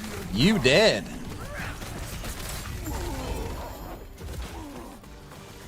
I made a new rogue. Nice. That's awesome. What do we got? Perfectly rolled physical res. Armor. I don't even know what our physical res is. Oh, we definitely need physical res.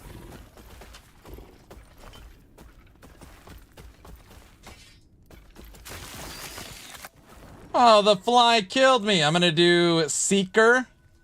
It's just know it, you can only play it marksman only, just FYI. Why don't we run that back? Oh no, the fly killed me. All right, let's try it again.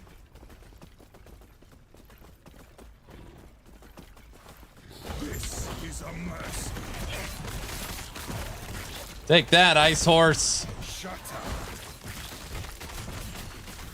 Yeah, I'm excited to see what EHG gives Ghazzy for his stream on Friday. They got to give him something. This is a mess. The Max Roll stream literally had the Uber Uniques, idle crafting, and the breakdown for set crafting. Like they gave that stream a lot. This is a mess. Shut up. Rise, my fallen. I was surprised how much were revealed in the Max Roll stream. I concur. Like, what? Whoa. This is a mercy. Shut up. Do not stand in my way. Come, sons of Art. Lead me. They gotta be saving something big for you. I can't talk about what's on my stream. I haven't even told Frosty, by the way. Because I don't know, they swore me to secrecy, so I was like, I ain't saying anything.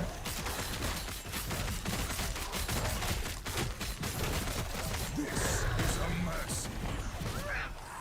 Ghazzy gets a thanks for coming. No. What I must. Guys. You again? We just handled you. Why does he run to the corner like that? I don't remember that.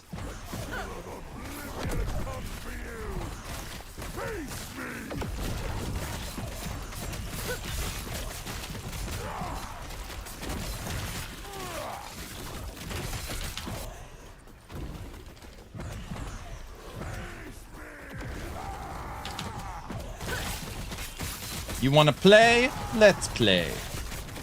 Get him, golems! Punch him! Easier to kill you in the corner. Correct. That is a factual statement.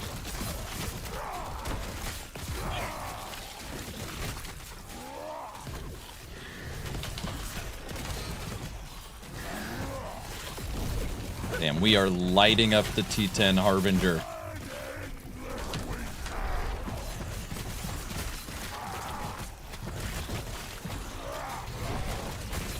Actually, out of every Harbinger, this is the one I have fought the most, because this is the one we grinded for Raptor Pack.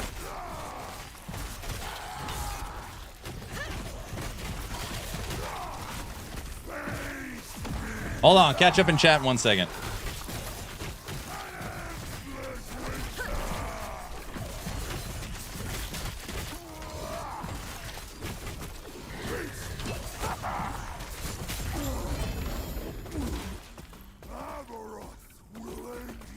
Almost a perfect increased armor. 4 to Warcry. Perfect health. We could throw that one in an egg. Not asking for spoilers, just curious how many things you're excited for. Wait. Is there anything you are excited to really talk about on your big stream? Is there anything I'm really excited about? Well, I mean, this isn't a spoiler. I think what I'm most excited about for my stream is that likely by the time we're at my stream, we could probably discuss anything. I hope so. That's not confirmed, but I would guess that you're 5 days out, so like everything's on the table. Right now, they're still, you know, even talking to Ghazzy, it's we can't discuss X, Y, or Z, you know? Aaron is hiding something for sure. What? No, I'm not. I'm not hiding anything. I'm not hiding anything.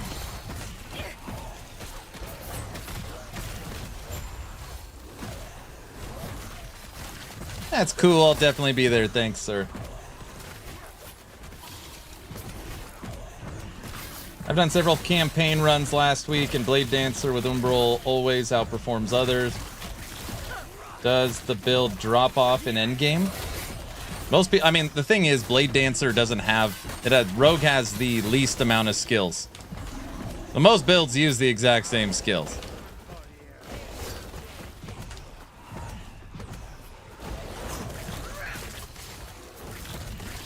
So patch notes on your stream, that would be sweet. That would be sweet.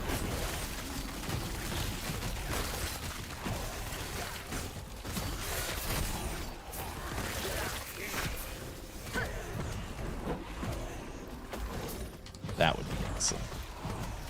We're going to do a 24-hour stream reading all the patch notes, so it's funny. Last time I said, once the patch notes drop, we are going to stream until I read them all. And I gave up at like, what, 7 hours? I was like, my throat hurts. I can't read anymore, and we gave up. I will never say that again.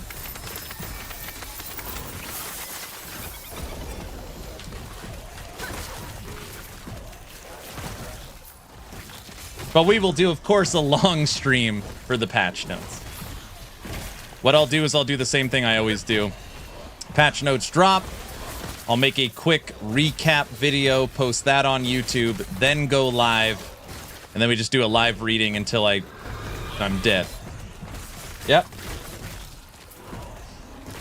There's 3 things I want. 1, Weaver faction tree. 2, Heartseeker skill tree. And 3, Reforge set item tooltips. Ooh. What you guys want is to see idle crafting affixes.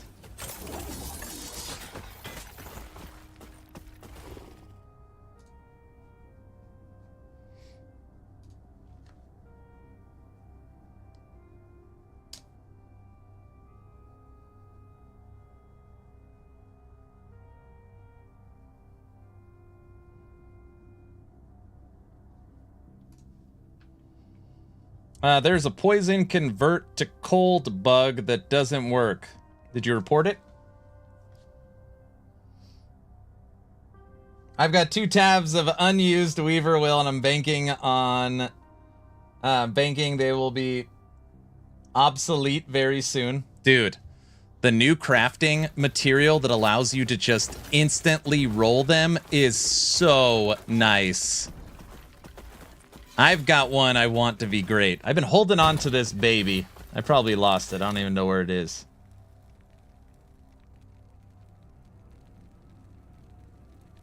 Oh, I really don't know where it is. Did I put it up for sale? Maybe it's on a character.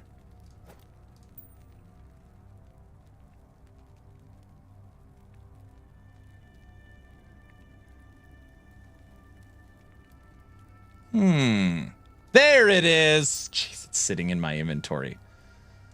As you can see, this does not have a COF or an MG tag on it. This was found on the ground. Correct. I found a 24 Weaver's Will. 24. That would mean at bare minimum, this will add quad T6 affixes. Or 2 T7 with 2 T5s. Rigged? What do you mean rigged? I've never seen a 24. Maybe in the shop for like a gazillion dollars. Yeah, but I found a 24.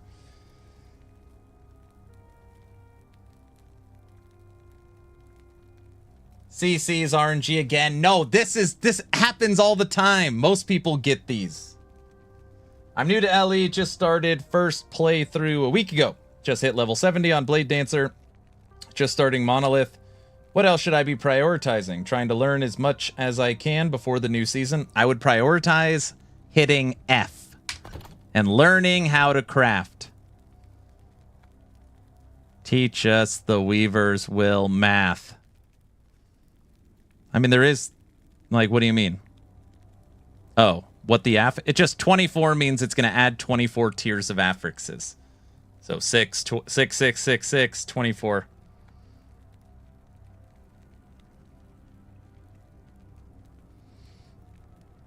No crap, I saw some really cheap ones. High Weaver Wills items at the start of 1-1. Same with insane listed Nemesis items.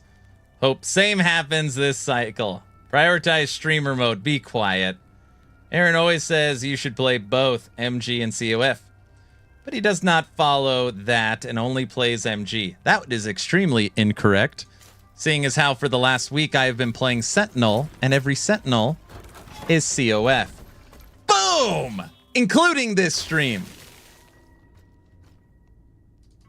Does that count?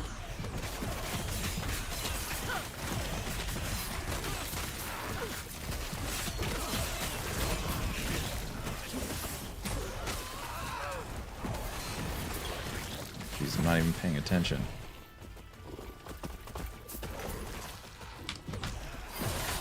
I mean, if I was just playing last Epoch, right? Like, you know, first playthrough, first character. I would really want to understand crafting. That would be like number one. Crafting is not only very important, but it is also fun. It's almost like its own endgame system. Crafting in Last Epoch, it's fun to do. It's easy to learn. Once I got crafting down, I would probably want to have a good, well, I guess it's kind of one and the same. Like understanding scaling tags. So when you're looking at your tooltips, like how to actually make Skeleton Mage stronger.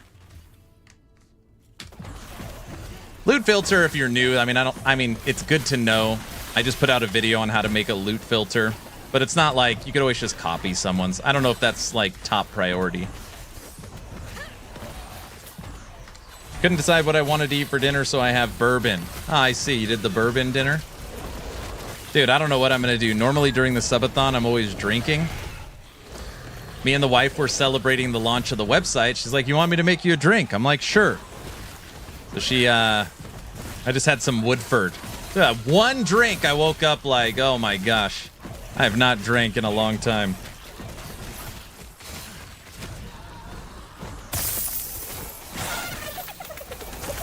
I usually follow the guides, but my DPS is never high. Is that because of gear and crafting is lacking in my end? I mean, if you are not crafting and not getting endgame gear, I would say yes, but I would have to actually see your character. What's cool about Last Epoch is, one, you're crafting on the fly. So I always put this in my tips and tricks video that I put out before these updates for new players. We are kind of conditioned, if you've played this genre for a long time, to pick up everything on the ground, and then you go to the NPC and sell it. And you pick up everything on the ground, you go to the NPC and sell it. You should almost never be interacting with NPCs in this game. You should also almost never be in town. So when you're forging and crafting, you're literally doing it immediately. You're doing it immediately.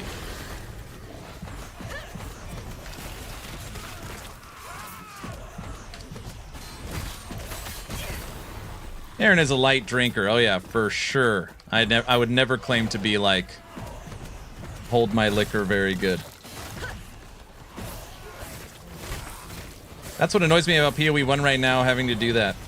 Season comes out April 2nd, so we're about 3 weeks away.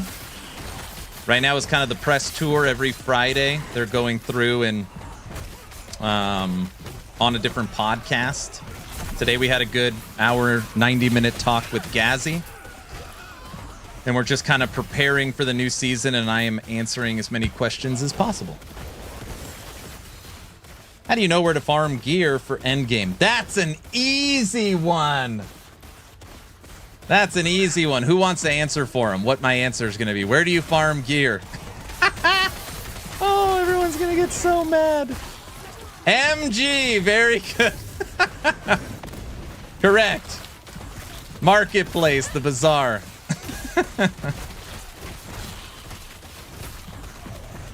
No, you don't have to do that. But each boss has targetable uniques. Obviously, if you're playing COF, you can target farm with certain prophecies. MG is Aaron's addiction. I swear to it, Tara. Loot filter is really easy to use. Most simple thing is to hide rarities. Correct. That's coming from someone that knows the game and has played a lot. It's not that simple when you're brand new. Yeah. Nah, solo, self-found, and monoliths. Yeah, I know. So each monolith has a certain boss. Each boss has certain drops. Including Shade of Orbis. You can target farm it in prophecies. You can also boost your corruption for better drops, or you could trade for the items you want in the Merchant's Guild. I do not know what the mastery respec will be. I do not know. They talked about, what, 500,000? I don't know. It's not going to be free. You're not going to be doing it on your first character. How long does it take to get fully leveled in the marketplace? I'm still level 9 and feel I've been playing a lot. You're level 9 here. Buy all uniques. Is that what you're talking about? Your faction rank is level 9?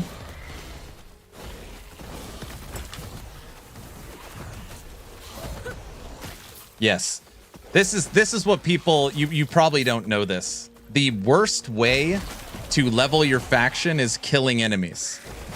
So just know that that is the slowest way to level your faction. The quickest way to level your faction is selling. And when I say selling, actually putting items for sale and buying. So interacting with the bazaar is how you level your faction. And then of course you level it slowly through killing enemies.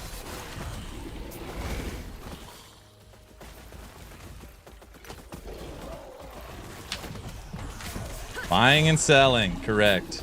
MG is to buy and sell, correct. And me, I can't do any buying or selling because I'm out of favor. I can't even interact with the system anymore.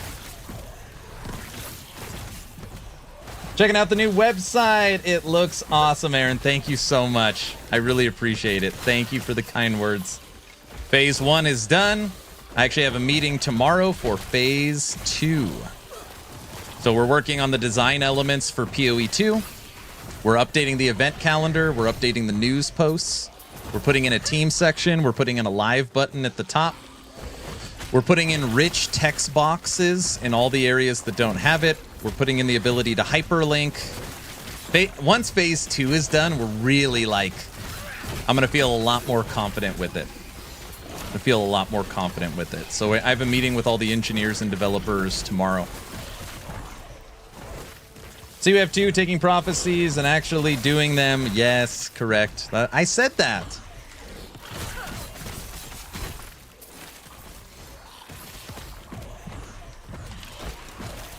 I saw you sandbagging your questions for the devs earlier with Ghazzy when asking you. Don't blame you. You need to keep those for your dev interviews. Well, it's hard because, when he's talking to all these other creators, of course they're going to have a ton of questions because, yeah, I've got a bunch of questions, but they're for my interview, but I wasn't sandbagging him. His questions and his interview is very simple. It is around balancing. And I actually gave him my honest advice and that was nobody, not a single interview, not a single stream, literally nobody has talked about nerfs. You don't know what's getting ripped apart. I would talk about that. And I get his point. He's got a very fair point. Only the 0.1% are going to care about nerfs. And it was just more nobody, that would be something that nobody knows. Oh boy, bye-bye Source. If I had to guess, I would say Ballista's going to get murdered. Storm Totem murdered. Frostclaw murdered. Dive Bomb. What else is out there? Glacier, Spark, all that stuff. But none of that has been confirmed anywhere.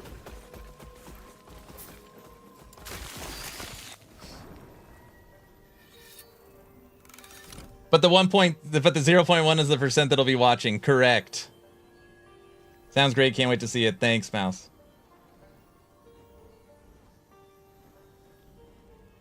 That's an interesting Paladin you got there, Necrotic Vibes. It's not a Paladin. On YouTube, the thumbnail says RF Paladin, which we were playing. The stream's been live for 4.5 hours. But then I got bored of playing it, so I went to Necro. But if you watch the beginning of the stream, we were on RF Paladin. Okay, now we're on RF Necromancer. EHG doesn't nerf hard usually. It's actually true. I hope minions get nerfed. Okay, let's talk for a second. What minions should probably be nerfed? Ballista. Falcon.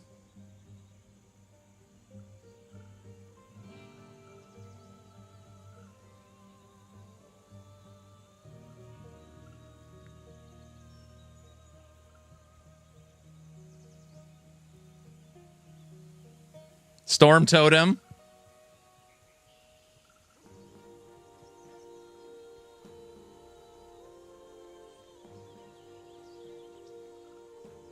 Nerf Bear. Bear is the worst companion. It's actually the worst minion in the whole game.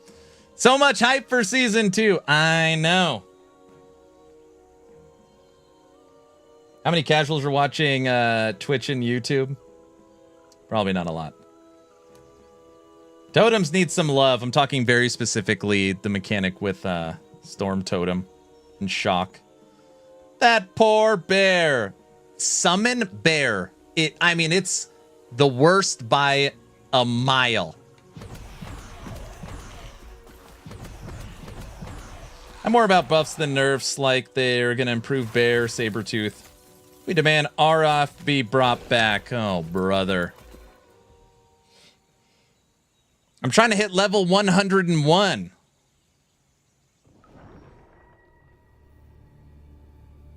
No offense to Hopper. Wraithlord? Oh, yeah, Wraithlord.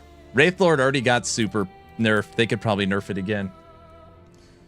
I mean, I know I haven't played them in, I don't know what. Look, we're in COF.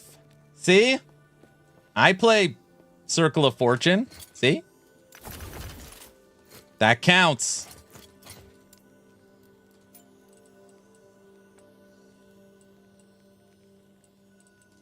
I'll even put on the purple cape. Look at that.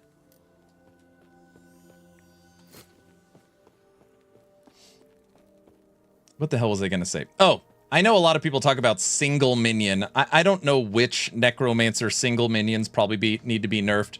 I hear Abomination is probably the best, followed by single Golem, then single Archmage. Those are probably in an okay spot. What the hell did I want to look at? Open this. Oh, we're too damn slow. Buff bees. Man, Sabretooth and Frenzy Totem have a lot of bugs, like the effect on Frenzy Totem that the Sabretooth ability doesn't work at all, and it's been that way for a while. Is Wraithlord still good? Yes, it is.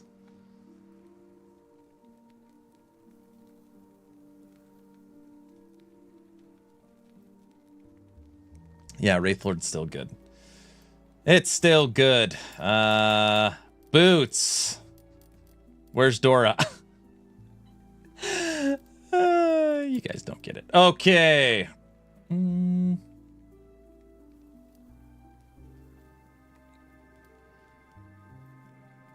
30% movement speed. We already have Void maxed. Vitality. Oh, that's going to be brutal.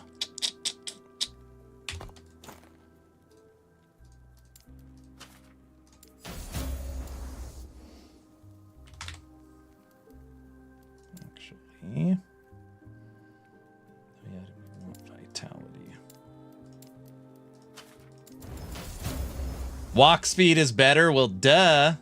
All right, perfectly rolled 30% movement speed and a perfectly rolled 18% movement speed on the implicit. This is as much movement speed as you can get on these damn boots. 48%. Probably going to feel the same. That's a little better. You are paid to laugh. Exactly. No one laughed. Everybody was laughing at that joke. Hey, can you explain why the new unique staff that gives plus to skeleton mages also has plus to minion lightning skills? I'm so confused.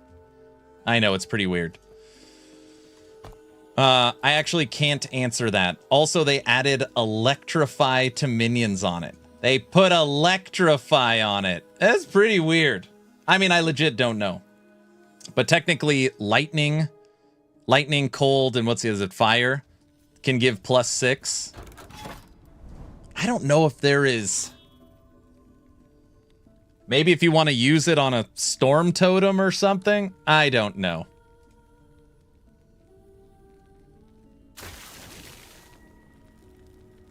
There's no... Hold on a second. Okay. Regular skeletons, first minion you unlock, cannot be lightning. Skeleton mages cannot be lightning. Golems have no lightning. Zombies have no lightning.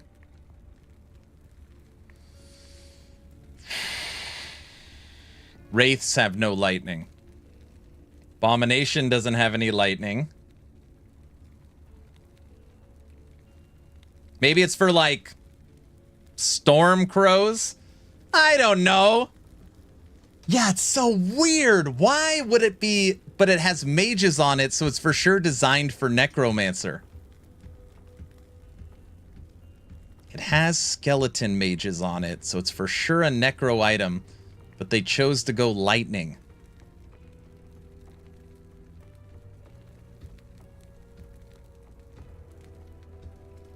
Ghazzy! Hey! Ghazzy!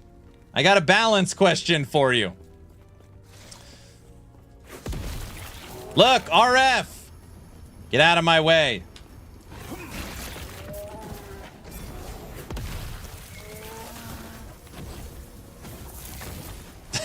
I got so bored of playing this. I literally went to Necro. See? I told you.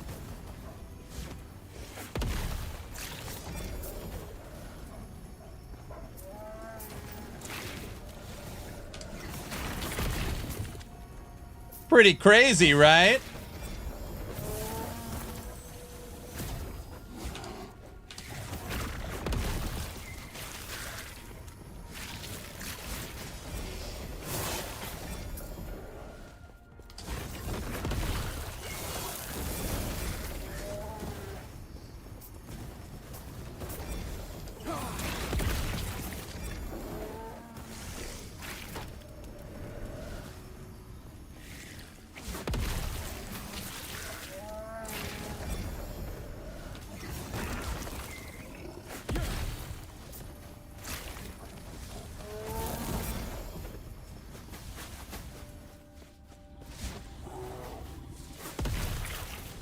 Stand down or die.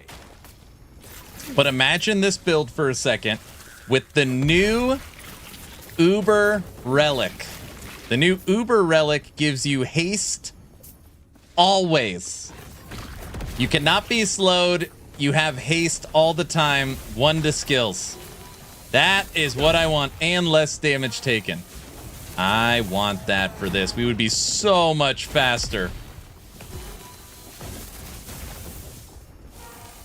And Frenzy.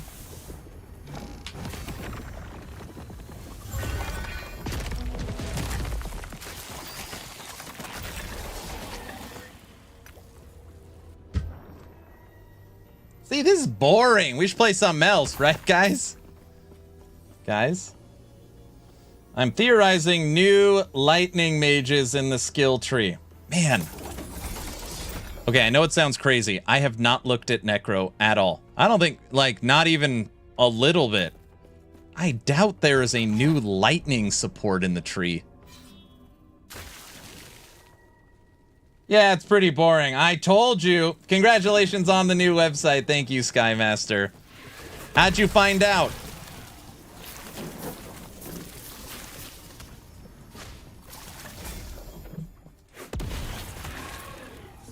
Stand down or die. I watched the video you talked about it. Thank you. I appreciate it. You know what's nice about this build, though? I can play it with one hand. Huh? Punch. Run.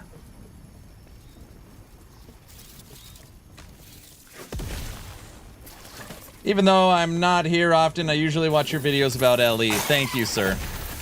Did you watch my Diablo 4 video? From, Sunday? That one has gotten the most attention. What is Diablo 4? D4 Poopy. Stonks really liked that video. Stand down or die. Who is D4? JK, yes I did. Okay.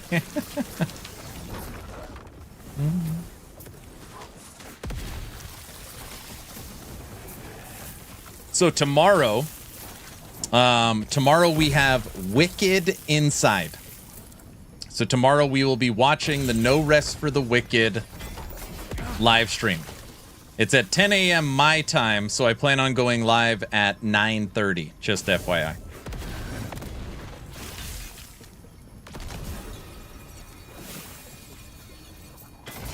Whoa! Prophecy fulfilled. I told you guys I love COF. See? Never seen that before.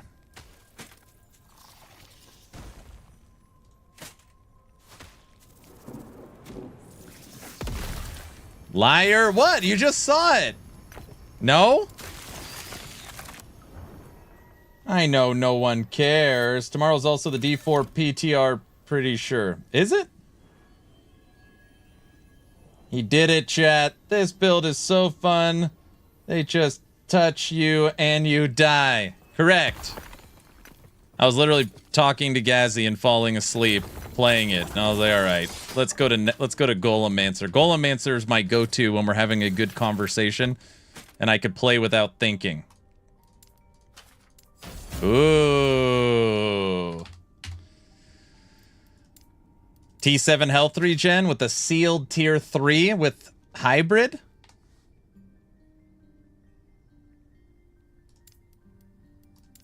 No.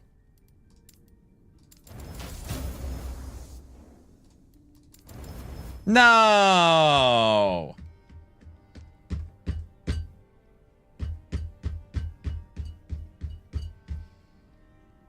Cast speed kills it. I mean, it's still T23. No. Bye-bye. Not good enough. All right, you need to be sealed. Holy crap, it sealed the tier 4. Okay. Speed is what we need.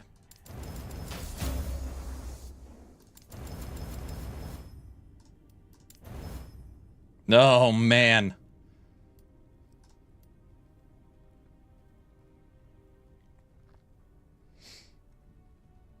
Still a good item? No, it's gone.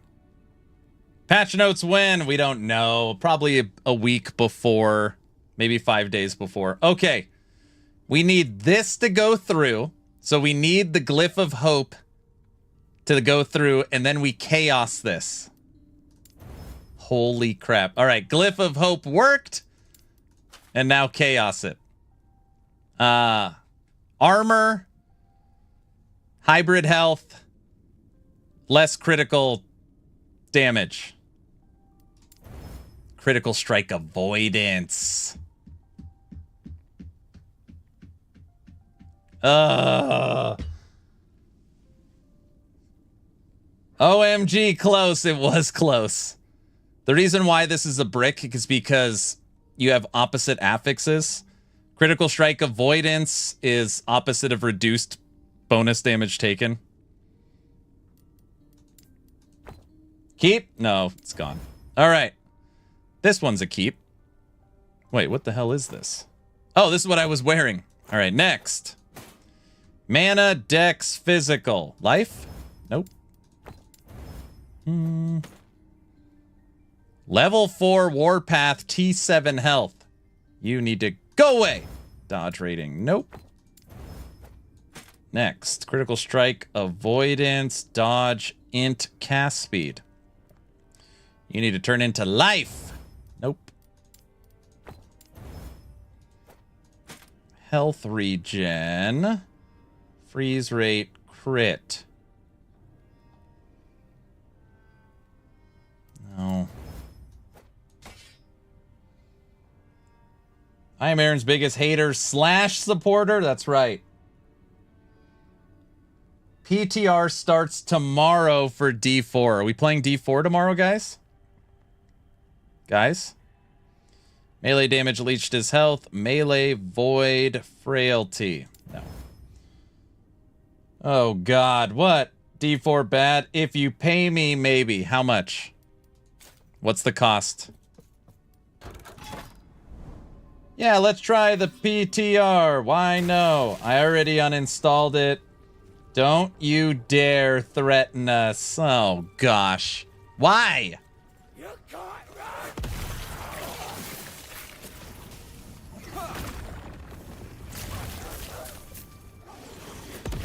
$4,000 and you'll play D4 PTR?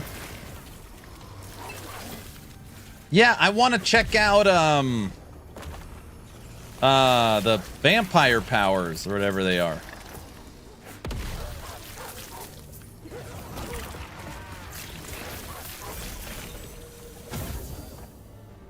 Ooh. Tell us 3 leaks and you could play D4. Okay, 3 leaks. All right, 3 leaks. Wait, I have to tell you 3 leaks to get in trouble with the HG to unlock the ability to play D4. Is that what we're saying? That we don't know. Stop running away. Another prophecy fulfilled. Is this how it works?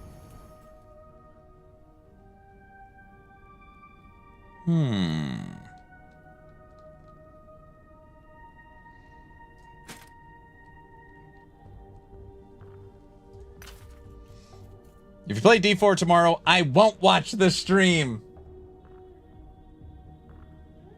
I noticed something over the weekend.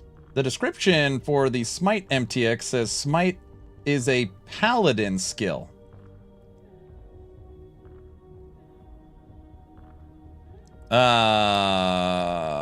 It is not. It is not. Ben, how are you doing, sir? Good to see you. You missed a good conversation between me and Mr. Ghazzy.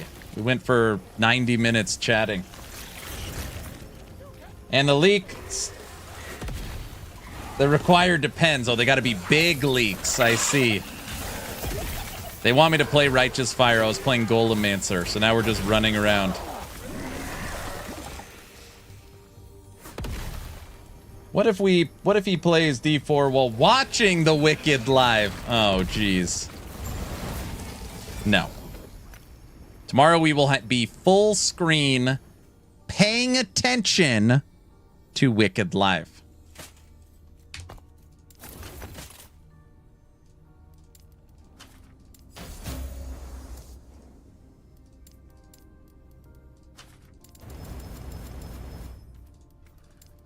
Bad crafting. All right, what else do we got? Attunement, health regen, void. Oops.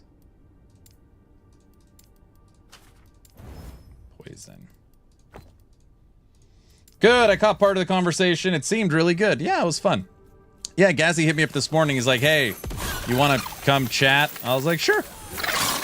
I was like, just let me finish this video and get my kids to school and get going live. And he's like, oh man, how long is that going to take? I was like, probably as long as it sounds. But it wasn't too bad. It was only a couple hours.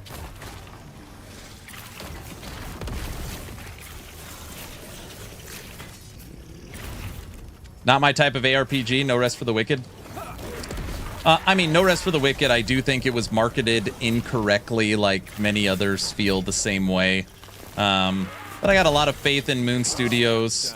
I've had some conversations with their people. It's even been a game that we have discussed for the website. So it's just a game that I want to monitor and track. And supposedly they've been cooking up a huge update for it. And we find out tomorrow at 10 a.m. So tomorrow we're going to watch the Wicked live stream. I need to buy it. You'd probably like it. I have a feeling, too, during the subathon, if it does turn into a longer than 10-day subathon, which it's not, we'll play some No Rest for the Wicked. People are saying the update's coming mid-April. Oh my gosh, that means we have Last Epoch Season 2, PoE 2 Update 020, No Rest for the Wicked, probably a new Dwarven Realms season, D4 Season 8, and Torchlight Infinite Season 8. That's not even that much! Redeem standing, 96 days, 97 days. You guys are out of your mind.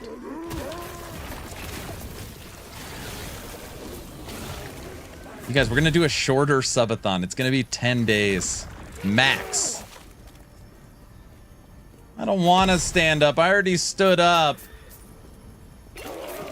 Do I have to? Guys? You forgot LE Season 3 when you're still subathoning. Oh, hey, I've got a great question for everybody. Check your posture. I'm also leaning. I want to get everybody's take on this because it hasn't been decided yet. So, the new Treasure Hunt unique item, Treasure Hunt 8, has been decided. Going to be Shattered Worlds, and it is an Uber Aberoth drop.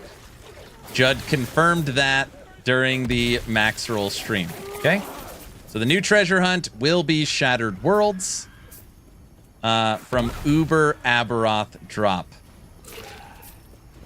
Question: normally it's first one to find it and turn it into a legendary. Should I make it just first one to find it? Or should they have to do something with it? Question. Just more initial thoughts. People will just egg it. No legendary, so just first person to find the damn thing. So this is what's hard, because I've been thinking about this back and forth.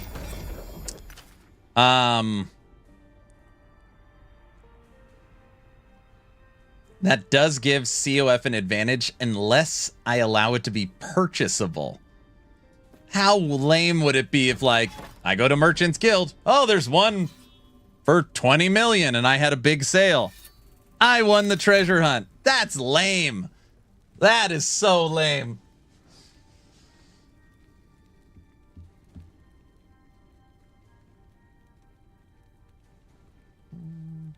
Find one with 4 LP.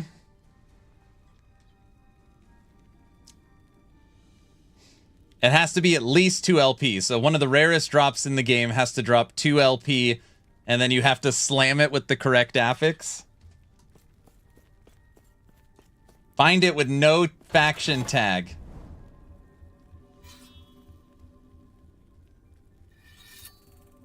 MG will have an offsetting advantage of getting geared up for Uber faster. That is a factual statement. It's like R2LP, where the hell is it? 2LP Oranzai. 2LP, or I would say Slam and not from the Bazaar. That sounds good. No faction tag. So first one to find it without a faction tag, which means you did not buy it from MG and you did not get it because an increased boss drop from COF. That is an interesting thought. Faction tagless.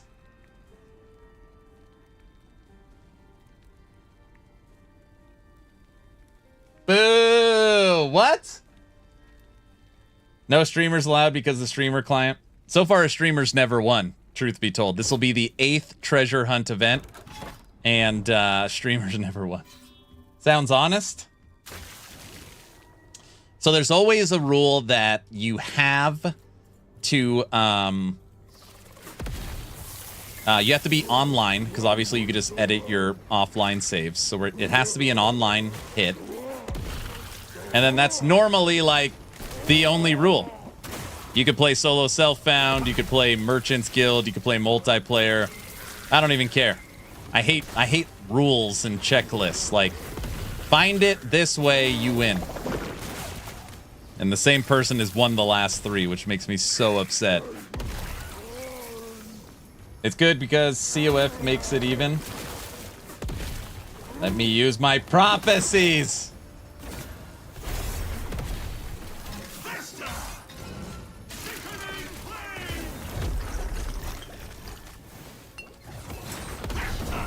Holy crap, we died. 21 poison damage. Online season only. Okay, we'll make it season only. You can't play Legacy. Season only. Factionless. Ah, damn it. Okay, so now... Who said that?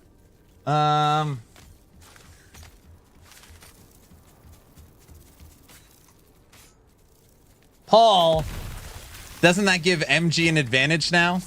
MG has the ability to gear up quicker than COF. I don't know, because of the new crafting materials, maybe it's not that bad. Definitely gives MG an advantage. Well, I'm going COF, so it doesn't even matter for me. You know.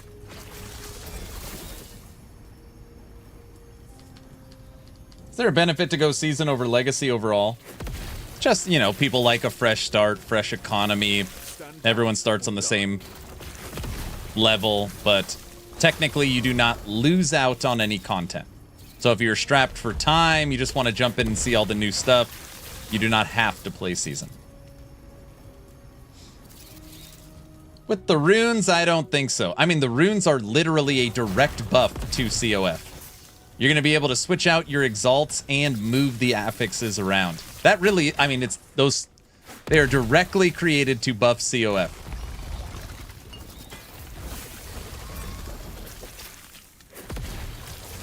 I only play COF but this doesn't look like everyone would be on advantage this way. COF have more crafting materials and good items too.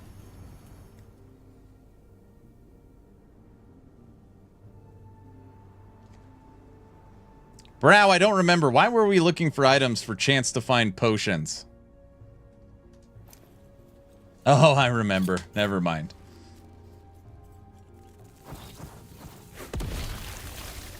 Every season I tell myself I'm just going to play Legacy, even though every season I play a cycle character. And 0 MG buffs, I feel like Woven Echoes not being tradable is so bad for MG.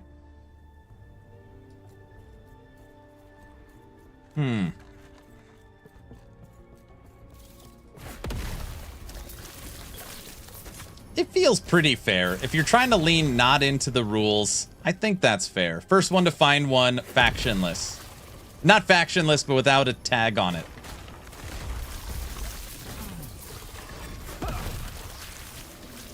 That's a hard race. That is a damn hard race. Is it too hard?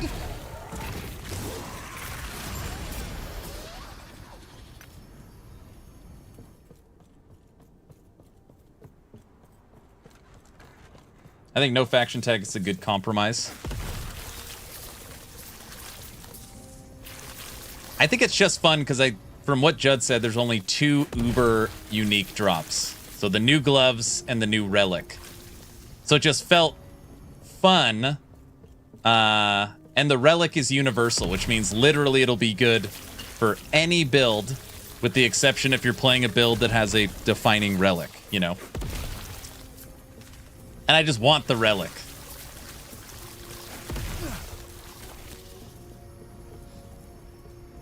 Is there a price to win, by the way? What do you mean?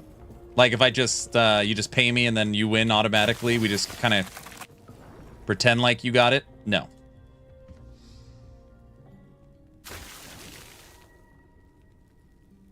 It's adorable watching everyone talking about drops and balance when they don't know what's in the Weaver Trill. There's nothing in the Weaver Trill. What do you mean? RF in my RPG, sign me up.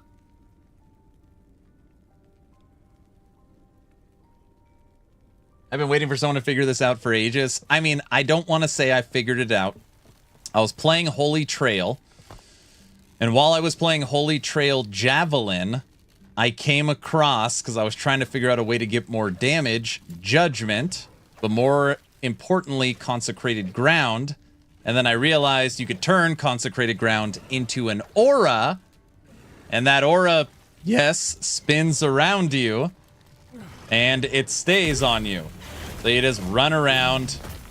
And, yeah, everything melts. But, I mean, it would be way stronger. Cover your ears, people, if I was Merchant's Guild. Because I could just go snag all the T7 items I need. We're playing COF, so it's just kind of slow going. It gave birth to your build.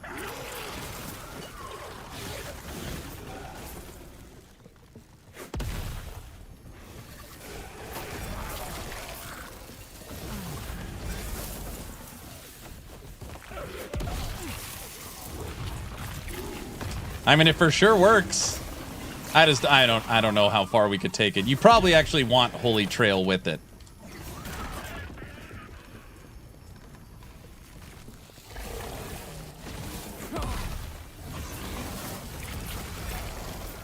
It's close enough. I tried once before, but it wasn't really viable. I'm also COF, though.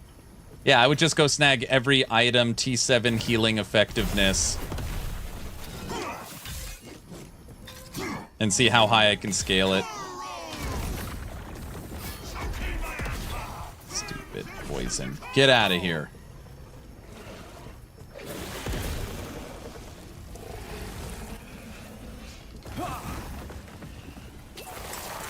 But it works. I mean, functionally it works. You run around and you have a fire ring. It's also fire. And anything around you melts.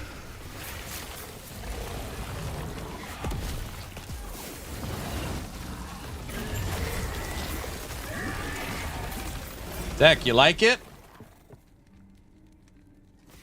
Mana.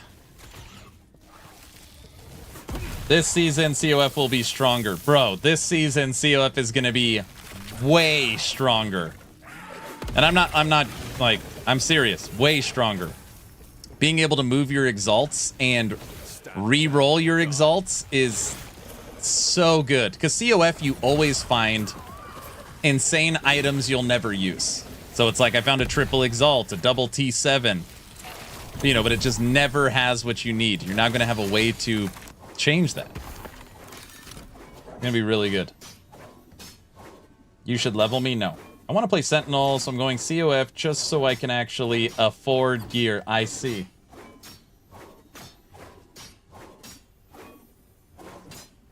COF is going to lap MG pretty soon in awesomeness.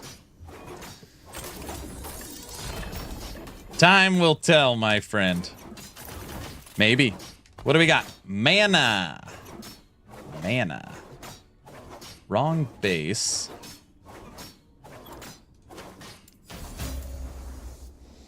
More mana?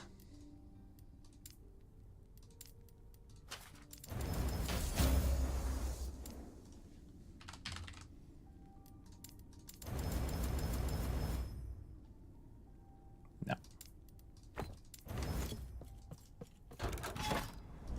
My build will be the base. My build will be based on MTX. That's a good idea. Now that is a smart idea.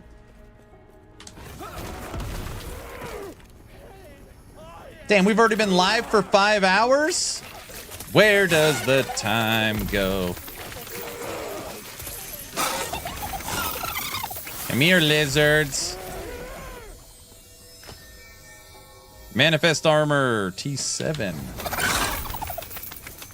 Ichi said they want to do hideouts someday, right? Yeah, they have said, they like the idea of hideouts, well, kind of their version of hideouts, and the idea of guilds or clans. I think they're going to call them clans. But yes. I feel like that is their MTX moneymaker, letting us design our own end-of-time completion area.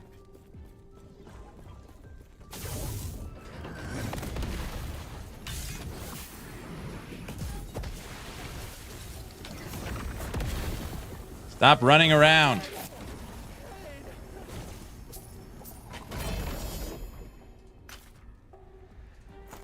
I like all these prophecy fulfilled loot hits. Thank you. Forward to anomaly? Maybe. Man, with the new runes, you just have to craft tier 1 of the affix you want and then shuffle till you get the exalted. MG is done. Here we go. Yeah, but you're going to run out of forging potential because you don't have the streamer. It's still based upon forging potential, you know?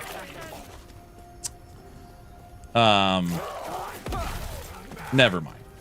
Yeah, you're right. You're right.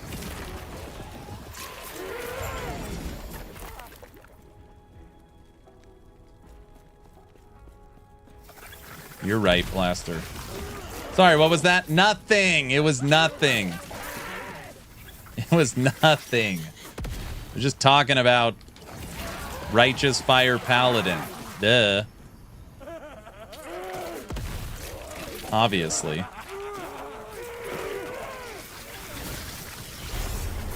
Man, that was cool seeing Boardman back today. The hype must be real. Everyone's popping back into LE. Get out of here. Ooh, this means it's caps. That means it's at least 2 LP. It's a good roll. No, not Browse Belt. Will you be making a build guide for this? I will not. I will not. I will not. Sorry to be the bearer of bad news. No build guide for this. Now, this is on the list for Season 2. We have on the new website 37 build guides. 37 build guides on actionrpg.com. If you have not seen it yet, this was soft launched on Friday. It is very much in its alpha beta phase, but actionrpg.com lives. Yeah, it's Brow's stupid Harbinger belt. He loves that thing. And on here, you can look through all your classes and masteries. We have leveling guides, build guides, tips and tricks, news. But yeah, no more build guides. I think 37 is enough until the new season comes. Because we know that all these builds are going to need to be updated in 3 weeks. And it's silly to keep dropping guides. What stupid belt? Brow loves the Harbinger of Stars belt, the one that you have a chance to drop a meteor on a critical strike.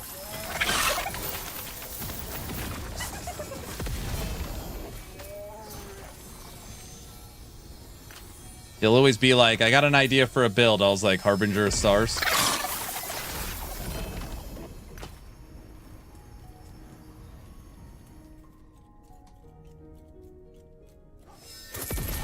Dragon Song Meteor, Lightning Meteor Smite. Here we go. Look at him. Look. He was prepped and ready.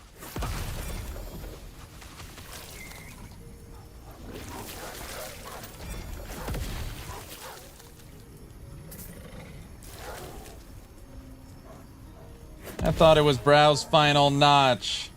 We dropping bombs. Dude, building our own sets is going to be a lot of fun. Building our own sets is going to be a lot of fun. There's just going to be so much to explore. I mean, if you said that, let's just say, take a round number. There's 80 viable builds right now. Whatever. Pick a number. You could double it. Literally, there's now 160 viable builds. There's so much being added.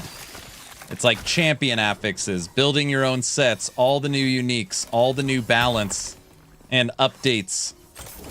There's going to be a lot to explore. Planner link, please. There is no planner link.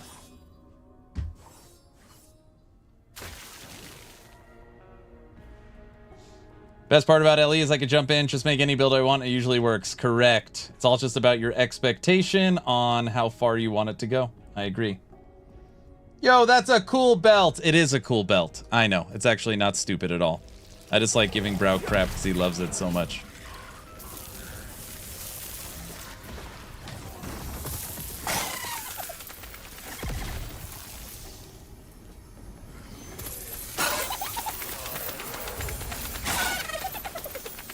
Come here, lizard.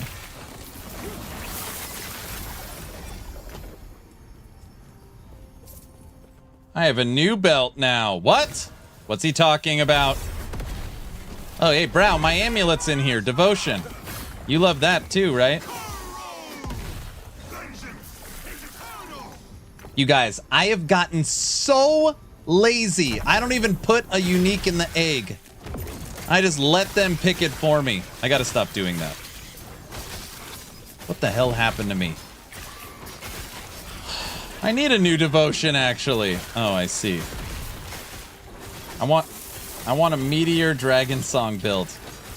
What's always hard about triggering that belt is you need to have a boatload of mana. Mana. You normally can't maintain it. If you have too much crit, you drop too many meteors, and you can't keep your mana up. You don't have enough crit, you don't drop enough meteors, and you don't do any damage. It's not that hard, he lies. Incorrect.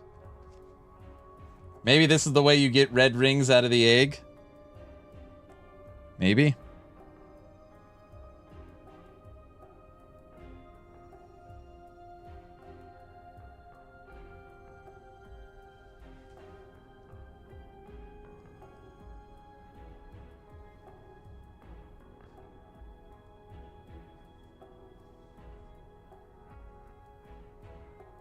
Calling my wife.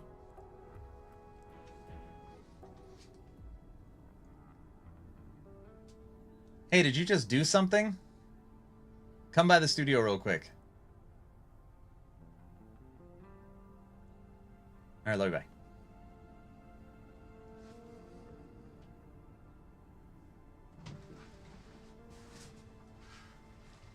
Shut up. Literally, I heard it like almost like a light switch flicking on. You heard something? Wait, what were you talking about? Like this, like a little click kind of sound? Yeah, it just turned on. That's what I was talking about. I wonder if it is in the garage. I texted him about it. What's happening? Check. I mean, There's no way. No, go on. There's just a light turned on, but it's just too congested. No what's way. that? Spooky. It's haunted. There's a light fixture above my head. We replaced the light bulbs. We were messing with the wiring. We couldn't get it to work. Right now, it just went pop, and the light turned on. Like, what? It's on. Can you walk through some... Can you walk through some early game COF progression? I've done everything in the game last season, but as MG, and honestly, it's been so long, I don't remember much anyways.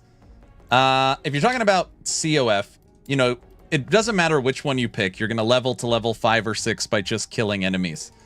But COF, just like you have inside of Merchant's Guild, you'll level faster when you start knocking out your prophecies. So you want to go to the observatory, you want to grab a bunch of prophecies, and you want to knock out your prophecies. You want to spend as much favor as possible. And you will level it. What's on? Streamer client? Hearing ghosts? Yes, I'm hearing ghosts. The light. Look, I got light above, like... Let there be light.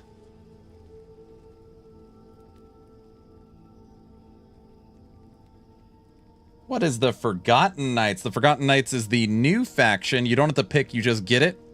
When you unlock it when you kill your first level 90 boss. Is it a smart bulb? No, but it wasn't working forever and now it is. This is so weird. I have no clue. It clicked. It went tick and then popped on. What caused that? I don't know. That's why I was like, did you flip a light switch or something? I have no idea. I feel like it was like a Clark Griswold, like the light's not working, and then someone flipped a switch and it turned on.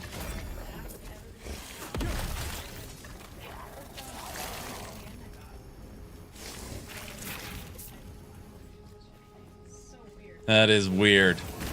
And look at the lighting. Oh, it's so much better. Yeah. Yes.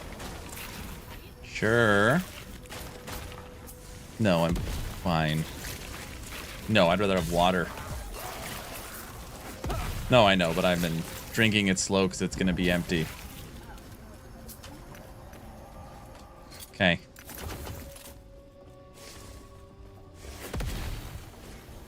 What's the green frog? What green frog? Me?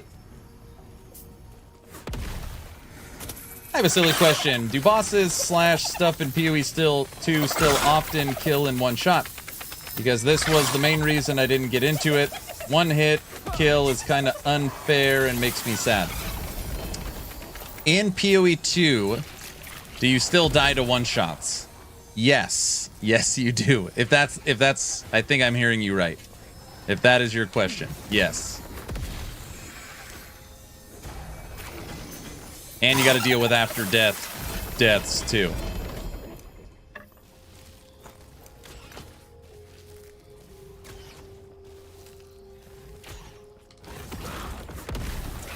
Break time over. It was fun seeing you stream a little again. Hey, no worries. We're here all week. Actually, again, I know I'm just making the same announcements over and over again. Tomorrow we will be watching No Rest for the Wicked, their Wicked Inside Live, where they're going to break down the full progression of the game and the new update Breach that's coming. And then Wednesday, I might be taking off the day. So Wednesday, I'm going to be building my brand new rig, so my new computer. It's a sponsored computer by Fractal Design. So I got to like film a full video for them for the sponsorship. But if I stream on Wednesday, it'll be later to test the computer. Okay. So tomorrow, no rest for the wicked. Likely no stream on Wednesday, and then we're back on Thursday. Just FYI. It's about time. What do you mean it's about time? I know, I should have done it before. So this rig is gonna get even more rigged. No, it's not even that crazy. I made a decision and went, I don't want to say cheap because that's silly, but people were telling me to wait for the 9900X3D and 9950X3D, which by the way, release in like 2 days. But I decided to not go that route. It's just so ridiculously expensive that I decided it's not worth it. About the time. Oh, so I live in Idaho, so we're on mountain time. Yes, mountain time is real. It's 10 a.m. my time. 10 a.m. mountain time. Here, let me pull up the little world map. Okay, my new system. It's the higher end MSI X870 motherboard. It's the crucial 2 terabyte T705 M.2 PCI Express 5 NVMe. It's like the 14,000 read speed. It's like the best M.2 you could get. I got a Ryzen 9 9900X over the President's Day sale, and it ended up costing me $310. I got a 9900X Ryzen 9 for $310. So it was like, I just in my brain could not justify a 9950 X3D for $700. I was just like, it just seems insane. It just seems insane. Yeah, hold on, let me pull this up. Then we'll talk about the new PC. Going over to my X account.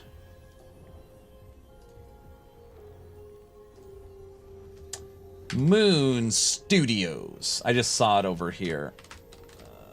Studios. Oh, never mind. I guess I saw it on Wicked. There it is.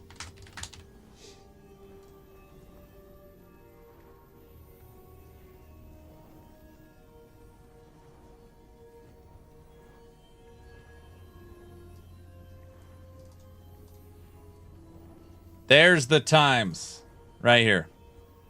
So tomorrow, pick your time zone. For me, it's 10 a.m. Okay. I have a brand new Fractal North XL case, the one with like the wood front. They sent me all the fans to switch out. They sent me the power supply. They sent me their AIO. So I've got all the Fractal, basically every Fractal component that they sell, they gave me. Ryzen 9 9900X, MSI X870 motherboard, Crucial T705 2 terabyte NVMe, their PCI Express 5 14,000 read speed hard drive, and then I got a 64 gigs of DDR5, 6,000 RAM, and I went with the FlareX.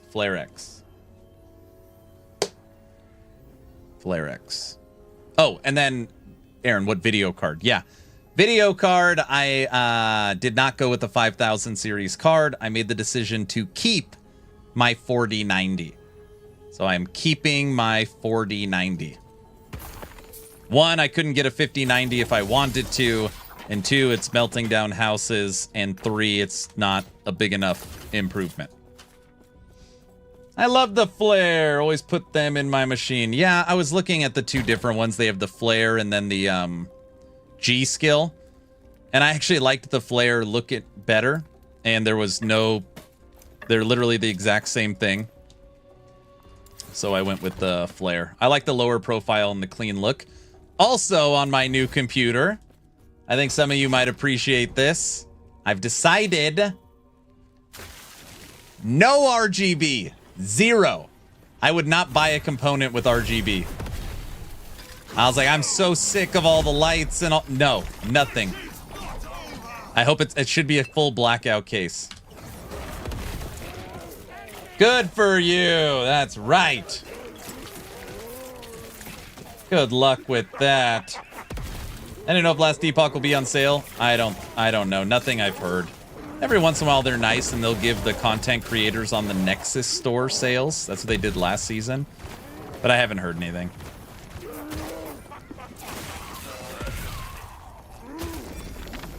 Is that even possible? Well, you know, the motherboard will have a couple blinking lights. The video card has no... I mean, yeah, there might be some small light indicators, but the motherboard, GPU, RAM, AIO, fans... There's no RGB. None. None. What is this build? It looks fun. Why does everyone keep asking me about this build? This is, I'm just messing around. This is my attempt at an RF Paladin. We use a fire aura to kill everything around us. I'm working on it. I'm working on it. Is this what the current endgame looks like? Well, no, not really. Right now, this is just empowered content. We're not, like, pushing corruption or anything. Because people have wanted an actual aura build forever. Yes. Aaron, do you know with the update, will you be able to change your cursor size?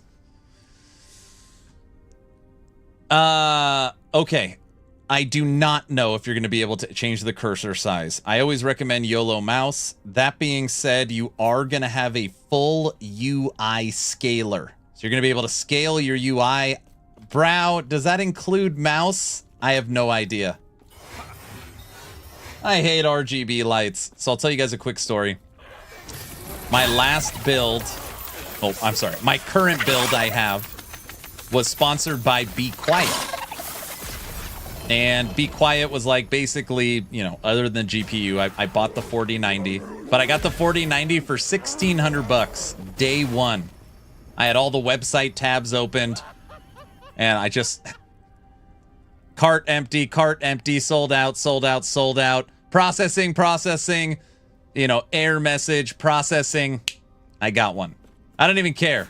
I got a gigabyte Wind Force for $1,600. No RGB, no bells and whistles. Years ago. I literally got it years ago, and I could probably sell it for more.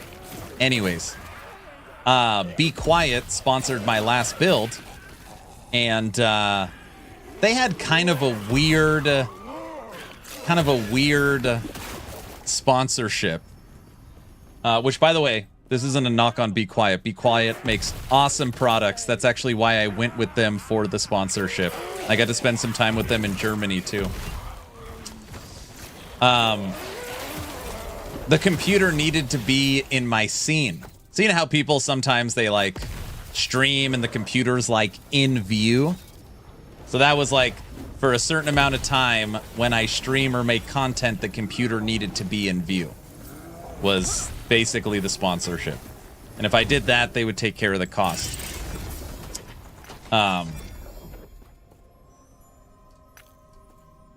No cursor. Okay, thank you. Stop, sorry, no cursor. Real UI scale, because last time they lied to us. Yeah, it's real. Anyways, my last computer, my current computer, I wanted no RGB as well. I wanted a full blackout case. But then when Be Quiet sponsored it and said, oh, you know, we want it to be in every shot. And I was like, okay, well, I can't just have like a, you know, a black square behind me. So instead of going no RGB, my current computer is like as much RGB as you can possibly have in it. And I hate it. So I'm happy to report the new computer hopefully will have none. Unless I miss something. Which I don't think I have.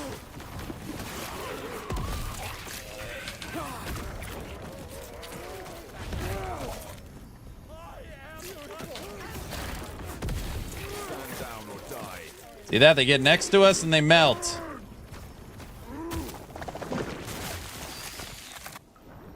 Aaron, how do you transition build-wise from leveling guide to endgame build? Example, Necro Minions to endgame Golemancer. Well, you transition once you have the items. So that's kind of where I look at it. You know, you always kind of gotta... How are you doing? Are you slowing down? How's your gear? I would say it's more gear dependent on anything else, because your passives are easy. You can easily respec those. Your skills, for the most part, are easy. They take a little bit of time once you're in the monoliths, but it's more gear dependent than anything.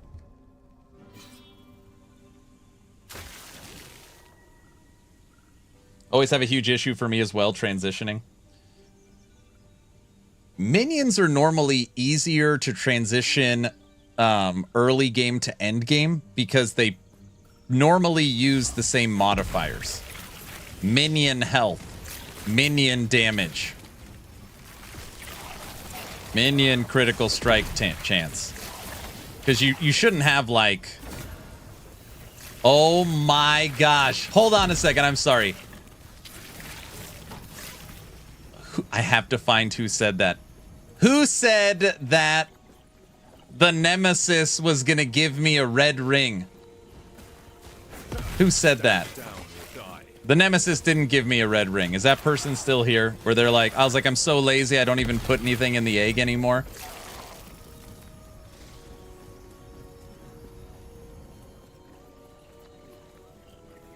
I don't want to scroll up and find who said that.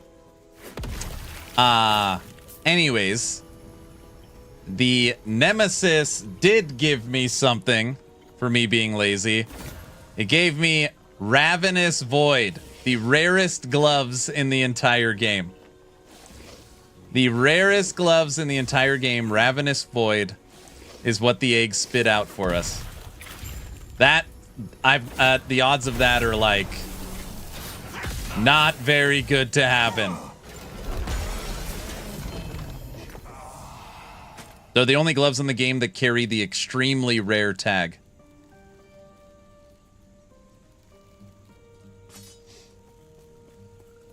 That's not a world drop. How? That's a bug. No, Ravenous Void is Ravenous Void is also one of the only items that is a world drop and a boss drop. Ravenous Void popped out of the freaking egg. Streamer client or something rigged. Gain a stack of Void Barrier every 5 seconds while above your endurance threshold.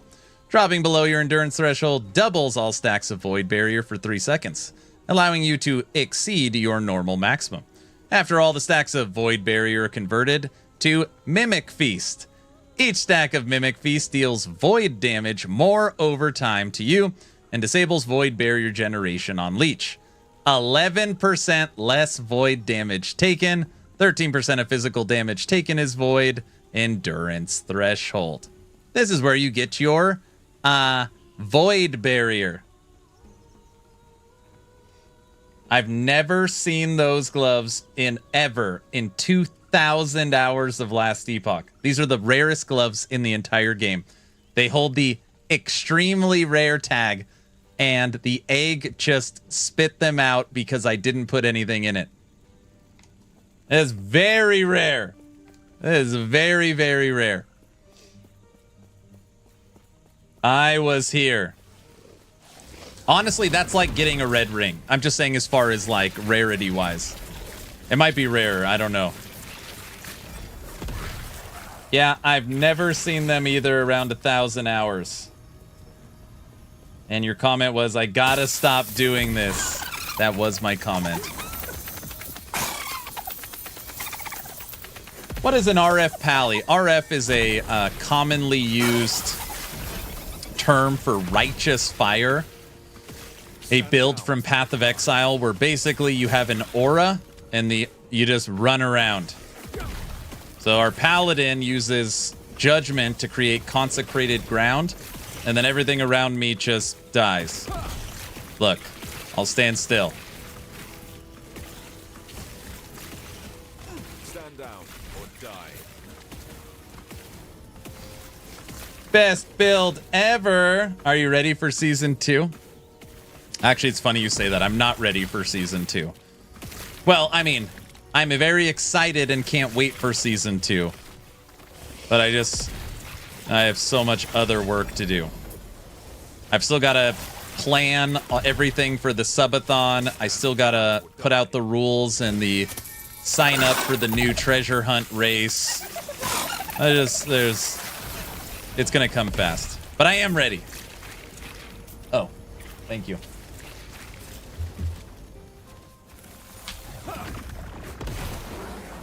Tech, you might want to walk away. Thank you.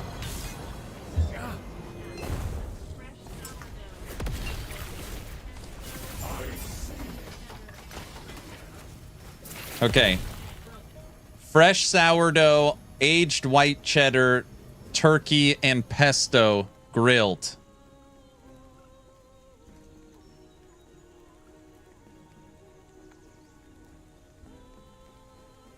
That sounds tasty. Spoiled? Who's spoiled?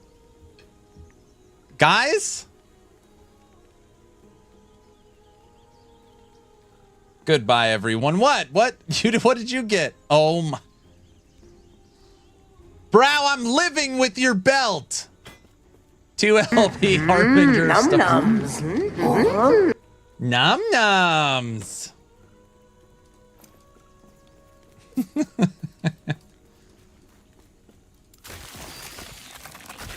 I'm not showing you the kids' food I eat. Oh, jeez.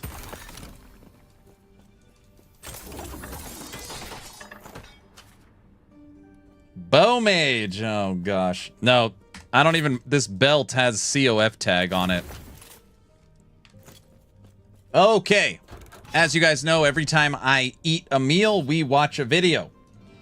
And I know exactly what video I want to watch because we did not finish it. And we're probably not going to finish it again because it's a very long video. Frosty LaRue, my friend. Where is it? It's a 40-minute freaking video. There it is. Goes.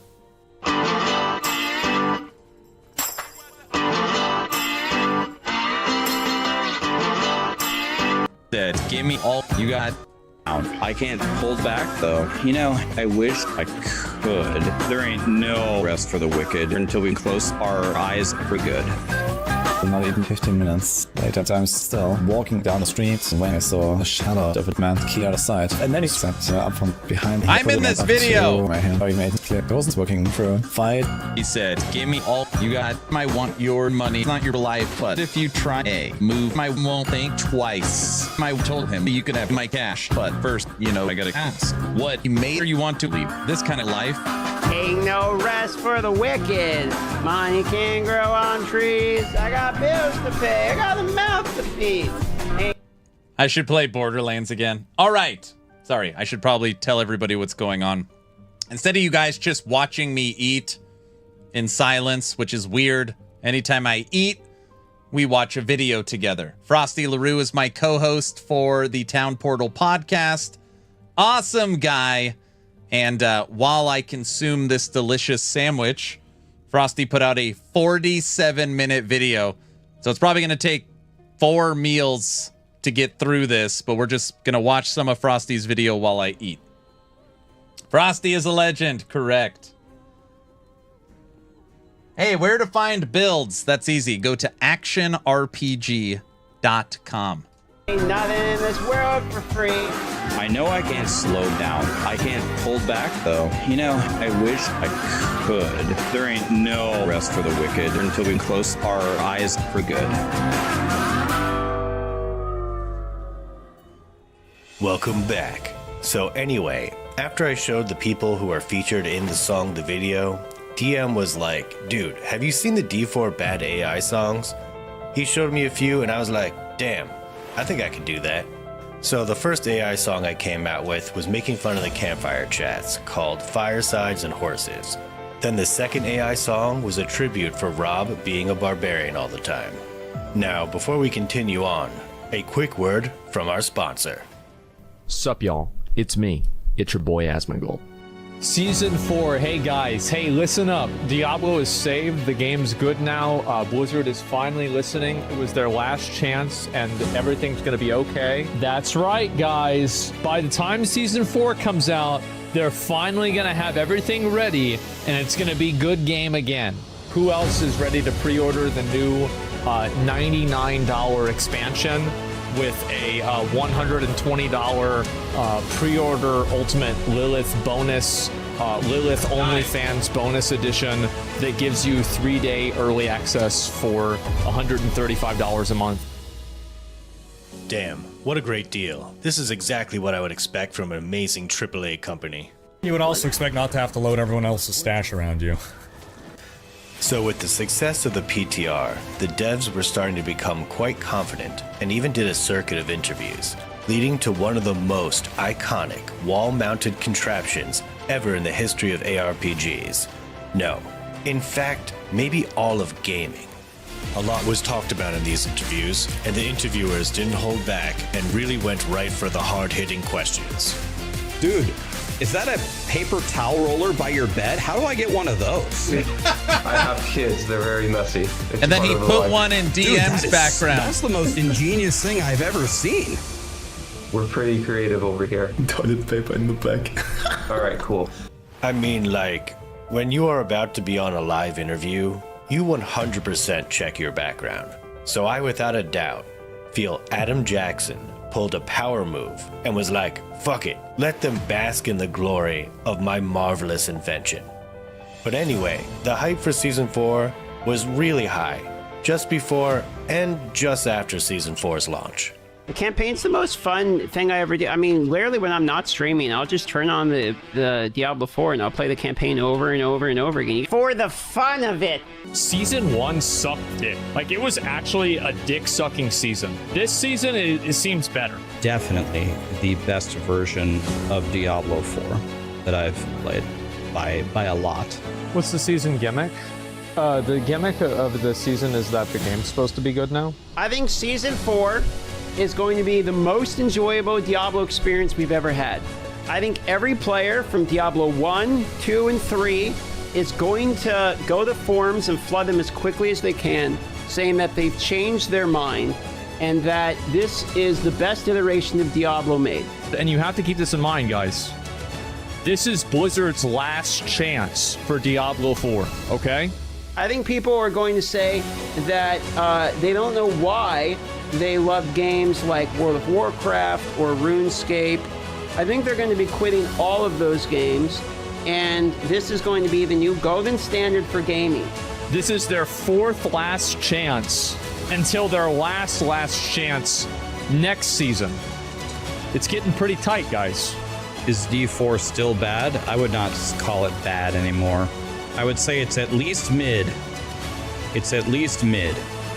Not sure if I would go so far to say good. Maybe, I don't know. Let me think about it some more. I'm not sure. D4 mid? What do you guys think? My next video started a chain reaction that ended up spiraling a bit out of control, leading to a reaction video reacting to people reacting to a react video. And also, maybe the most well-known AI song in Diablo 4 history. Let's listen in to the sounds of unbridled joy from those experiencing Season 4 firsthand. Wow. Wow. Wow. Oh. Wow. Damn. I like Druid. I like the lightning. I like the tornadoes. I like the werewolf. What a mistake. Who the fuck is playing Druid? Why would you do that? They're just so stupid. I like the werewolf and the bear. Every time he clips me, bro, it sounds like such a simple, just like, I like Druid. It's like Dora the Explorer. I don't know what it is about it when he puts me into his videos. It's just, it sounds so basic. He takes me out of context literally every time. I love oatmeal. What the fuck is your problem with oatmeal? I like that it's just... Oatmeal is goat meal. Wait, oatmeal? Wait, did I just hear oatmeal? Actually slowed me down. I love oatmeal. What the fuck is your problem with oatmeal? True, actually. True. Yeah, I like true. oatmeal. True. It's too good. Yeah, true, dude. So Rob's getting in an argument randomly on stream. So this is an hour before the season launch, and he's talking about oatmeal. I own a motorcycle. Wait, it's just... Bro, why are you putting that clip in there? That's the beginning of like a 20-minute rant about the game. That has that in that context, it doesn't make any sense. It doesn't make any sense at all. Me just saying I almost. Why didn't you put the rest of the rant in there? My cat's name's God, Mittens. yes, I'm serious. I like trains energy, bro. I own a motorcycle. I own 2 of them. One of them doesn't work, but one of them does. So it's a 50% win ratio. That's pretty good for me. I actually very much want to buy another motorcycle. This is awesome. It's worse now. You, Frosty, I did, and it's right there. This happened. Frosty, It wasn't. favor. See, there's reason. even There was worse. an explanation to this. So thank you for the context. I feel justified.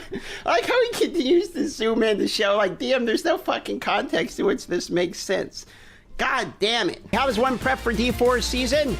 You got to figure out your build. You got to figure out your strategy when you hit level 1. You got to figure out as much as you can do to make sure your experience in Diablo 4 is as short as possible when the season comes There out. it is. You can get to the end of the game And quit. as fast as you can. And then go to Reddit and complain. And then complain that there's nothing to Yes! and then complain that there's nothing to do. This is actually probably my best advice, to be honest. The end game of Diablo 4 is playing a different game. And the faster that you can get there, the more you're going to enjoy that end game. Well, now that's some pro advice, DM. I would thank you for that, but, well... You're welcome. I did hear what you said about me. What? Frosty doesn't need any more meme content. He already clips me out of the context in every way imaginable. Ah, Jesus, dude, where are we going? Wait, hold on. Where are we going with this, Frosty? I don't like... There's 5 minutes left of this video, bro. He can do a lot of damage in 5 minutes. I know what Frosty's doing. He's probably 3 hours into an 8-hour editing session. I put words in my mouth. He's making me flirt with Riker or something, just like Riker and Rax had that back and forth. Wait, to put words... I do not have a paper towel roll on my wall. No. Look, there's nothing there. He edited out my whole photo. This is a fan art of a CSGO knife I posted. I do not have, that is fake fucking news. There's absolutely no paper towel roll on my wall. What are we talking? I saw it. I see it. That's slander. That's what that is. That's visual medium slander.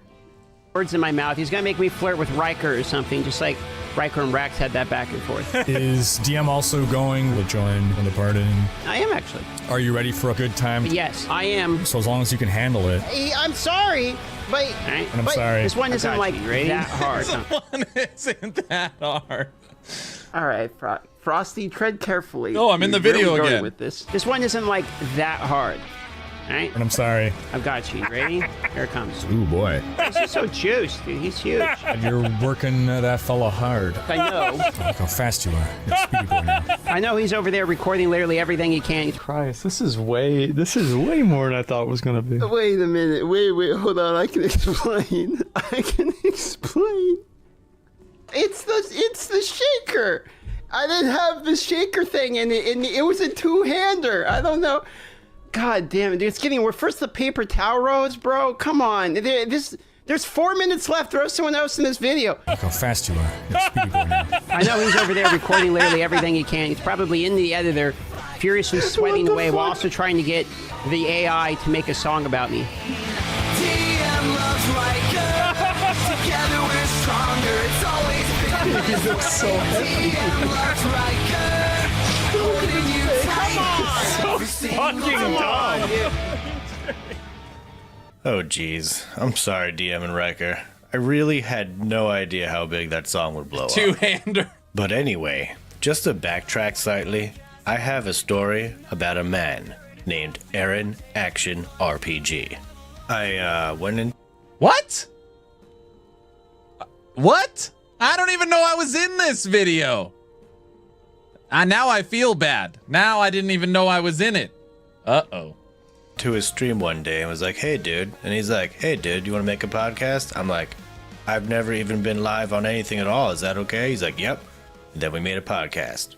If you were a chick, who's the one guy you would sleep with? Adam Jackson. What? We just become best friends? Yep. And for our first guest, we had none other than the man, the myth, the legend. Senior developer and co-founder of EHG, the studio behind... Whoa! Look how much weight Mike has lost. That... I don't know if anybody has watched any of Mike's Friday live streams. Not watching the videos Frosty makes for you. Yeah, dude, Mike is so much smaller. Yes. It's a lot. For sure. Yep, I noticed right away. Yep. Same hat? No, it's actually a different hat. That's a lighter one.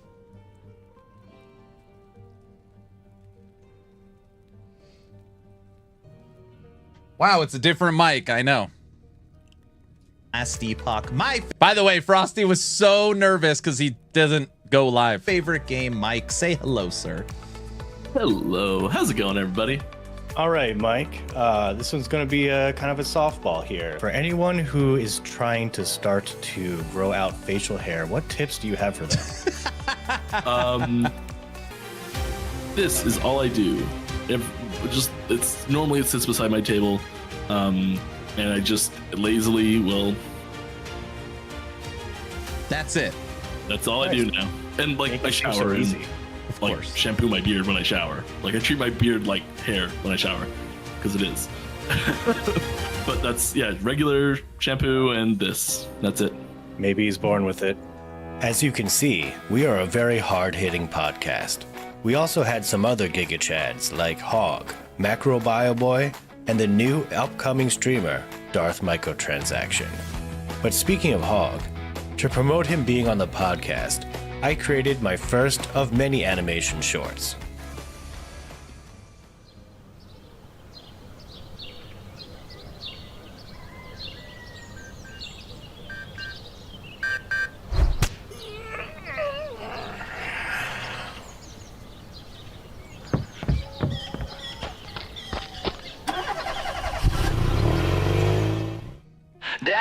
Just in case, excuse me, you don't know, Frosty's real job is he is a professional commercial editor. So he literally edits videos for a living, just in case anybody is curious. Down by the creek where the water flows slow, Hog cast his line where the big fish go. He's got his bait in his tackle box, talks about nothing but them catfish rocks. But when the sun goes down and the night's in view, he's hiding something that we never knew.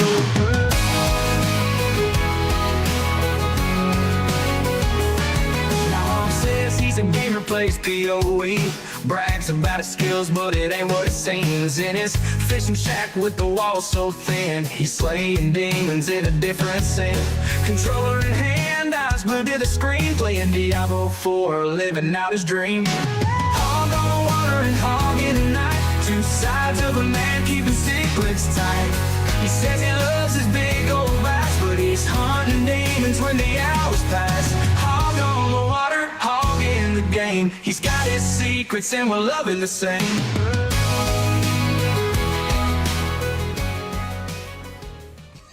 All right, quick correction there. This is actually the second animation short, but the first and third animations kind of go together, so here you go. Ronnie, I'm just doing everything I can not to break NDA here. All right, I will say this. I would love Darth to have my babies. Okay, And him and Frosty. I Okay, Frosty. Together. What are we doing? We'll do a hot tub stream. I know Frosty's down for those things. Bro. Just gonna end up with like some where are we going AI with this? song. You gotta be really with careful that what we being the say. main Stop focus, saying that, right? Ghazzy. And suddenly you're just sitting there being like, I didn't say that. That's not at all what I said. He's like feeding him. Wait a minute, is this supposed to be my cabin? Dude, he 100% put this into AR. This actually looks somewhat like my cabin. He's doing my cabin in Alaska here.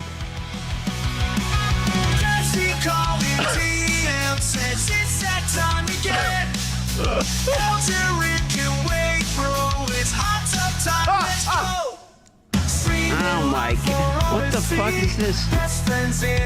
I like how they bounce up and down. He took my photo from Hawaii. Dude, I was a happy boy out there in Hawaii. Don't take that and degenerate my good time and you can't do that to me. Look at me, like how happy I was drinking margarita in the sun. I actually touched some grass. Watching every time. Water's getting low, then we don't mind. So, time with DM. Can't you lose best friend? Singing fun, it's not the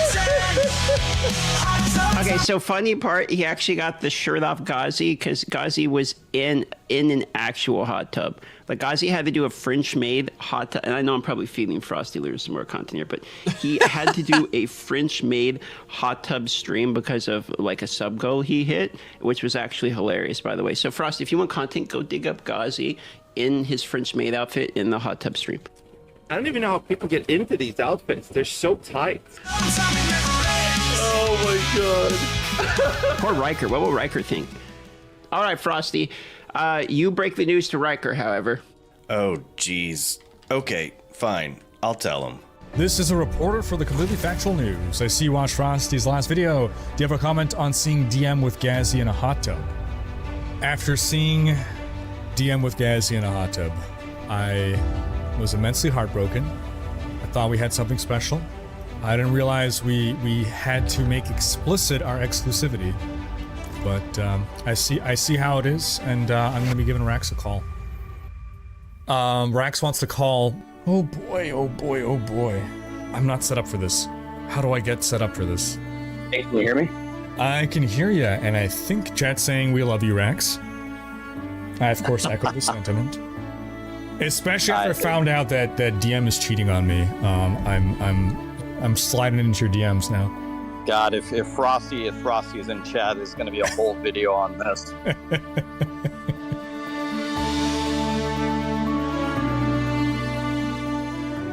All right, this will be the last segment, and then we'll take a break. We're only halfway through this video.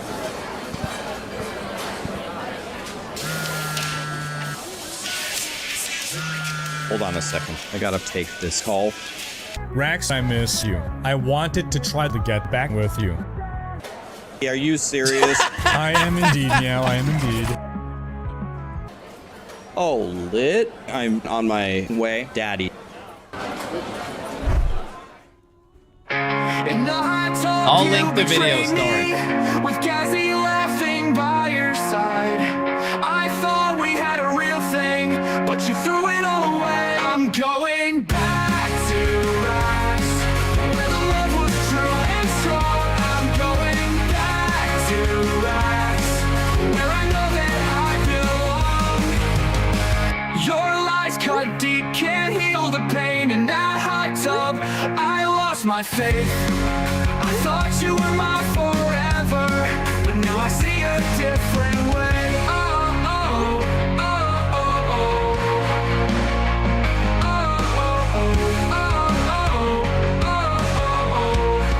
oh. It's a love story. I'm going back to Rax, where the love was true and strong. I'm going back to Rax, where I know that I belong. I'm going back to Rax, where the love was true and strong. I'm going back to Rax, where I know that I belong.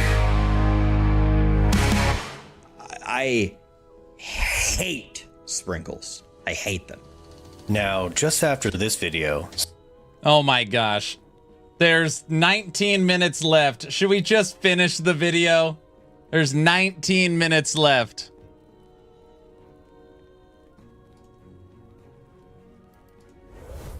Yes. Yes. All right. We're going to finish it. Something very interesting happened, which was the release of the Settlers League in PoE. And this was the first time I technically made a PoE video, but it ended up being just a pre-launch streamer party featuring the Hog music video. Woo! Boat League's here. We're gonna fuck the world, boys. We're gonna play that Subasa build. We're gonna have a lot of fucking fun, dude. We got a lot of things to cover. And in about 45 minutes, we got a little thing called the Hog video. Hog video. Hog video. Hog video. Hog's music video. You should watch the PoE community parody video by Hog. I gotta do my cosplay as well. Yeah, I gotta do my cosplay. All right, let's watch this video and we'll do my cosplay. All right, chat? It's an AI cover? Oh, okay. Then I'll do it. Is that Is that Ghazzy? Oh, it is AI. Okay, perfect. And everybody knows that I do all this shit on the fly. So when these randoms are like, damn, AI's gone too far, I'm like, no, god damn it! This ain't AI! It's 100% not AI, so what you are about to see is a mashup with the help of our special guest, Rax. Take it away, my dude. You're fired. You were fired yesterday. Yeah, There I am! Hey! Oh god, I'm in it. Is that Lily? I get an instant replay on that. With DM and Belina. Wait, was that DM over there? They had DM there. DM was with the girls. Girls that play the game. Excuse me. Yeah. Why are you putting my face in the background when you're singing Gauss Hog? What the f? Yo, don't be doing dot micro like that, man. Holy shit, I love that. That was so fucking good. Bro, how am I not subscribed to you? That was fucking awesome. Recommend this video. This was hilarious. Watch Hog video. You in it? Bro, back up the stream about 30 seconds. We just finished it. Have you seen the Hog video? Hog, are you in chat right now? Show yourself. But hey, it's Hog. You say there's some gals that play the game, and then you immediately show me. What the f? You're the bartender? No. You don't get away. That's it. You say the gals that play the game, and then you show Velna, and you show me. I want to hear it, Hog. However, I'm more than willing to let this one go. Every 5 minutes, someone goes into DM's chat asking if you saw your video. Please watch Hog new video. We already watched it. Yeah, I saw the Hog music video. Everyone keeps asking me about Hog's PoE video. It's like they want me to watch it again or something. Did we already react to Hog's song? Yeah, man. I get asked about it pretty commonly.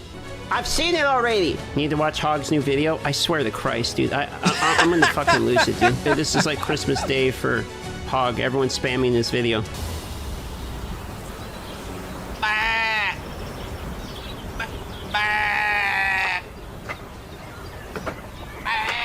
I'm a sheep.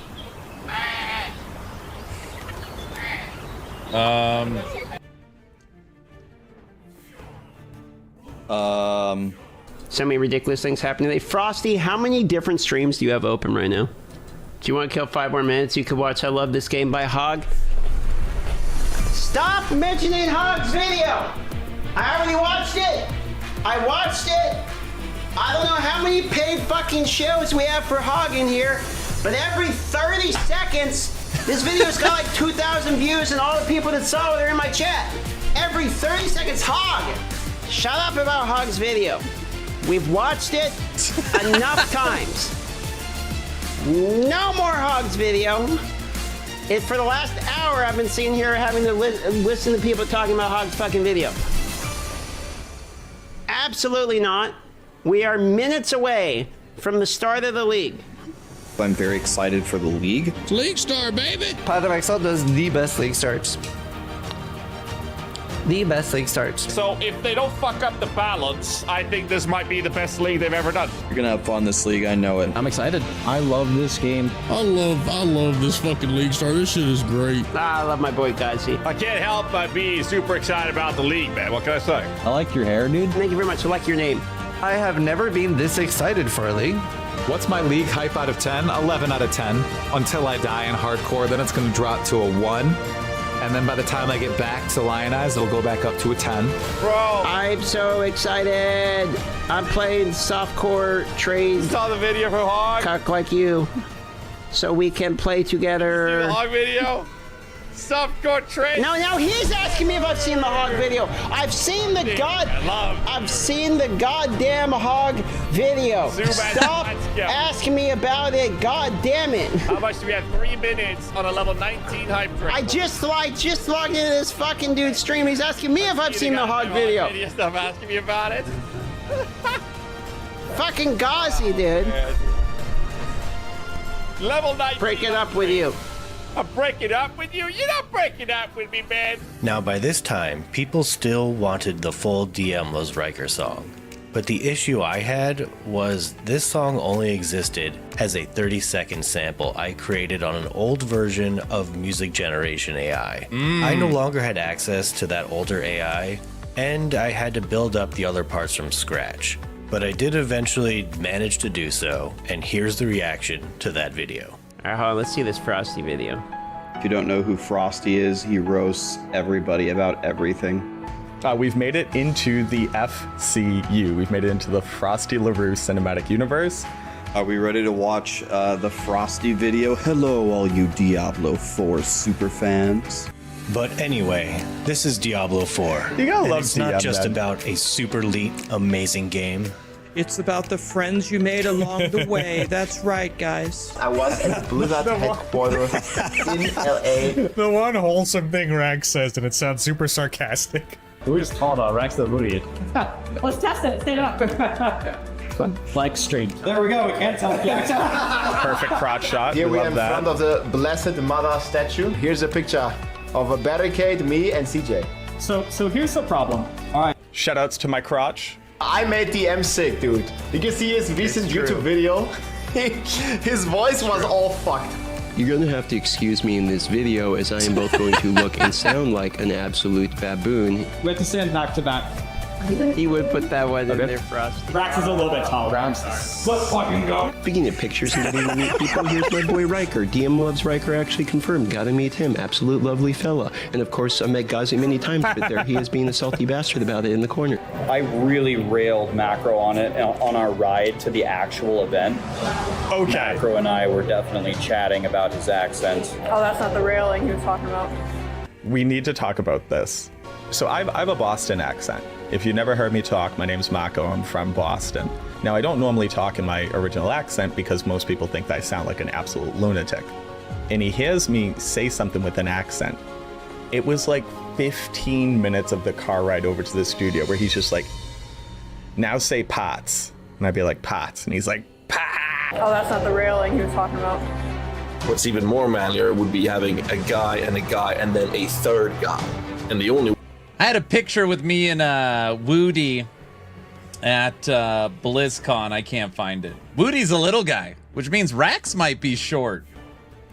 He barely passes. Sorry. The way to top that would be to invite a fourth guy. You imagine the amount of testosterone in that bedroom. They're all small. My lover, Mr. DM.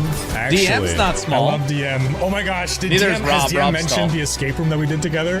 And just about the moment that door shut and we were locked into the room. This one I've just shown so many times that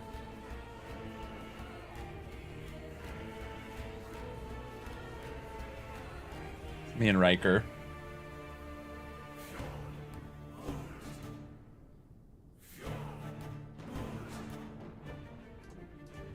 We went really hard on each other. Are you ready for a good time? Yes, I am. I own a motorcycle. Fit two Rikers in you.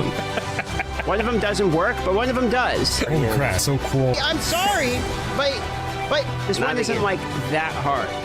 Right? I'm sorry. I do not have a paper towel roll on my wall. Oh, look how fast you are. Speedy boy now. God damn it, dude. I first met you playing Alright, I guess this is gonna be it, right? I picked Druid to impress you with my roar. You liked my hair, I adored your hat. At that moment I knew where our hearts were at. Burning like hellfire, our journey begun. Two souls united under the... I would unironically do this. I don't even care. This would be fun as fuck. If Riker wants to come up to Alaska and ride motorcycles, yes. My official invitation to Riker to come make this a reality. How tall am I? Almost 5'11", 5'10 and a half. Every shot, I'm wearing a shirt with a D20 on it. DM loves Riker. This is on the tablecloth. Every single day. I unironically love this video. This is this song is very well done. This is going to end up being like the intro to a stream or something. We knew our time was ending. Then I looked The paper towels! The paper towels. In case there's any question, these are not toilet paper rolls. They're paper towel rolls. They're just really short, like me. I'm short. Oh, it's the paper. Oh, okay, I was like, wait, what the fuck is happening? This is the... This 5'3". Yeah, you're short. All right, I understand this now. This is because he edited in that paper towel holder. Love we share, it burns like the escape room. Oh, the escape room. Every single day. That is Riker's fault for this thumbnail. Okay? Yeah, this is not a good... This was not a good thumbnail, Riker. I'm gonna be honest. What were we thinking with this one? My next video covered the launch of Vessel of Hatred, its delay, and a bit of Rax and Riker. What are we doing for the next 3 hours? You're looking at it. It's called stalling, baby. 2 more hours, boys. Game is gonna release in less than 2 hours. Right, we're just in the waiting room here. We're hoping we got maybe another 30 minutes max, hopefully, before we launch. We're waiting. Me and everyone else, we're waiting. All right, let's see. Is it time to... I forgot. Oh, if you guys are wondering why Hog is in a clown outfit, it's because he talked crap about D4 for a year straight, saying he'd never play again. And then he spent money and bought Vessels of Hatred. So he's calling himself a clown. Play. We will be performing emergency maintenance on Diablo 4 and the game will be unavailable during this time. What?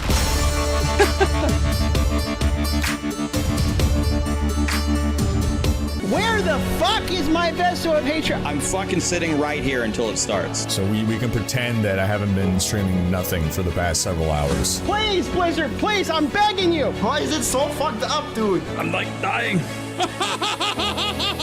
Launch the goddamn game. Hello, sir. Prepare for the weirdest message ever. Rax is inviting you to his house. You won on Rax. I mean, I'm happy I won. This sounds awesome. Hog is a madman. What is the context? Check my DMs. I got the message from Rax. Hold on, should I read this out loud or read it first privately? Okay, I'm going to take a risk and read this out loud, and if I realize it ought to be private, I will suddenly shut up midway through. Hello, prepare for the weirdest message ever. I'm doing a subathon, and one of my rewards to my community is to invite a creator of their choosing to Nebraska for a weekend to hang out. And I want my big boy back, baby. I miss your big round butt, you know?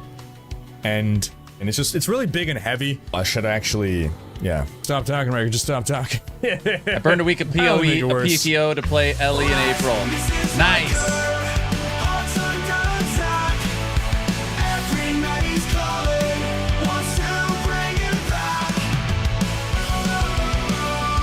The game did eventually launch, but unfortunately, the extremely overpowered Spiritborn really killed the hype for many. You'd think it would have been fun to play an OP class in an ARPG? Well, it is for like a day.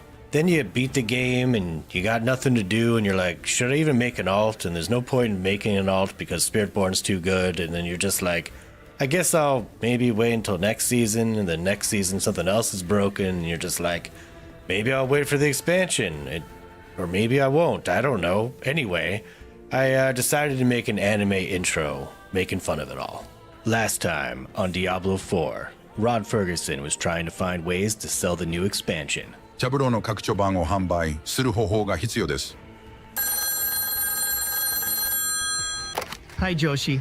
プロジェクト Rax Spirit Born を実行。 This video is a masterpiece. Do it now. Thanks, log out.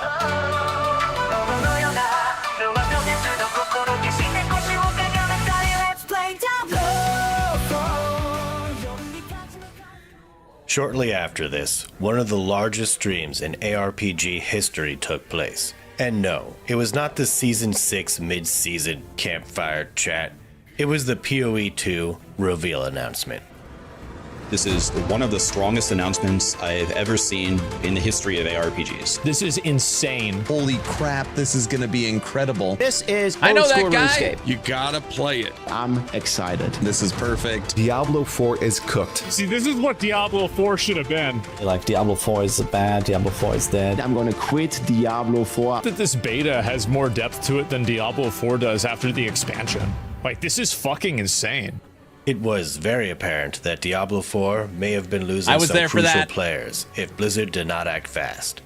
So they released an emergency announcement. No, it was not a new class or system or even really anything any of us wanted or asked for.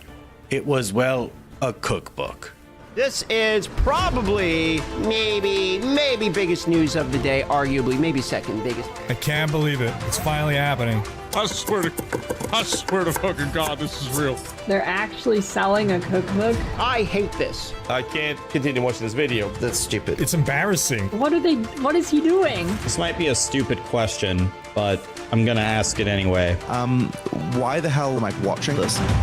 Well, guys, it has been an absolutely amazing year, and we've been through a lot. So if you've made it to the end of this video, thank you guys. Thank all of you for watching my videos, commenting, and just, I don't know, being super cool. Anyway, to end this, because I really don't know how to end this, here's a final clip. Oh wait, we still have another minute or so? Oh. So, here we are, wrapping up this chapter in Diablo 4. I know we have had one hell of a journey so far. From bad decisions to frustration, we sure went through a lot. But hey, it sort of got better at the end, didn't it? There it is. Right?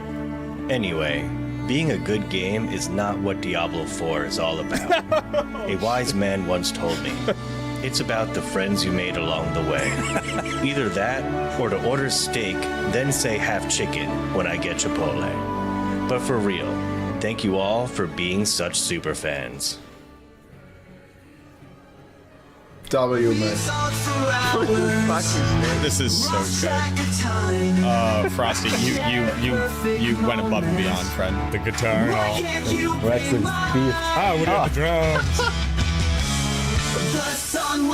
Rob the Look at the bomb. Let's go. I love the ska pants.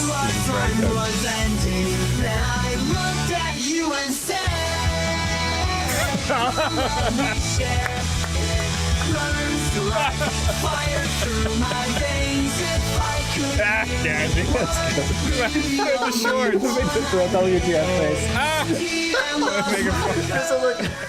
Megan Fox. Oh my God, dude. Honestly, though, like, why did you do Hog like this? That's his fishing outfit. Rod in the background. Oh, God. That's great. Yo, that's sick, man.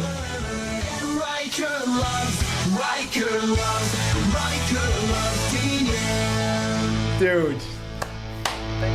Wow. Oh, that's great, Frosty. That was great. Good stuff, Frosty.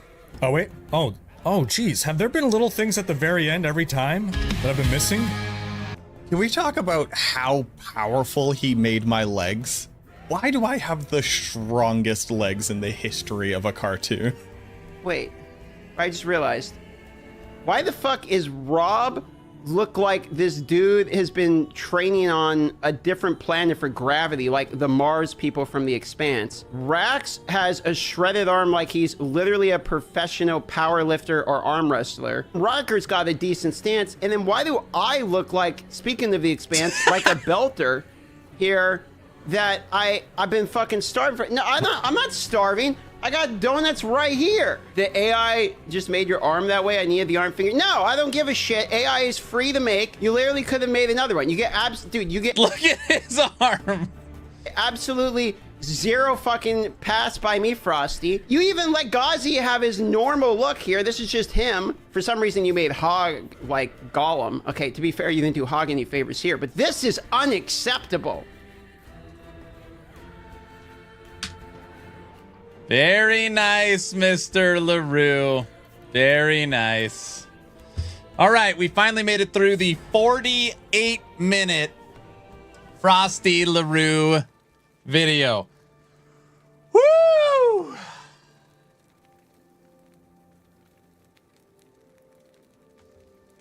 Long stream today. What time? Oh, man, we're at 6 hours.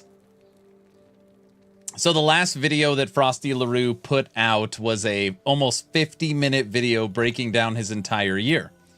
And what a year it was for him when it comes to content creation. Jeez, he freaking killed it.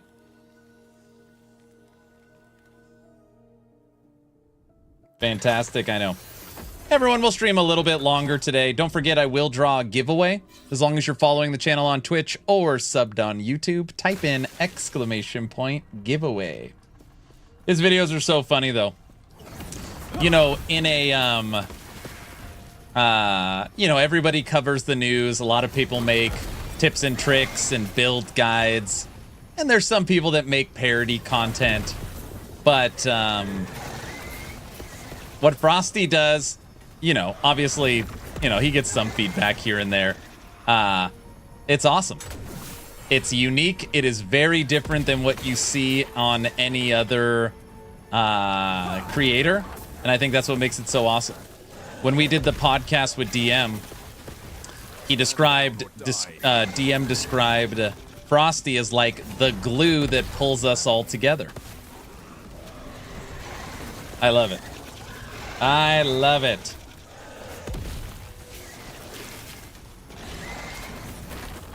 And by the way, the next Town Portal podcast is March 28th. We have the last stream for the LE tour. And then the subathon starts. Oh my gosh.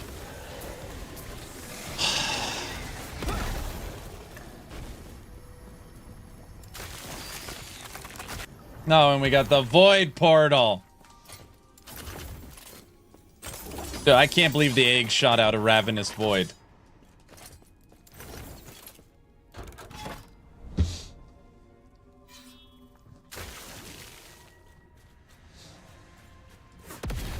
Oh, give me the link so I can like it. Yeah. Hold on. Yeah, let me kill this real quick. Yeah, you guys should all go like Frosty and give him a sub. Hold on. Mr. LaRue.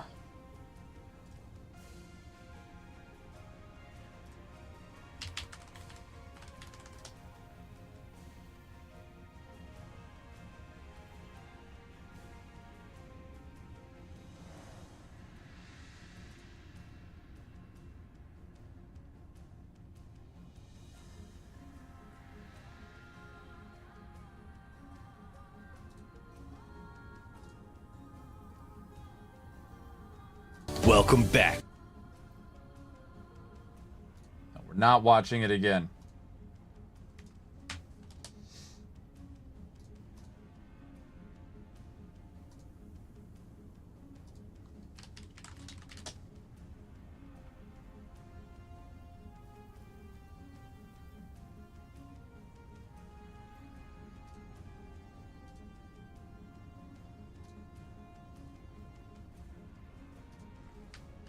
All right, there. Link is in YouTube and Twitch. This is one of the strongest builds. It looks fun. No, it's not. Granted, we haven't really tested it all that much. Right now, I am working on a Righteous Fire Paladin. And just kind of getting a feel for it, kind of messing around. I'm done with any new builds for the current iteration of Last Epoch. So on actionrpg.com, we currently have 37 builds. We do not plan on adding to it until after Season 2 drops. We're going to get all the initial builds updated, and then work on some new ones. RF, what skill is that? What I'm using is Judgment. And Judgment has a part of the skill called Consecrated Ground. And then I turn Consecrated Ground into an aura around me. And that aura does fire damage over time. And as you can see, the enemies just melt.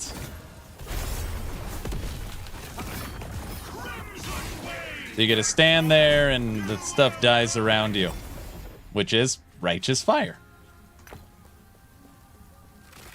And by the way, congrats on the Action RPG site. Looks really good. Keep up the good work. Thank you so much. Thank you so much. I really appreciate all the encouragement. Tomorrow I've got a meeting with the engineers and developers that are building the site. And tomorrow is the discussion of Phase 2, which hopefully starts tomorrow. So we're putting in a team section. We're going through the design process for Path of Exile 2. We're putting in rich text boxes and hyperlink. We're remaking the event calendar. By the time Phase 2 is done, which hopefully I can get a date on tomorrow, like we should have like a real, like the site will be cooking. Like it'll be really nice after Phase 2. This is really just an intro, make sure it works and it's functioning. Getting feedback, bugs, spelling, just all the like little things.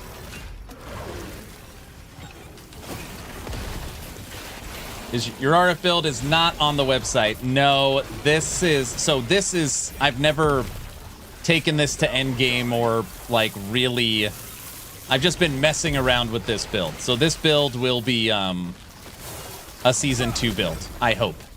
That's the plan for it. If you want a true RF build that I have made, tested, and beaten endgame with, site.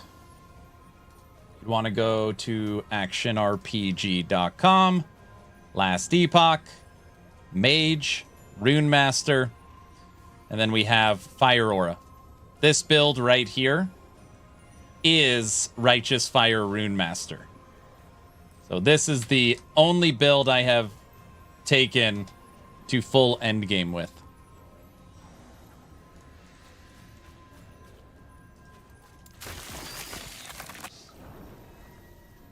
The build needs more area. You can get, so if I had, you can get affixes to bigger area. And on the skill tree itself, oh, I have max area. That is the biggest area. 4. What builds do you recommend for the next league? I'm going to play a Marksman Heartseeker. It's a new skill coming to Marksman. Pretty much you could throw a dart at any Sentinel build and probably find an upgrade. Sentinel's getting a lot. I don't know what else I could talk about.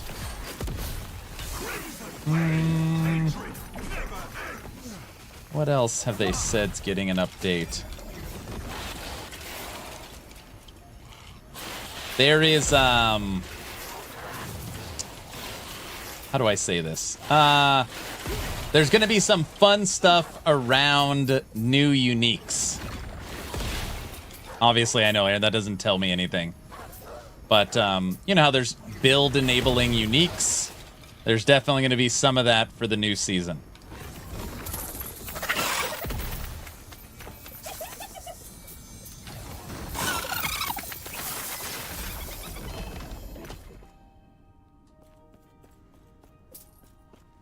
Community is going to go wild at them. Yeah. Yeah, Shield Throw's getting some love. Shield Throw's getting some love.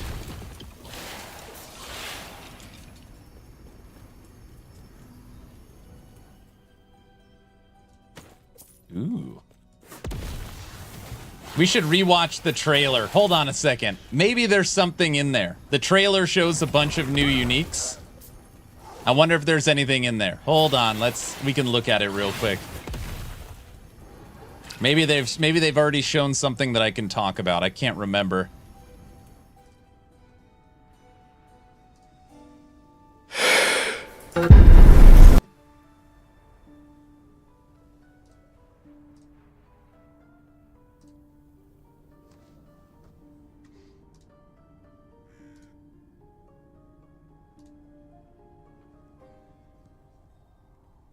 Okay, so here's one new unique. This is called Mana Guide, which a lot of people like. This basically unlocks a brand new, we'll say, thing. We like to call it Archon mode. If anybody has seen two Templars turn into an Archon for Protoss, this is Archon mode. While channeling focus, you move towards your current target location at 70% of your normal movement speed. While channeling focus, you cast Lightning Blast 3 times every second. So basically, you can now channel focus and shoot Lightning Blast. Very, very cool. You look like a Protoss Archon here. Yeah, inflict spiders. It's not an actual minion. This dart unique is how you turn the new Heartseeker skill into a throwing ability and automate it. Oh, this is this prism up here adds an invocation for Rune Master, Grand Prism Nova. So you can do Grand Prism Nova Rune Master, Mana Guide Source. Let's see. Is that it? This is the treasure hunt community race unique we are looking for that drops from Uber Aberoth. So good.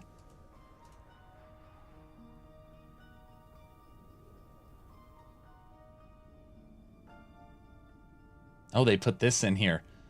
Every 10 seconds, a random minion is chosen, receiving Frenzy and 200% stats on this item. Increased health regen, void resistance. New single minion, amulet.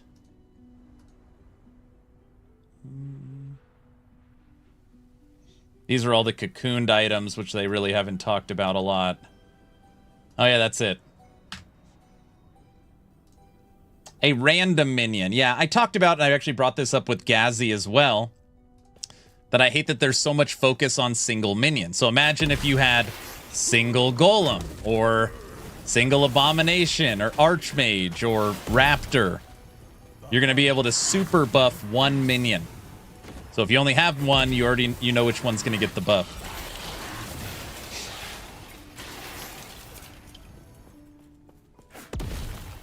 I keep getting one shot by the Harbinger of Ash. How do you guys keep saying this game is too easy? I'm using a marksman.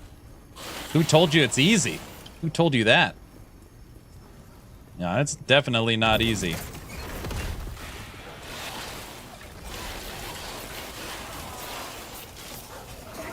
Especially the Harbingers. Oh, Lee is easy. Ha ha ha ha ha. No, it is not easy. Season 2 hype! That's right.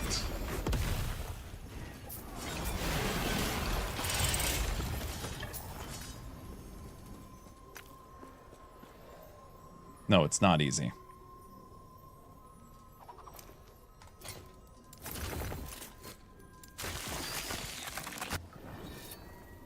I'm having an easier time in PoE 2. This making no sense. What build are you using? And what level are you?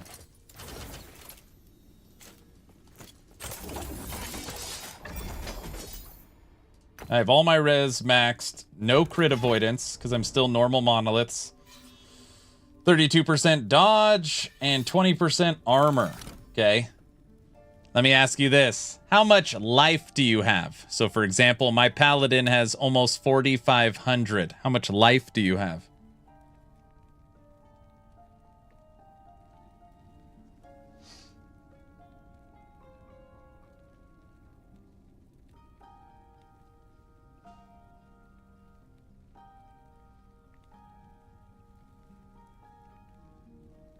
Yeah, you're going to need more life. Also, do you have any damage over time reduction or just straight damage reduction?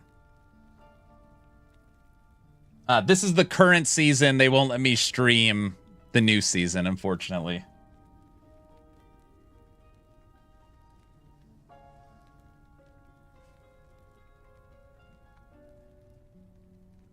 Can you explain what's happening to Cycles and Legacy now that they're moving to Seasons? So, nothing. So, it's just, they're just replacing the term cycle for season.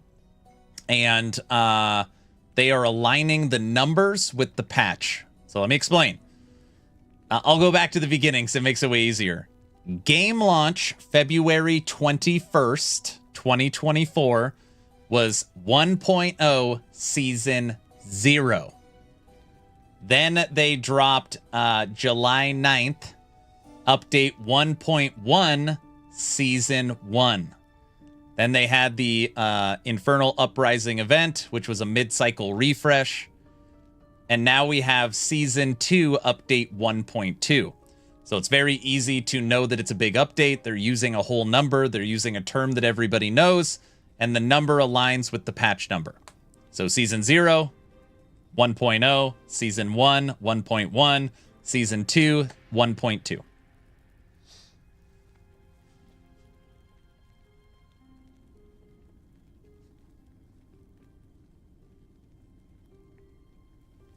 Go minions! For season 2, I'm going Necro. You're gonna go Necro?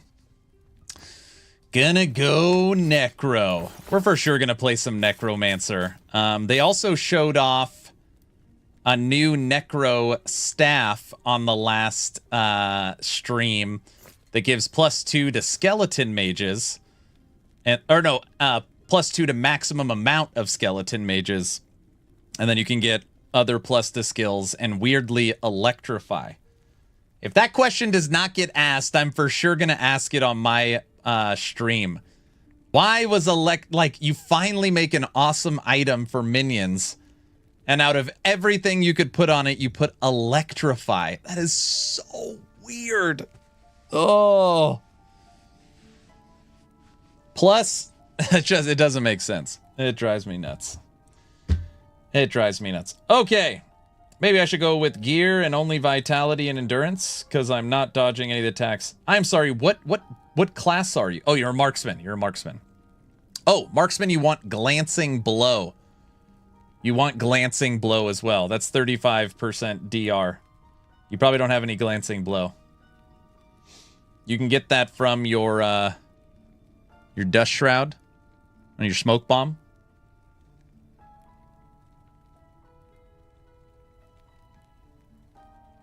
Never played Necro after Bone Summons Absorption got nerfed. Bone Summons.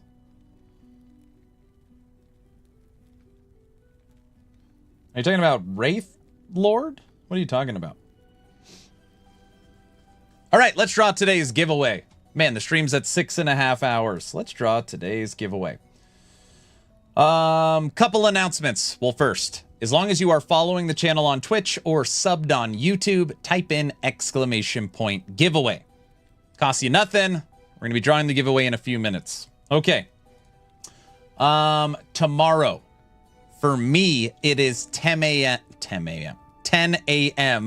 Mountain Time. So 10 a.m. Mountain Time. Here's the times right down here. We'll be watching The Wicked Inside. All right? I have no idea how long it is, but Moon Studios is going to be breaking down this supposed massive update for No Rest for the Wicked. So tomorrow we're going to be watching that together in the morning. Okay? If you have not seen it yet, I'm just going to announce this gingerly at the end of each stream. We have soft launched actionrpg.com. It's a completely unmonetized website. Every game currently has a custom CMS. There's really only one game that has content, and that is Last Epoch. It's got 37 build guides, 5 leveling guides, news, tips, and tricks. It is thousands of hours of work, and we soft launched phase 1. So we're just looking for feedback, people finding bugs, and yeah, we just need people to click around for data. It's non-monetized. You're not going to hit any ads or any crap like that. But Action RPG is the new major insane announcement for the year. I have secured the domain actionrpg.com, which took a very long time. We're going to have a full event calendar. We're going to have multiple games, news, tips and tricks, guides. We're building a team section. We've already signed on Frozen Sentinel and the Curse. It's going to be really cool. It's also fully built for mobile as well, so if you're on your phone, you could go to Action RPG as well. So monetize it, my dude. Make that bank. No. We really want the site to be functional and working. We're not going to fill it with ads and crap. Check the news. It's wider. Oh, it is. They fixed it. Oh, it's so much better. Oh, very cool. Nice. So yeah, no rest for the wicked tomorrow. Check out actionrpg.com. All right. Let's do this giveaway. Now, Aaron, you didn't even say what the hell you're giving away. Right now, we've got over 50. We added a new batch of keys. We have over 50 Steam keys. Now, back in the day, I would just pick a key and be like, today we're giving away Farm Simulator 6, you know? People be like, I don't want Farm Simulator 6. So now I just have a list, a over 50 Steam key list. And when someone wins, I send them the list. You pick what key, and then I send you the key. It's pretty simple. So today is Pick Your Steam Key giveaway. That is what we are doing. All right, starting the countdown right meow. As long as you're following the channel on Twitch or subbed on YouTube, type in !giveaway. Ba-da-rum-bum-bum. All right, 10, 9, 8, 7, 6, 5, 4, 3, 2, 1. And entries are officially closed. Aaron, is it going to be your guides, or can we participate for the guides? Right now we are signing creators, and their content will be on the website. Obviously, in the future, it'd be awesome to have a builder and be able to have community members put in their guides, but it's just like very far off. And the winner, you don't have to be present, but you do have to claim your prize, is click Mark Ivanov. Mark? Oh, this is a YouTube winner. See? Mark, it's not a bot. It's on YouTube. I can't control bots on... No, I mean, there is no bots. Mark? It's rigged. It's not rigged. Bueller? Bueller? Streamer client rigged. Oh my gosh. It's not rigged. By the way, I told you guys I have a window for my studio right here. And the window's open. I got a nice breeze. I can literally hear the ice cream truck. The ice, and I can just hear people running in my house. Ice cream truck. Nothing more exciting. Did you not go back into the closet? No, I have a window in my closet. I have a window in my closet. I know it's weird. Well, Mark, you don't have to be present to win. You do have to claim your prize. So, make sure you do that. All right, everybody. I am done. Oh, fancy. I am done for the day. 6 hours and 37-minute stream. I'll see you guys tomorrow morning. If you need anything, hit me up on Discord. And don't forget that April 2nd on Discord will be the new treasure hunt community event. We're going to be looking for Shattered Worlds. It's going to be a lot of fun. All right, everyone. I'll see you all tomorrow. Have a good night. Bye.